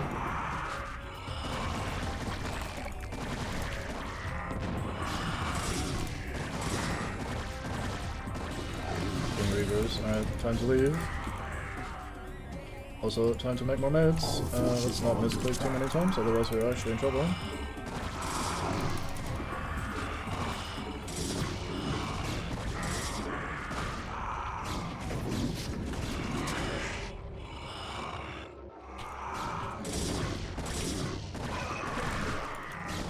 God damn it.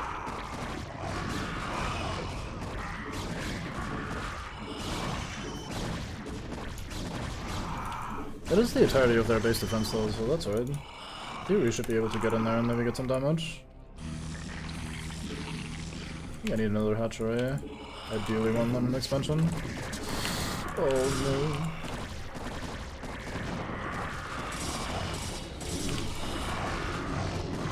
Fucking Reavers.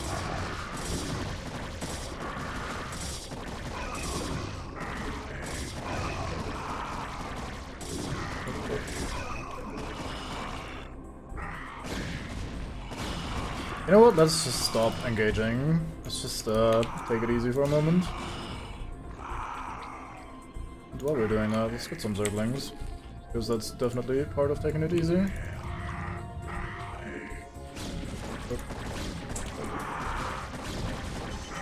Get the wrong unit.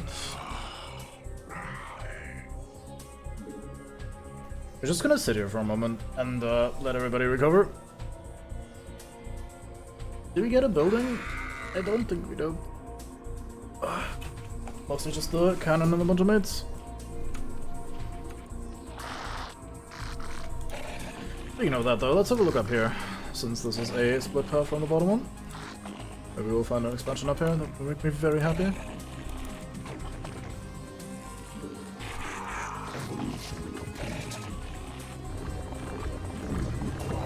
There goes, lovely. Huh.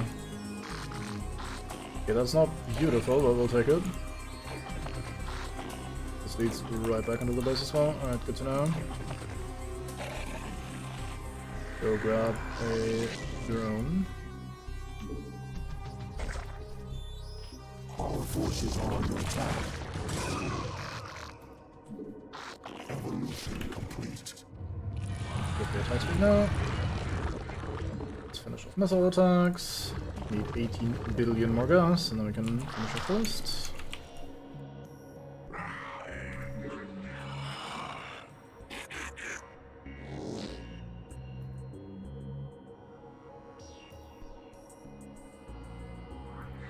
It is kind of close to their base, but we're lucky they won't attack for a while.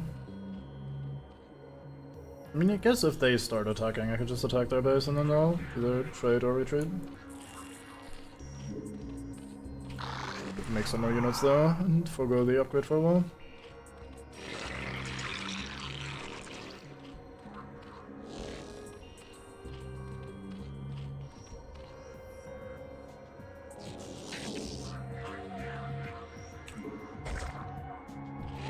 I really want that gas more than anything.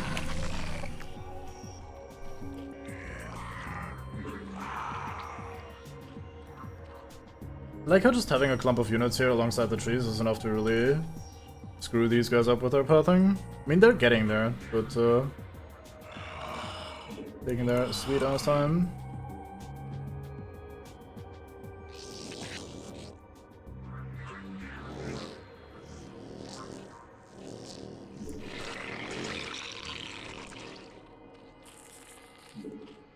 Let's get some more Zerglings. Oh, they're dropping mates. I think we have the overlords to see what's going on. I guess I could come here and snipe the observer if I can. Let's try. It's already damaged, so it shouldn't be too big of a deal. Ew. Got him.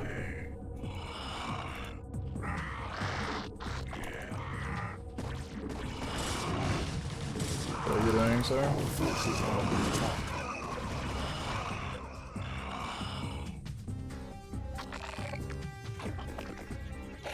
Can't wait to get back into that base and immediately get blown up over again. That guy just fucking ended me. Right, let's grab some of you.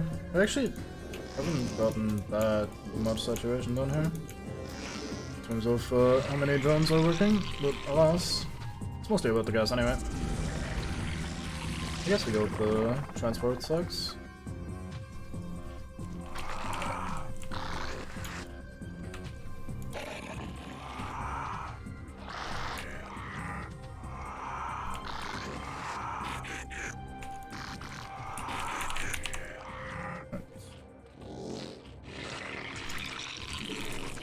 Which should be good enough for a bit.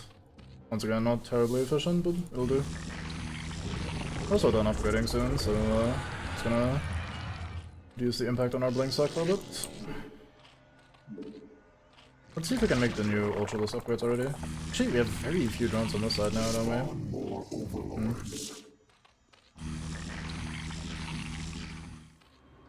I guess I really was more busy this game when it comes to defending my base, sorting things out, so we didn't have to, or I didn't have enough time to just eco up and ignore everything else for a change. Which is fun.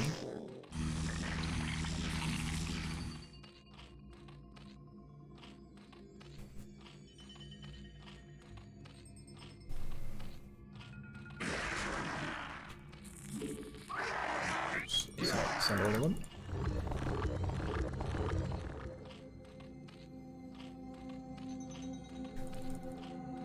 Come on. Finish up. There we go.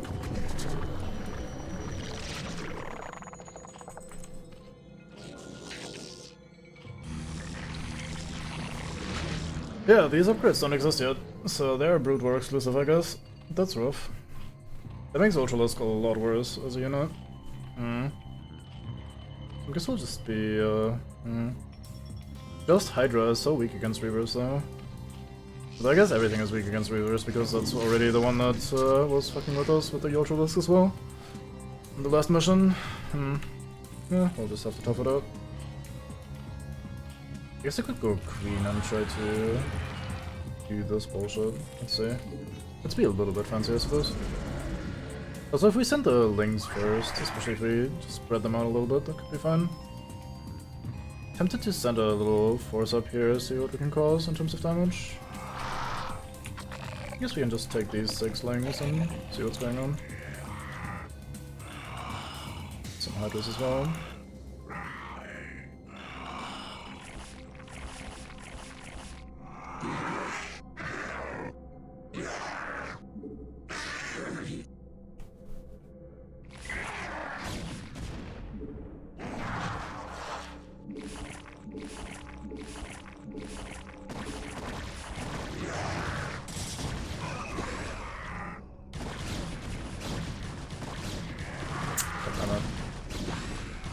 I think I might have survived that with the armor upgrade. I'm not sure.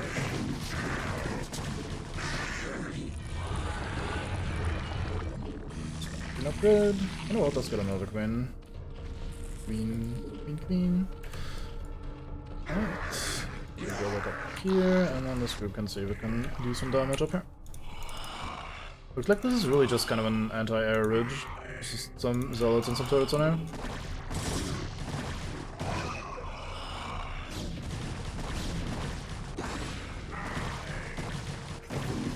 It's a fucking fleet beacon, goddamn.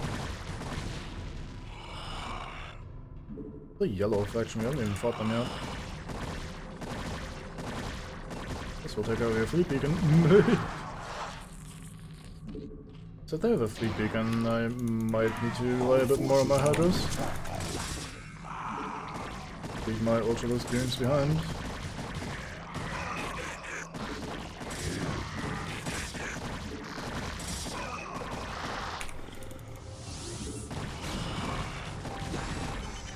Damn it.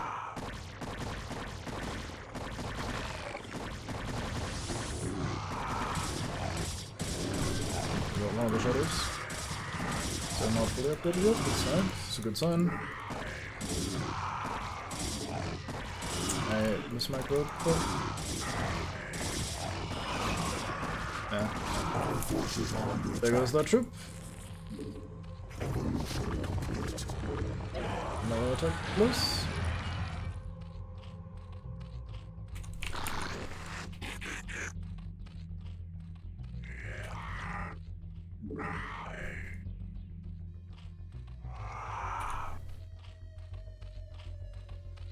Things have definitely slowed down now after the initial kind of accidental assault on their units, on their troops. Seems like they forgave, which is nice.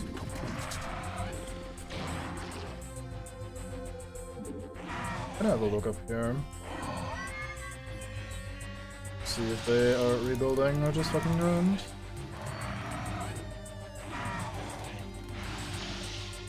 Hey look, it's a reburn. We can parasite this thing so we get some vision.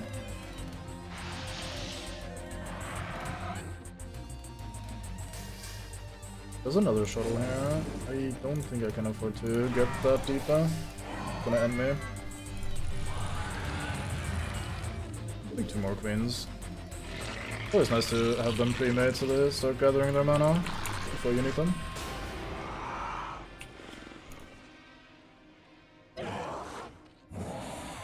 I want to be able to use Broodlings twice, so this one needs to get a little bit more tall in terms of energy pool. Then we can think about approaching.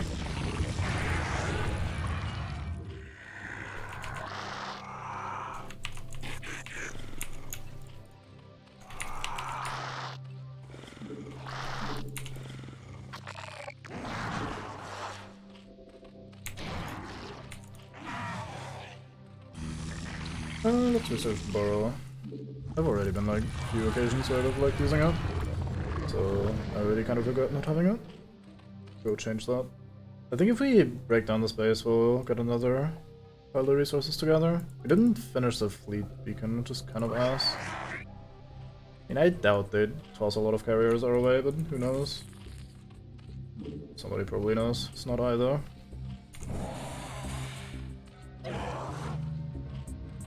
Slowest energy recharge in the game. Wish they had consumed, so we could just eat a Zergling or two. Get that shit right back.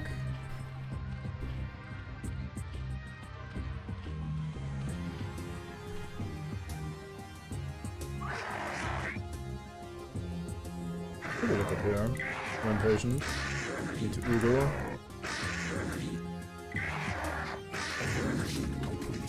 You can sit around here for a while. How dare you?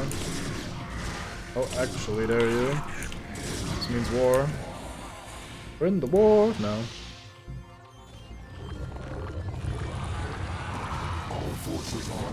Ooh, look at this. The Reavers were left behind.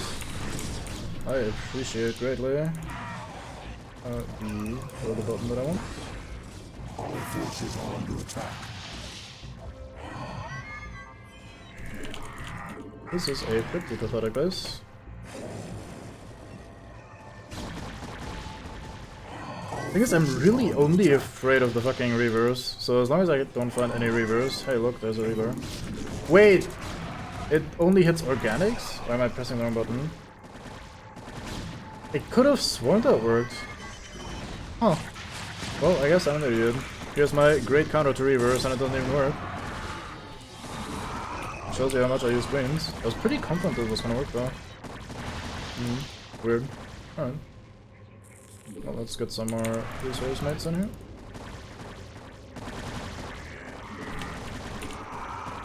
I mean, I guess logically it makes sense that you toss broodlings into the kind of creature they can actually brood in. Like, live in.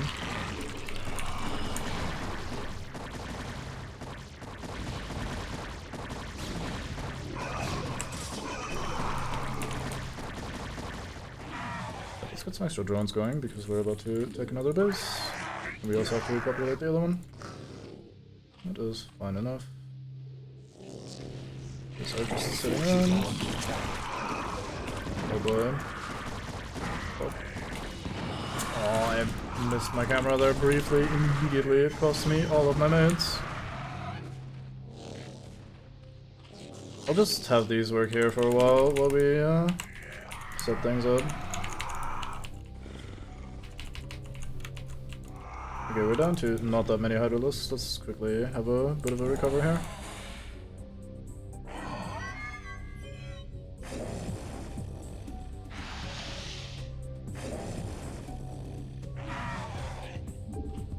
Alright, so let's grab these two. I want an extractor here, and I want a hatchery here. Where do I place that, left or right? I guess like those more.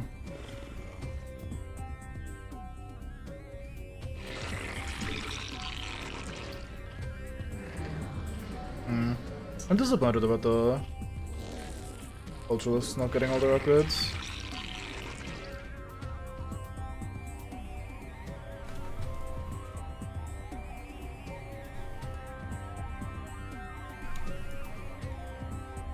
I don't want to explore this side a little bit. Let's see. Let's grab the weakest queen. Have a bit of a look. I don't have quite the same field of view as Overlords do after the upgrades, but they're still pretty good. And slightly faster, I think. Right, so we could just get another base here immediately. I don't see a reason why not.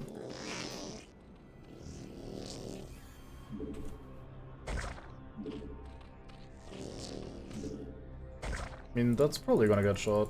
That's good enough of a reason as to why not, I suppose. But I'll give it a try.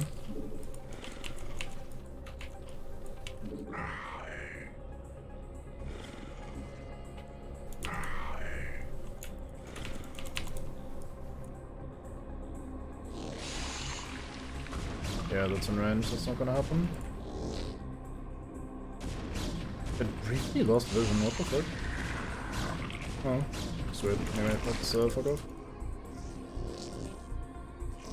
Guess you get to hang out here for a while.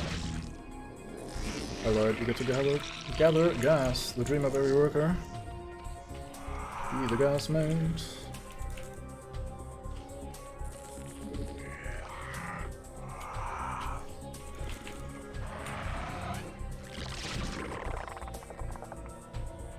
Kinda wanna... I'm tempted to ferry more mates up here and try to finish off this little ridge here. I should probably do that. Let's grab some overlords so we can speed this process up a bit. Just keep pumping out units.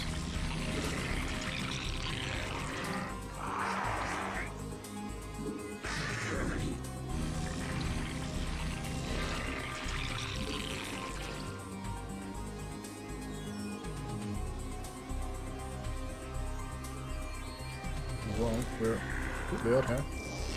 Time to change that. That is probably going to be a problem, isn't it?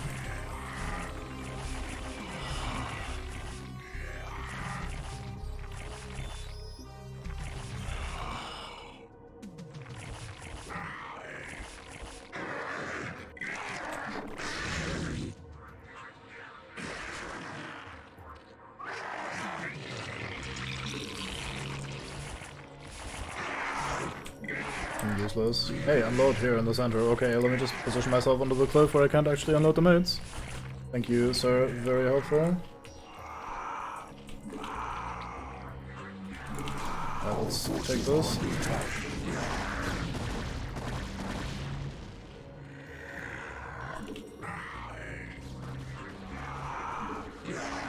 Let's go like down here. And just come with as a reinforcements. They're probably gonna start ferrying mates up here again as soon as we start shooting the yellow base. Those guys seem to be the defensive types.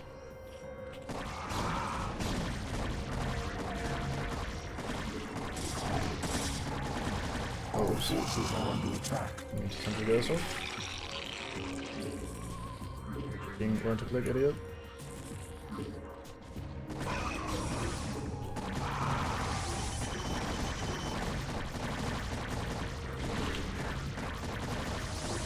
Oh, get fucked, Mr. Reaver. Enjoy being down there where you can't do anything.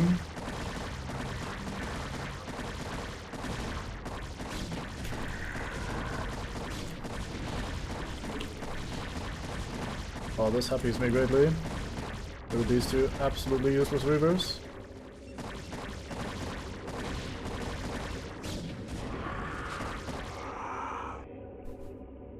Guess we'll fall back for now. Call it good. Bury the men back down. Guess we could try the same with this ridge here as well, so we can climb the gas. Not that that's an exact priority right now. We're already not really using up the resources we have very well.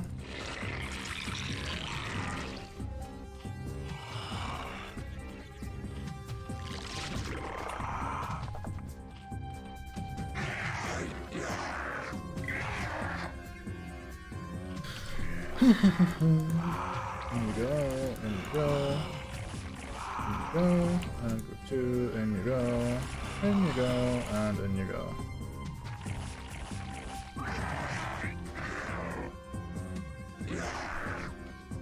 Where would I drop here? Probably on this little ledge right here.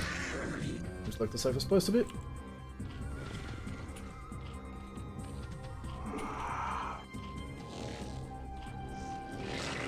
Some drones in there.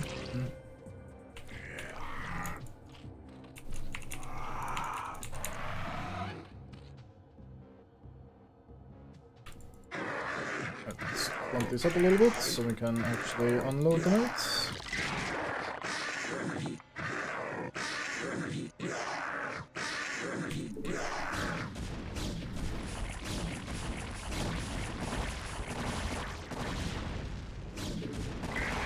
Could you please continue unloading? Thank you. There's more inside of you, I know. Please unload. Mate, please. Wait, I can't say more than plus, what the fuck?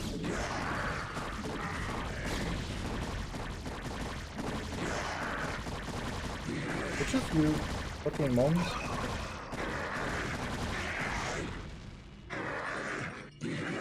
This one?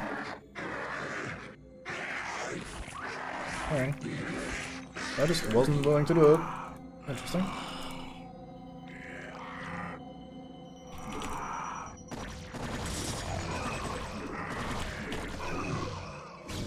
Alright, now I can do this. Yeah, there's some more stuff here. I should probably make some overlords. Actually, you know, never mind, I already did overlords at some point. Since we are absolutely fine. It's another very big yellow base, goddamn. Quite the place. All forces are under attack.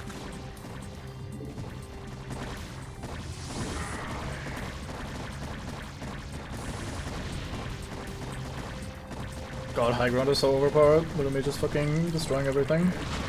Can't even fight back properly. Why are you guys so bad at this? Fucking get mining.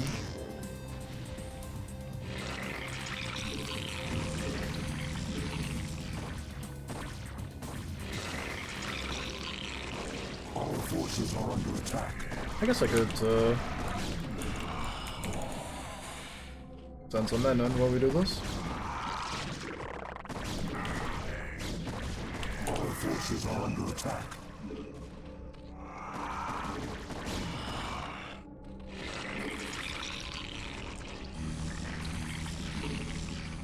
All forces are under attack.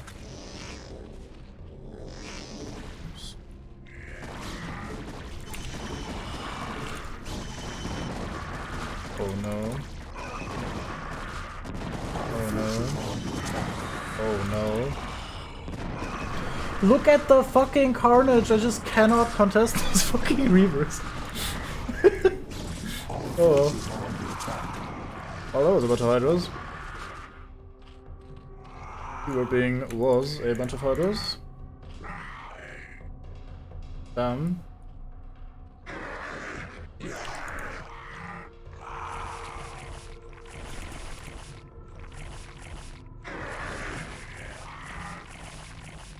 I get absolutely ended by them.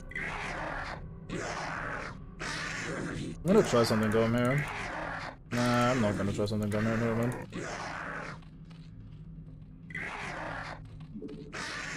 Just unload. I think what I should be doing in reality should be adding some air units or adding some more girthy ground units, and I'm gonna choose the second option.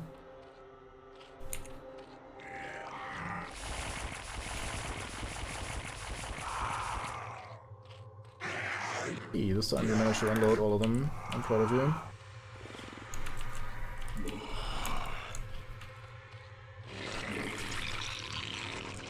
You just max out an army this time, and these two.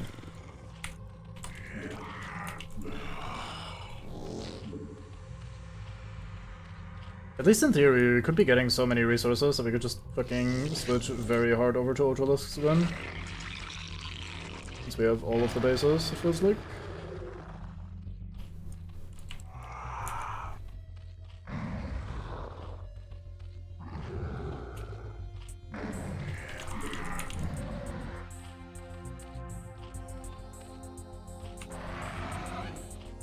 Fucking reavers.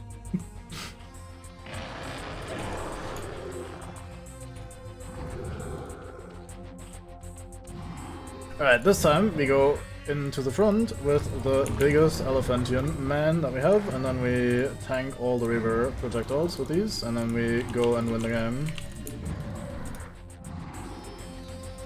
With these well spread out men charging forth, immediately clumping back up.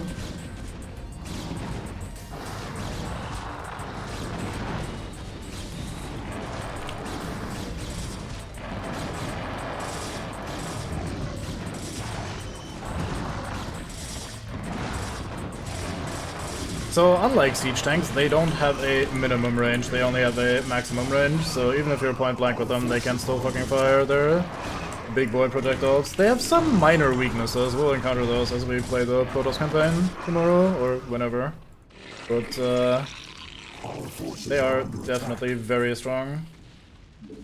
Especially if you're an idiot like me and refuse to use air units, because you've made up your mind that you're gonna be Hydra-listing and Ultra-listing.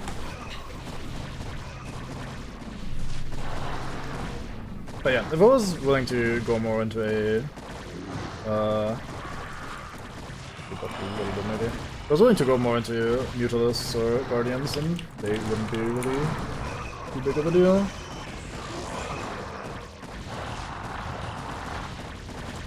But hey, if you're being an idiot and just trying to brute force mass ground units against the guy that is absolutely ending any attempt at mass ground units, then you really have nobody to complain about. What to complain to? Can't really complain, whatever. Insert phrase that makes sense here.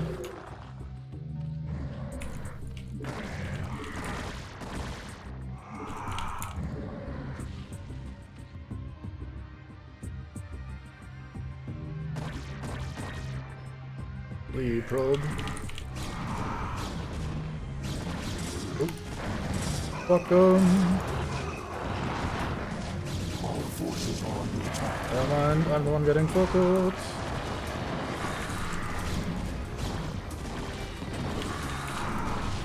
Yeah, over there. Oh, that's actually a problem. Good thing you did. Is that green? Or is that just the way that thing looks in Remastered? I gotta check. Oh, it's just the way that looks in Remastered. Alright, cool. I was wondering if there was a new faction that we were fighting. Fucking... please, cease.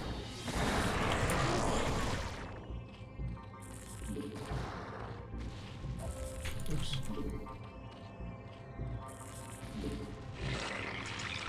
These here as well. Oops. Fuck up. Click wrong button. Okay.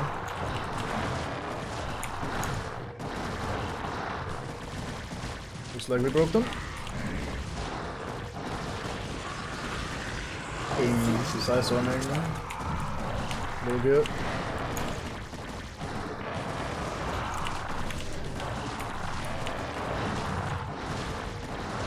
Like that they're basically ignoring Harrier because he has no interceptors. Why go for the man that could actually pose a threat? What is teal? Why is there a teal assimilator here? Seems weird.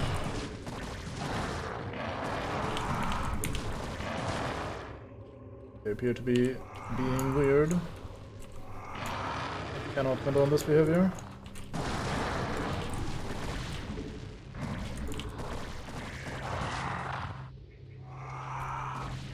You still have that relic planned over here, so.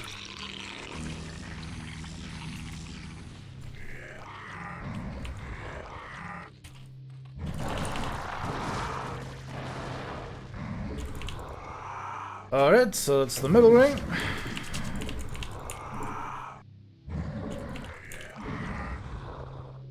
What does this look like? Let us find out.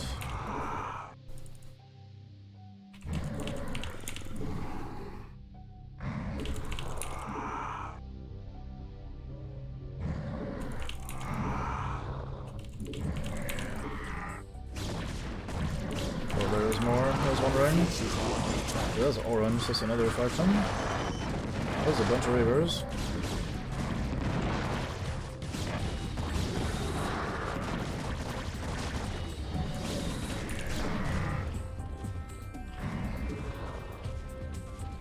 Observer just showing up, saying hi, leaving. Our forces are under attack.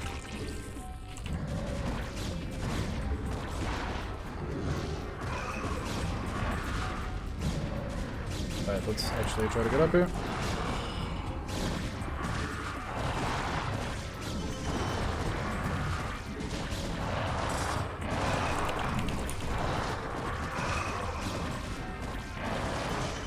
These guys are not even fully upgraded. Scrubs. Alright, dog! You once again arrive at the tail end of the last mission of the campaign. But I sure hope you enjoy yourself some lovely Zerg noises before it is all over. Alright, Cybo. You too arrived just in the nick of time to see the end. Nah, I'm fine. We've been through the need more overload phase. I've learned, improved, adapted even. Our forces are under attack.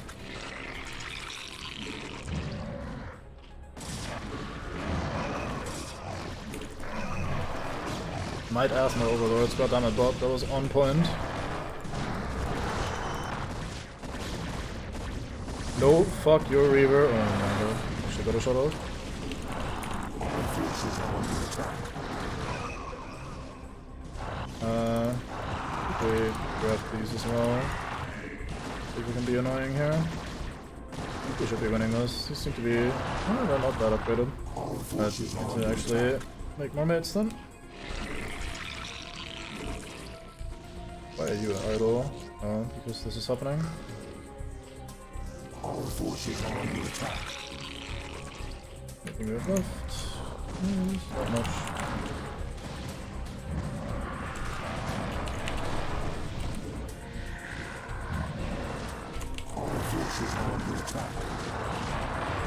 I'm running very low on Hydralis because he keeps killing them. I know this makes a lot of logical sense, but this is still an awkward thing because I need to get rid of the air units. The Ultralists sadly can't do that, but their best efforts. They're tall, but not that tall. This thing needs to die. Fucking stasis, how dare you?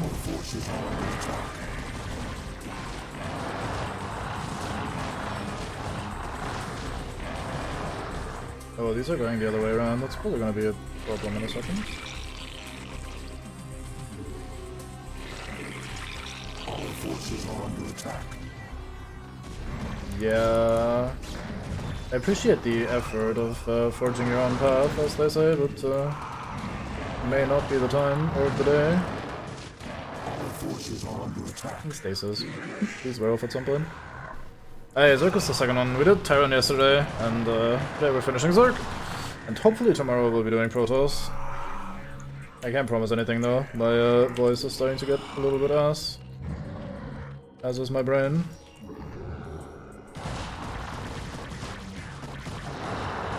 In theory, I also plan to do Brood War afterwards, and in theory, if all of that works out, we might even do StarCraft 2 afterwards. But I'm not sure how long this spree of actually streaming for decent hours, etc. lasts. Also this spree of playing a large quantity of StarCraft. Nice and small. Maybe get out of the way back there.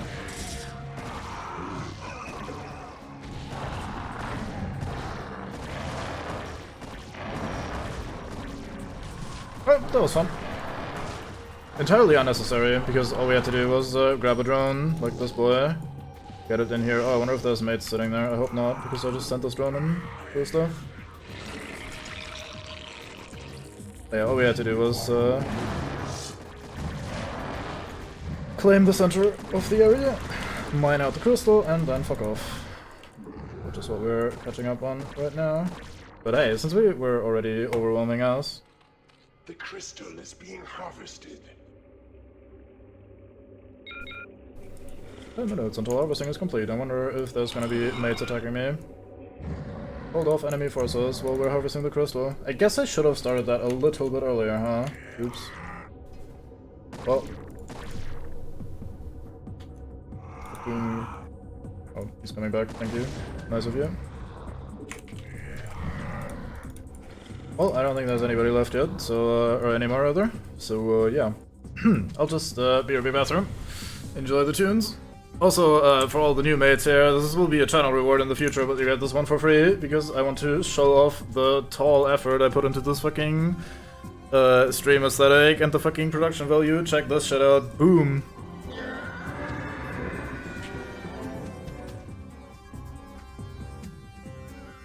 In honor of the great Fandango man who's really into this. Alright, BRB bathroom.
Bot is really on fire today.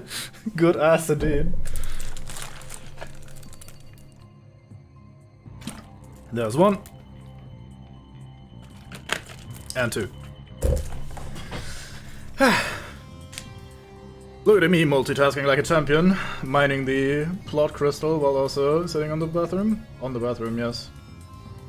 I climbed on top of my building. Place myself as first on the bathroom. This feels slower. Did I slow down the game somehow? Oh yeah, I did. What the fuck? That's weird. Oh, maybe my mute button slows down the game, because it is numpad minus. That'd be weird, but not unlikely. Alright, so we still have like 5, well actually that's StarCraft minutes. How long is that gonna be? 3.5? 3? I don't know. We still have some minutes to shoot the shit. What do you guys want to talk about?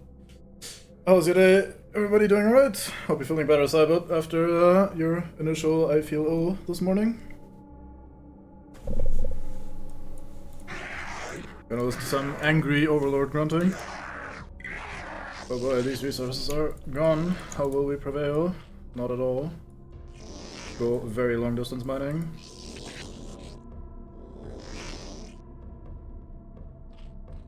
Oh, I see. Hope all went well.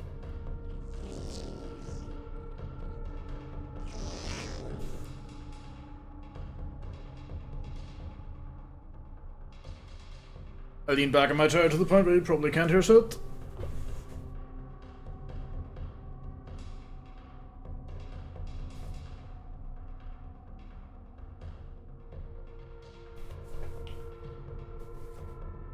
Makes sense.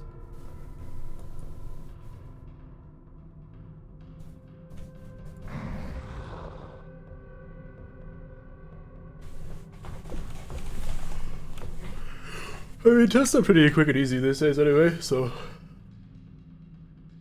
of course. Ay, ay, ay.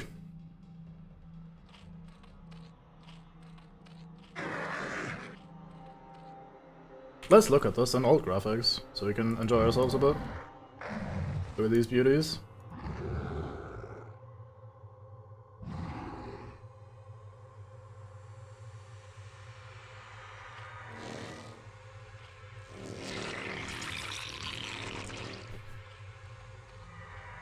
Yeah, as is normal.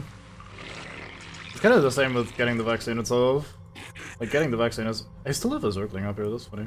Getting the vaccine is super quick, it's just getting an appointment, getting there, standing in line for an hour. From what I hear. Let's research the stuff that we are never going to be using.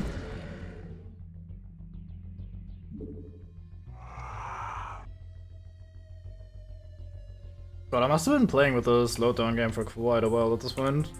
Because I kept muting myself. I kept feeling slightly awkward. Like, not quite as smooth as I'm used to. God damn.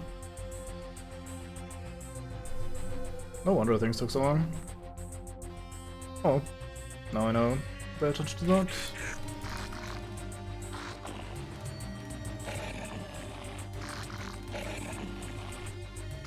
I love that it just fucking stops completely, like just frozen in place.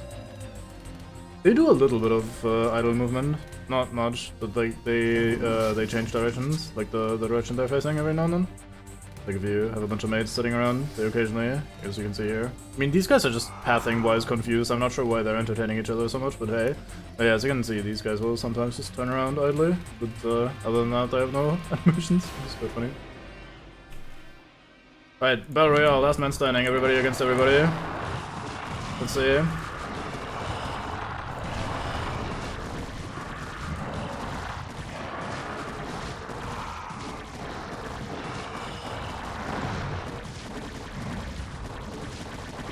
Look at this confused man.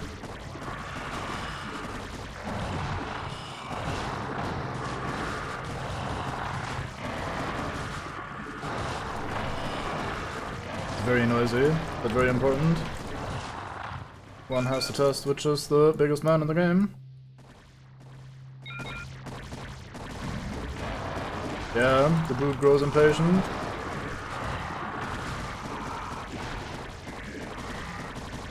Right, well, that's fun. Let's watch the drone. No follow cannon this yet. Goodness gracious. Wait, that's not the drone. Where's the drone? There's the drone. One and only.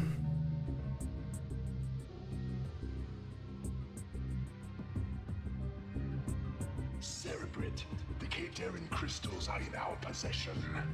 Now, all shall tremble before the might of the Swarm. Not sure where you got that plural S from. It's only one crystal, but I'll take it.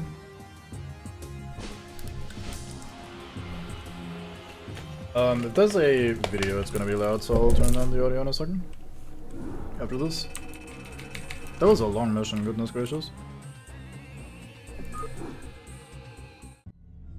Oh, no video. Wait, there's another mission? Oh fuck, well, I guess we gotta keep playing. Done well, my Cerebrate.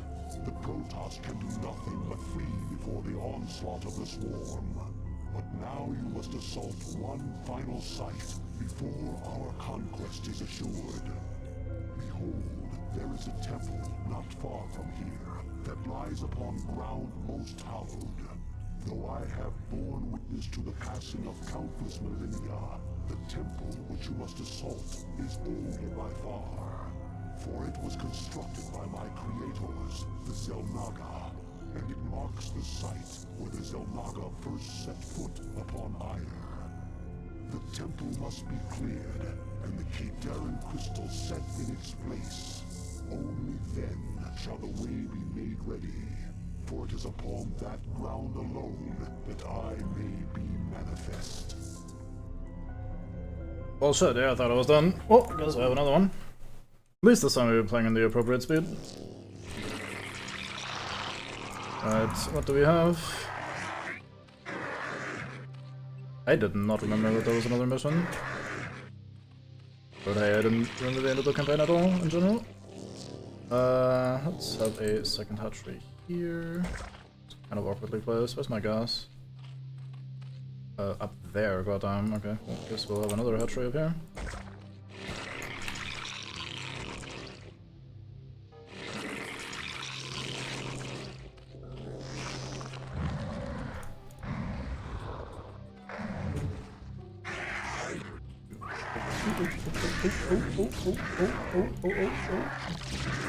Perform evacuate.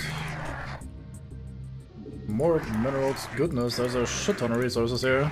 I really expect this map to take a while, huh? Oh boy. Hope my poor tortured hands will hold up.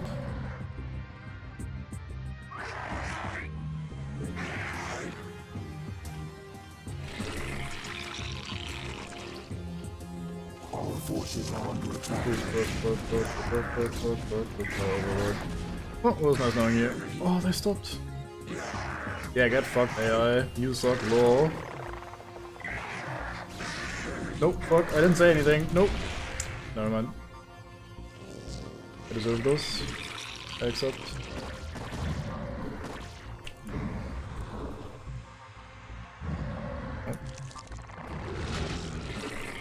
Wonder if it's reasonable to try and attack one of these places already. Can't get up here, I don't think. We'll look over here. But with this starting force, I might be able to take down one of the bases and already gather some extra resources from more places. Yeah, he died the way he lived. Slowly floating through the air, going at everything. Get a spawning pool going. A little bit earlier this time than my usual.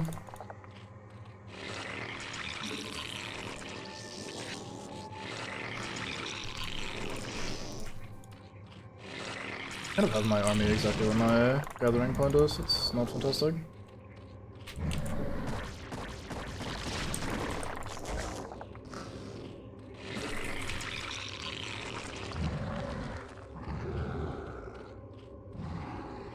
I kinda dislike that shuttle just keeps flying in here. It's a little bit unnerving. Yeah. Was he not coming?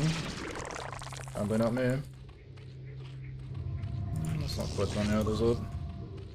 So there's a shit ton of minerals, but only one gas. I am very unhappy with this. Keep following this ridge, maybe there's around. Yes, I apologize.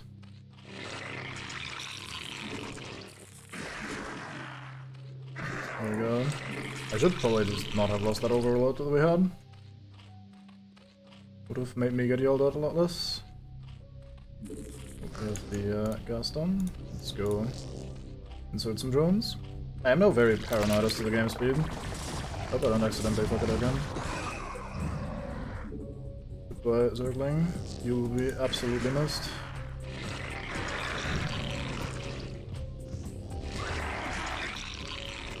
I need to split you out a little bit more, don't I?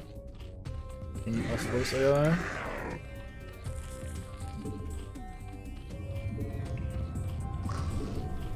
Right, I want to done. Require more minerals. Require more minerals. Kinda wonder what's in these minerals, because everything in the game just requires minerals, and usually loads of them. I guess Scourge don't require minerals, huh? Or do they require 25 still? Hmm. So weird. So I claim. Hello there. Cannot fight out very well. Oh, I accidentally overrode my control group. That's why it only rings around.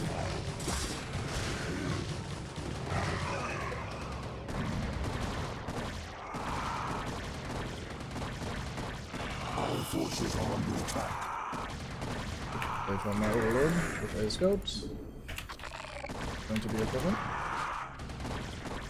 Can you stop shooting that guy to shoot the other guy? All forces are under attack.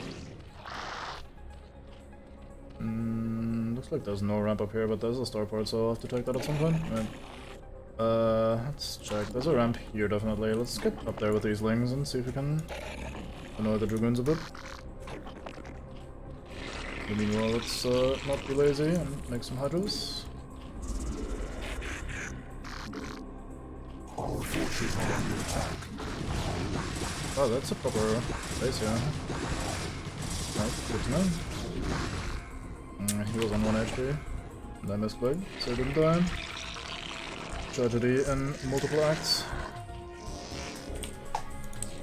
Can I? Oh, I can't find that. I'm done. Just run that in.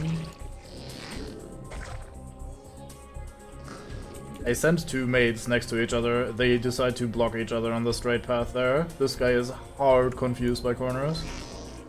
I do my best to block him even more, apparently. There we go. This was very difficult. We followed this man to accomplish the impossible.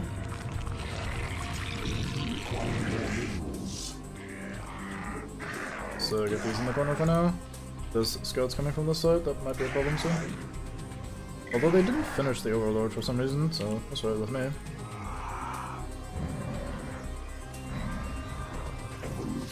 So you guys can head on this side.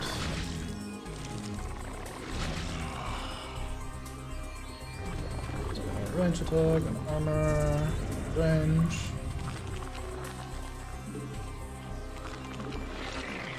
Yeah, they're actually putting pressure on me this time around. It's unusual, but welcome. We require more minerals.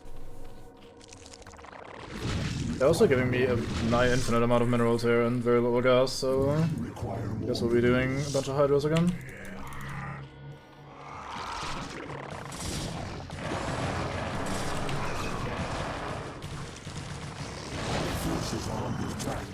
Oh wait, that's not what I want this. Well, I guess in the long run I should this time be getting some air units as well, since the reverse last time absolutely annihilated me. It's not pretty.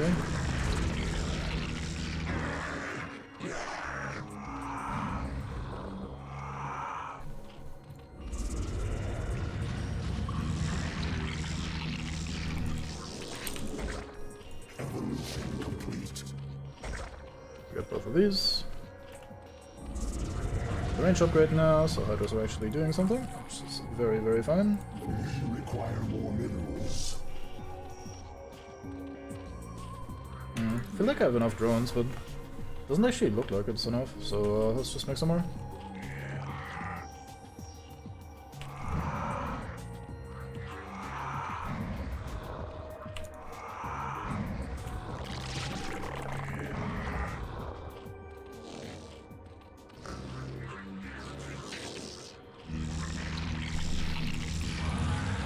This is done, we just go to Hive. This will take a while. I'm not gonna bother with queens again this time around, since I completely flopped on that strategy. Like, oh yeah, let's counter them in with this very fine plan. Turns out, no, they don't work at all. Not even close. Hard dustless. Like, hey, you can't actually broodling mechanical units. Oh well. Lesson learned. Don't try that again. I once again feel like this should be good enough to go in there and attack some mates. We have enough. Okay, let's just bring all of them, then we should definitely be fine. Should be able to produce enough backup mates to be safe at home.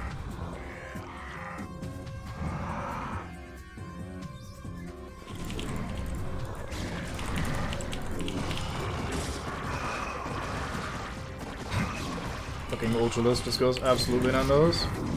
Does not know how to deal with things. This ramp is a pain in the ass.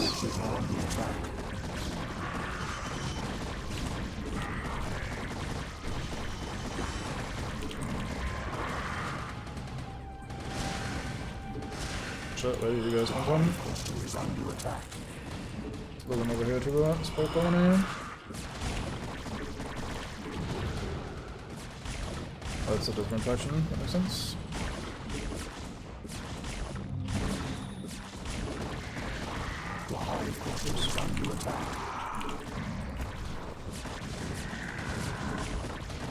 Hydra reinforcements arrive.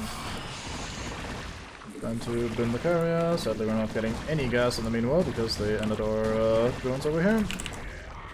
But we got their base, so it's nice. It even comes with some gas. Cool. They approve. They relieves. Our forces are under attack. Oh, that's just a big old base up here still going. More mates. I want more. Always more. It's not what I want to click. Oops. I mean, perhaps not really. We cleared out an entire base here on the left, and we defended our home. Things are going very well. Ish. Well adjacent enough anyway.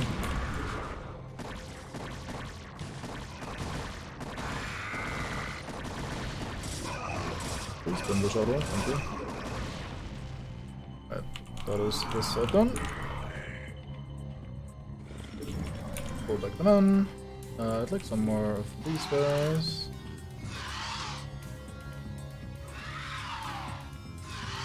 Let's see. So there's no ramp at all, is there? Let's just do this and see if those Zerglings find a way. Oh, there is a ramp. Nice. So we can just use this. Like, just use this. I mean, goddamn, that's a shitty choke point. Come on, you can kill this. Thank you. Let's get this upgrade. And you guys get over here. I want a few things. Spectre here. Go here. And this goes here.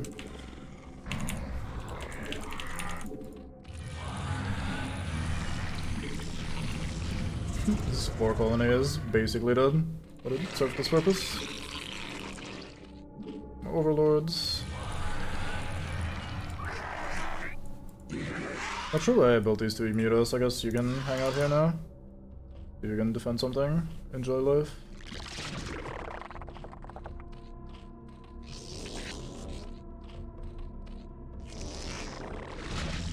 Our forces are under attack. Oh, I fucked up. Yeah. That was here. I don't think these run. A little bit awkward. How about you guys have that? Our forces are under attack. Hi, very Swarm Lord. Where the? Oh, here. Right, got him. Right, Artmate. You've returned from the toilet, it seems. As you were headed straight there yesterday, according to your own house.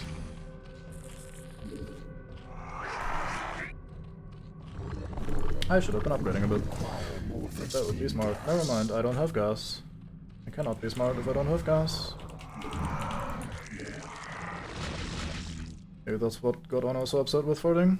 Or obsessed with farting. I accidentally screwed everything. Put this here, put this here. Okay, there we go.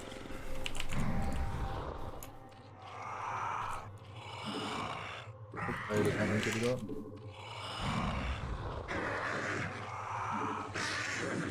You guys out of the way. I wanna attack this base somewhat quickly because I've been, I don't want to give them time enough to recover. Yeah, definitely. But I stand by what I said. You were getting very unlucky, it looked like. Given the amount of situations where you were favored and then it's just an indecisive fight or even you losing. So I think RNG was not exactly on your side.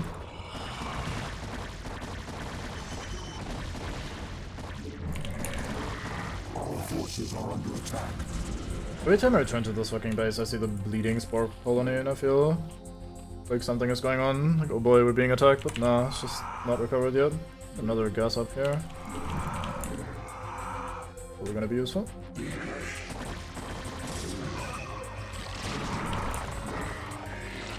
Our forces are under attack. Got all of you guys, sent you over here. Let's basically split you up a little bit.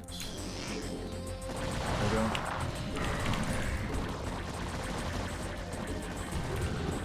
Oh fuck, fuck, fuck, fuck, fuck, fuck, fuck, fuck, fuck, fuck, fuck, fuck, fuck, fuck, fuck. Okay, thank you.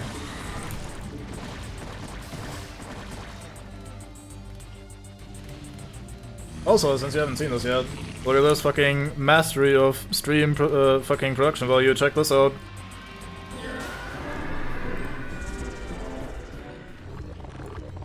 What say you to that?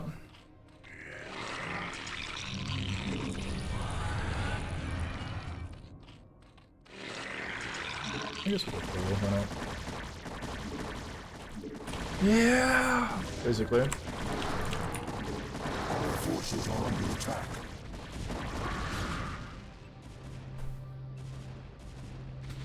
If that's how you yawn, then goddamn.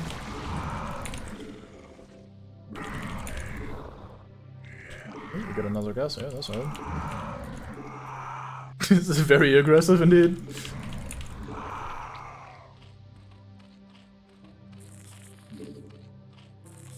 Our forces I are guess it's under one way to show how unimpressed you are with a mate. Not just yawning, like, oh yeah, you bore me, but rather yawning as in, I'm going to eat you. Painfully. Our forces are under attack. How dare you attack my base? Only I may do that. Guess let's go with these mutas a bit.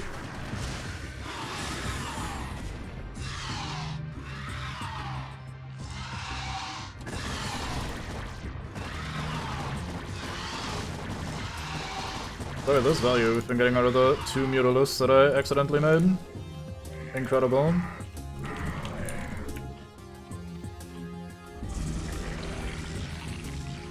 It's more teal, but yeah, basically. I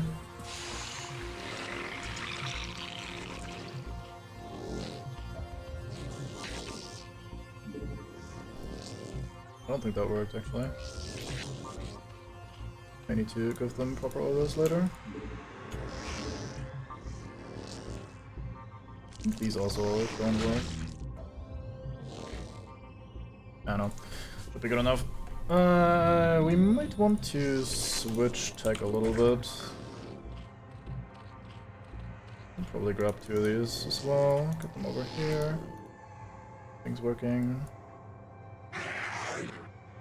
Since we now have a lot of gas, we might build some mutalisks and do ourselves some air units for a change.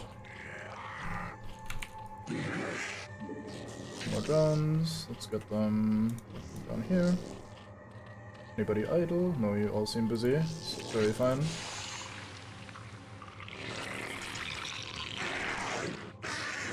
Let's grab some more overlords and some mutualists. I hope the second spire allows me to kind of catch up on the upgrades that I've been missing out on.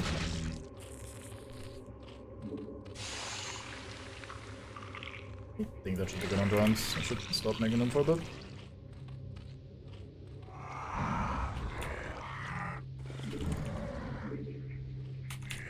Is that the same group? No, they're different groups. Alright.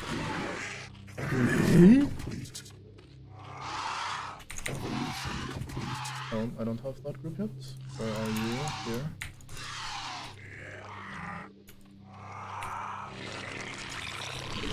Some of these boys.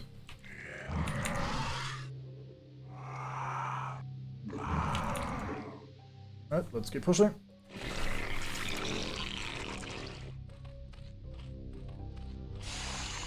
This geyser is already depleted, what the fuck?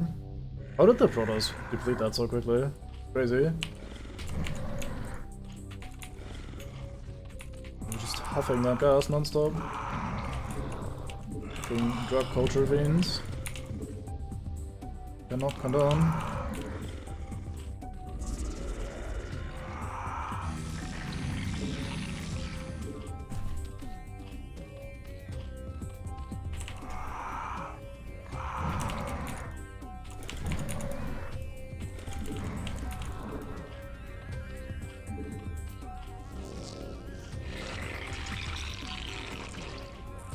Hi, Circle Lovely.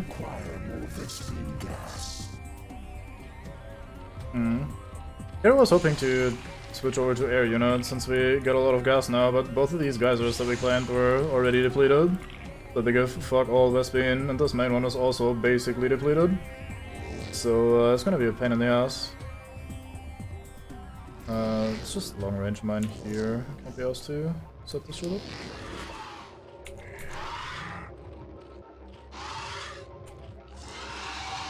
Now we have one group of mutalists. Go have a look of the map, around the map, see what we can find. I guess there's one more gas over here then. Go grab that instead of the shitty gas geysers we've been finding.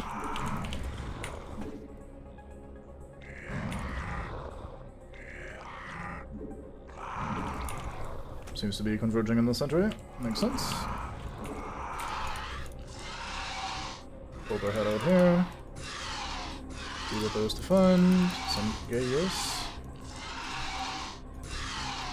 Very important minerals, because we're absolutely going to be running out of those. We might actually do that. We're collecting a lot of them right now. Trying to be facetious, but probably accidentally correct. The only way to be correct. Our forces are under attack. We should be winning that handily. There's another pile of resources. Okay, okay. I do. Wait, what? Fucking piss.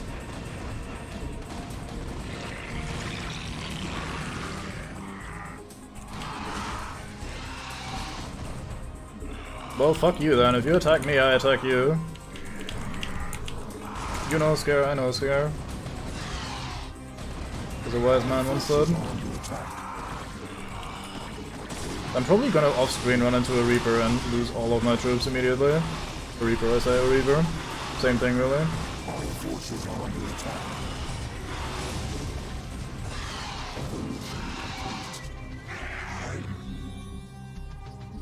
More armor. Going to like the right place.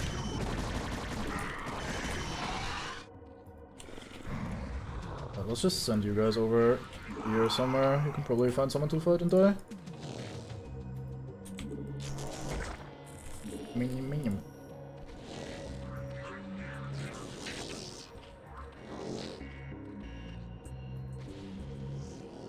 Our forces are under attack.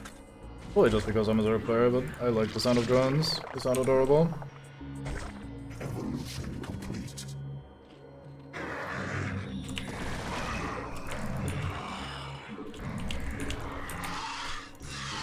Alright, let's put you guys over here so you can see where this leads. Our forces are under attack. Watch how this plays out. Yeah, he's been just spreading himself too thin. Yellow mate, that is. Been attacking while I was just pushing up as well.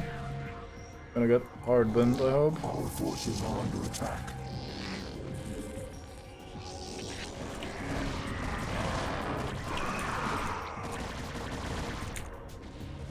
Our forces are under attack. Check the upstairs area here as well.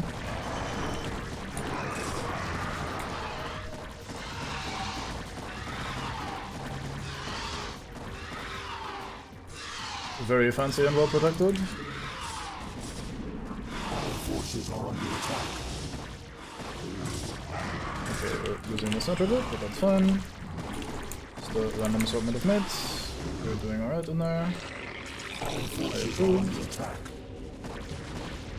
We grab some more overlords, because why not?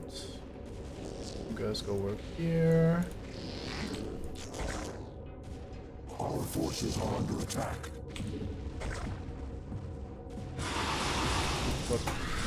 To pull away the mutas. Let's gather these boys up. Also grab all of you, send you to the center. Just gonna try to full clear the map again. If we have to sit around and wait at the end, then that is fine with me. It'll be my well-deserved reward for ending this too quickly. Otherwise.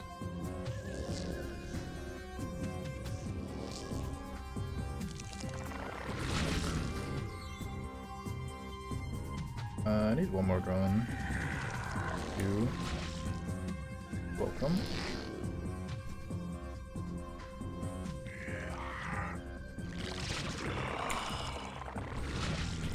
Can I pass through here? I wonder. I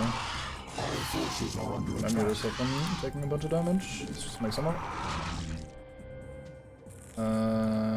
3 of you go in here. Our forces are Go under in attack. here. There's another one coming. You also hop in here. Upgrade is done. Let's do that. These guys all died. There was a Reaver that I wasn't paying attention to. That explains everything immediately. King Reavers. Bane of my non-microing existence.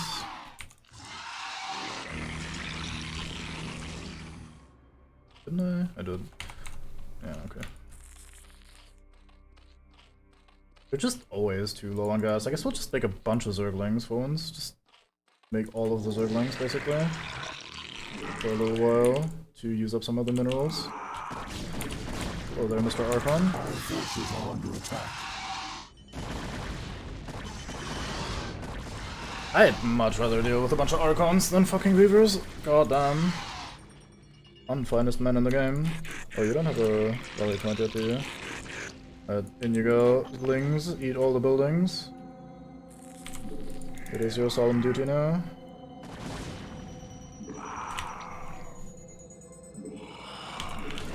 Oh boy, a carrier. Our forces are under attack.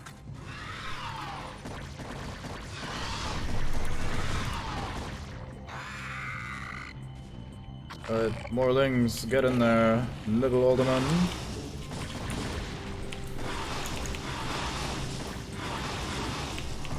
Our forces are under attack.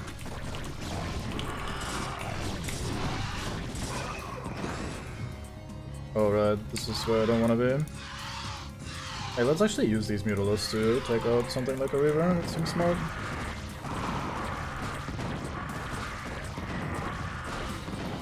Our forces are under attack.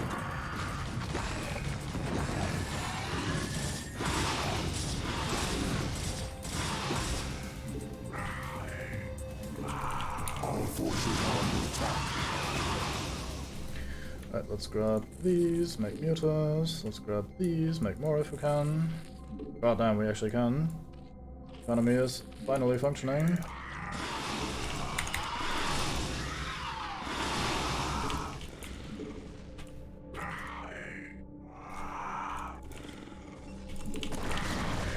Our forces are under attack.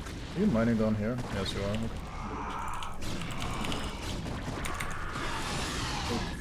Oh.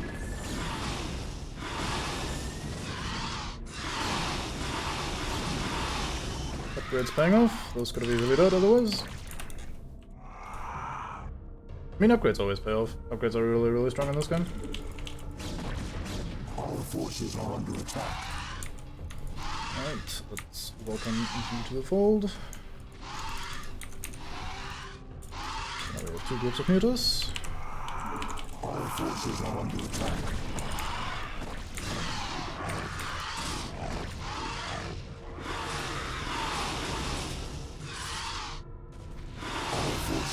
These random shuttles I just have lying around. I guess I don't have much to do with them if their bases are dying.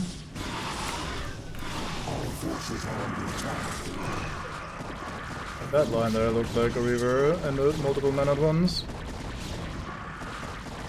I see if or not. Okay, let's group up a bit. Ow. There's a lot of dead mutalisks. Our forces are under attack.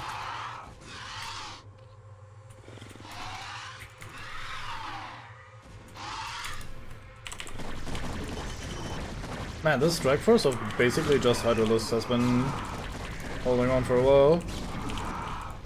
Clearing out almost the entirety of red. Our forces are under attack. Okay, where the fuck? Okay, we need to end this. We should be able to. Single carrier shouldn't pose too much of a threat.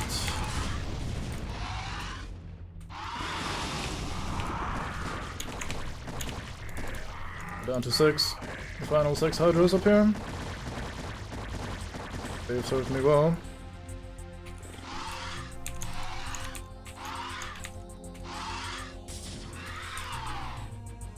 You guys up here, all grouped up together. Mutas. More mutas.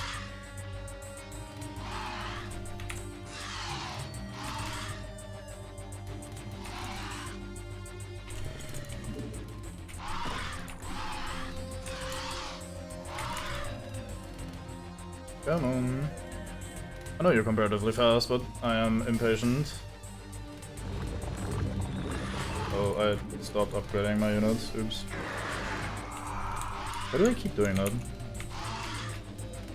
I think I fucked up. No, I didn't. No, no.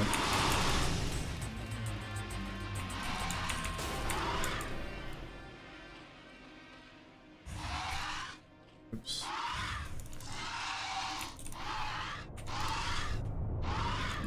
Okay, now things are starting to get a little bit awkward in terms of controlling my knights.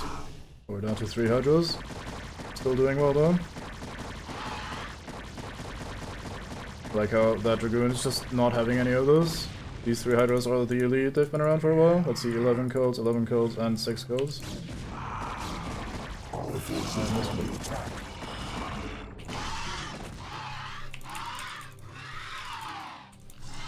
let's go in here. Spin the rest of yellow.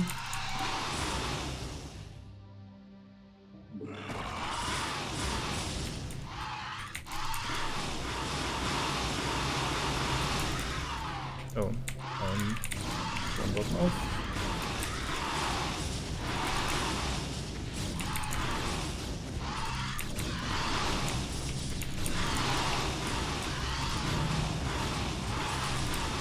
Oh, that guy needs to die. I'm fast. So Archons do a large amount of damage and they deal splash damage, so like a bunch of stacked flyers like Mutalisks will absolutely die. The Archon gets to hit them for a while.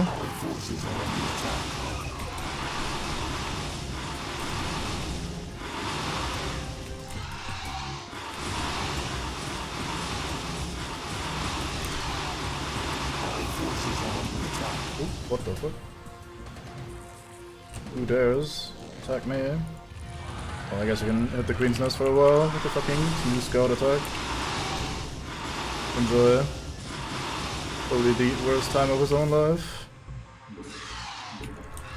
I like that I bent almost every building except this fucking Nexus.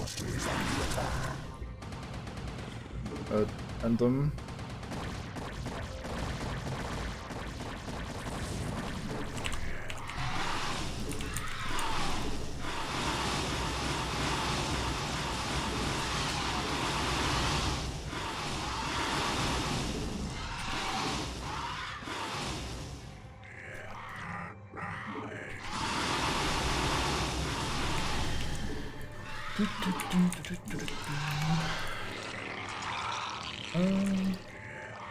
Almost a full squad. Very fine. Our forces are under attack.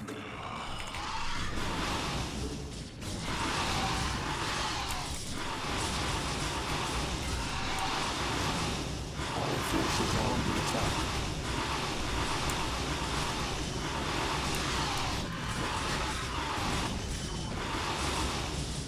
Man, I'm looking forward to playing StarCraft 2 and being able to control a group more than 12 units at a time.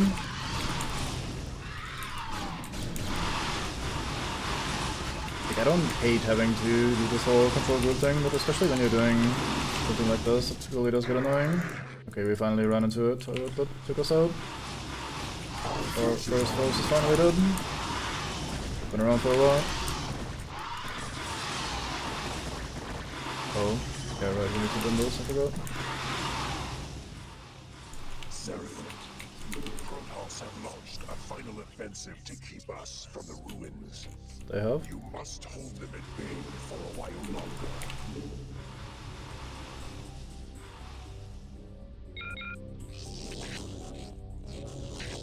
Sure, I'll do that in a sec.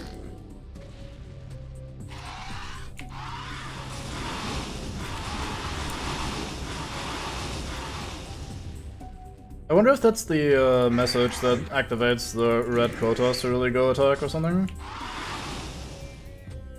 Because he seemed pretty idle so far. That being said, maybe I kind of pushed a little bit earlier than the game was expecting me to. You were pretty effective or efficient in the way we spent our time.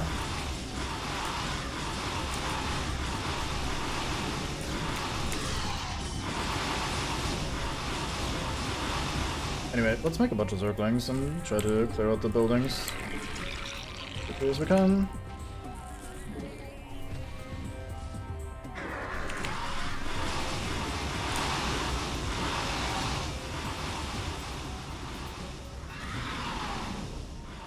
Still a building over there, I don't like that. You guys go take care of that. Our forces are under attack. You guys head up here. More of you guys, you head up here.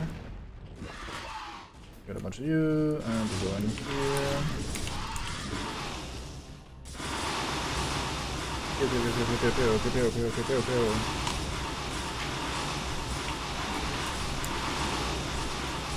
I bet the Protoss commander is like... And I couldn't blame him.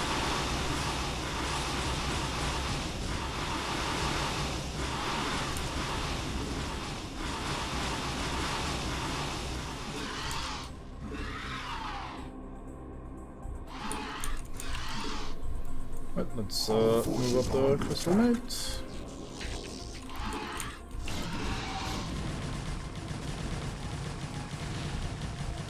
He's actually rebuilding. I'm impressed. Fuck you, Mr. Reaver.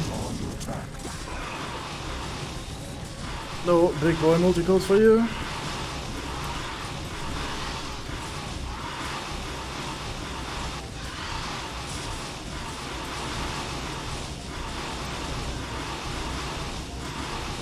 Hey. It's a part of every man's life. Sure, part of ass.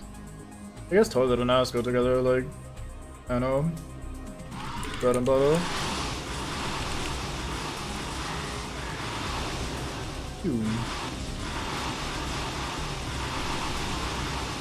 Hey, I think we got him. GG's. Let's see, we have to wait here again. Now shall the events set into motion so long ago be made complete. For the first creation, gifted with a purity of form, and we were the second creation, blessed with a purity of essence. Indeed, our two species are but opposite facets of a greater whole. Soon shall our two races be made as one. Henceforth shall all feel the wrath of the eternal swarm, for the hour of judgment is come. I don't remember the first game, especially the base game, talking so much about the Zerg. I wonder if that's part of the kind of revised, revamped dialogue thingy that the remaster has. Anyway, that might be a cutscene here. I said that earlier as well, but I mean it this time. I was just joking the first time. Haha, I got you guys when you thought it was the last one. Anyway, let me turn down the volume because cutscenes are loud.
There was an abrupt ass ending. Look at the cinematography though. Goddamn, they're trying their hardest. So yeah, we went to Protoss homeworld of Ire. Aha, I'm sure they'll never come back. Fucking Protoss. Off into the bin with the... Oh yeah, that's the campaign we're playing tomorrow, by the way, so oh well, maybe not tomorrow. I might have to take a break at some point, because goddamn 5-hour stream again. Oh yes. Anyway, enough rambling. I shall wish you all a very wonderful day. I hope you had a good time, and I'll see you next time. Bye bye. Yeah, that was the campaign's end. The one ends a bit weird, but anyway, kind of like the stream, there's a very important thing coming up, and if you want to participate,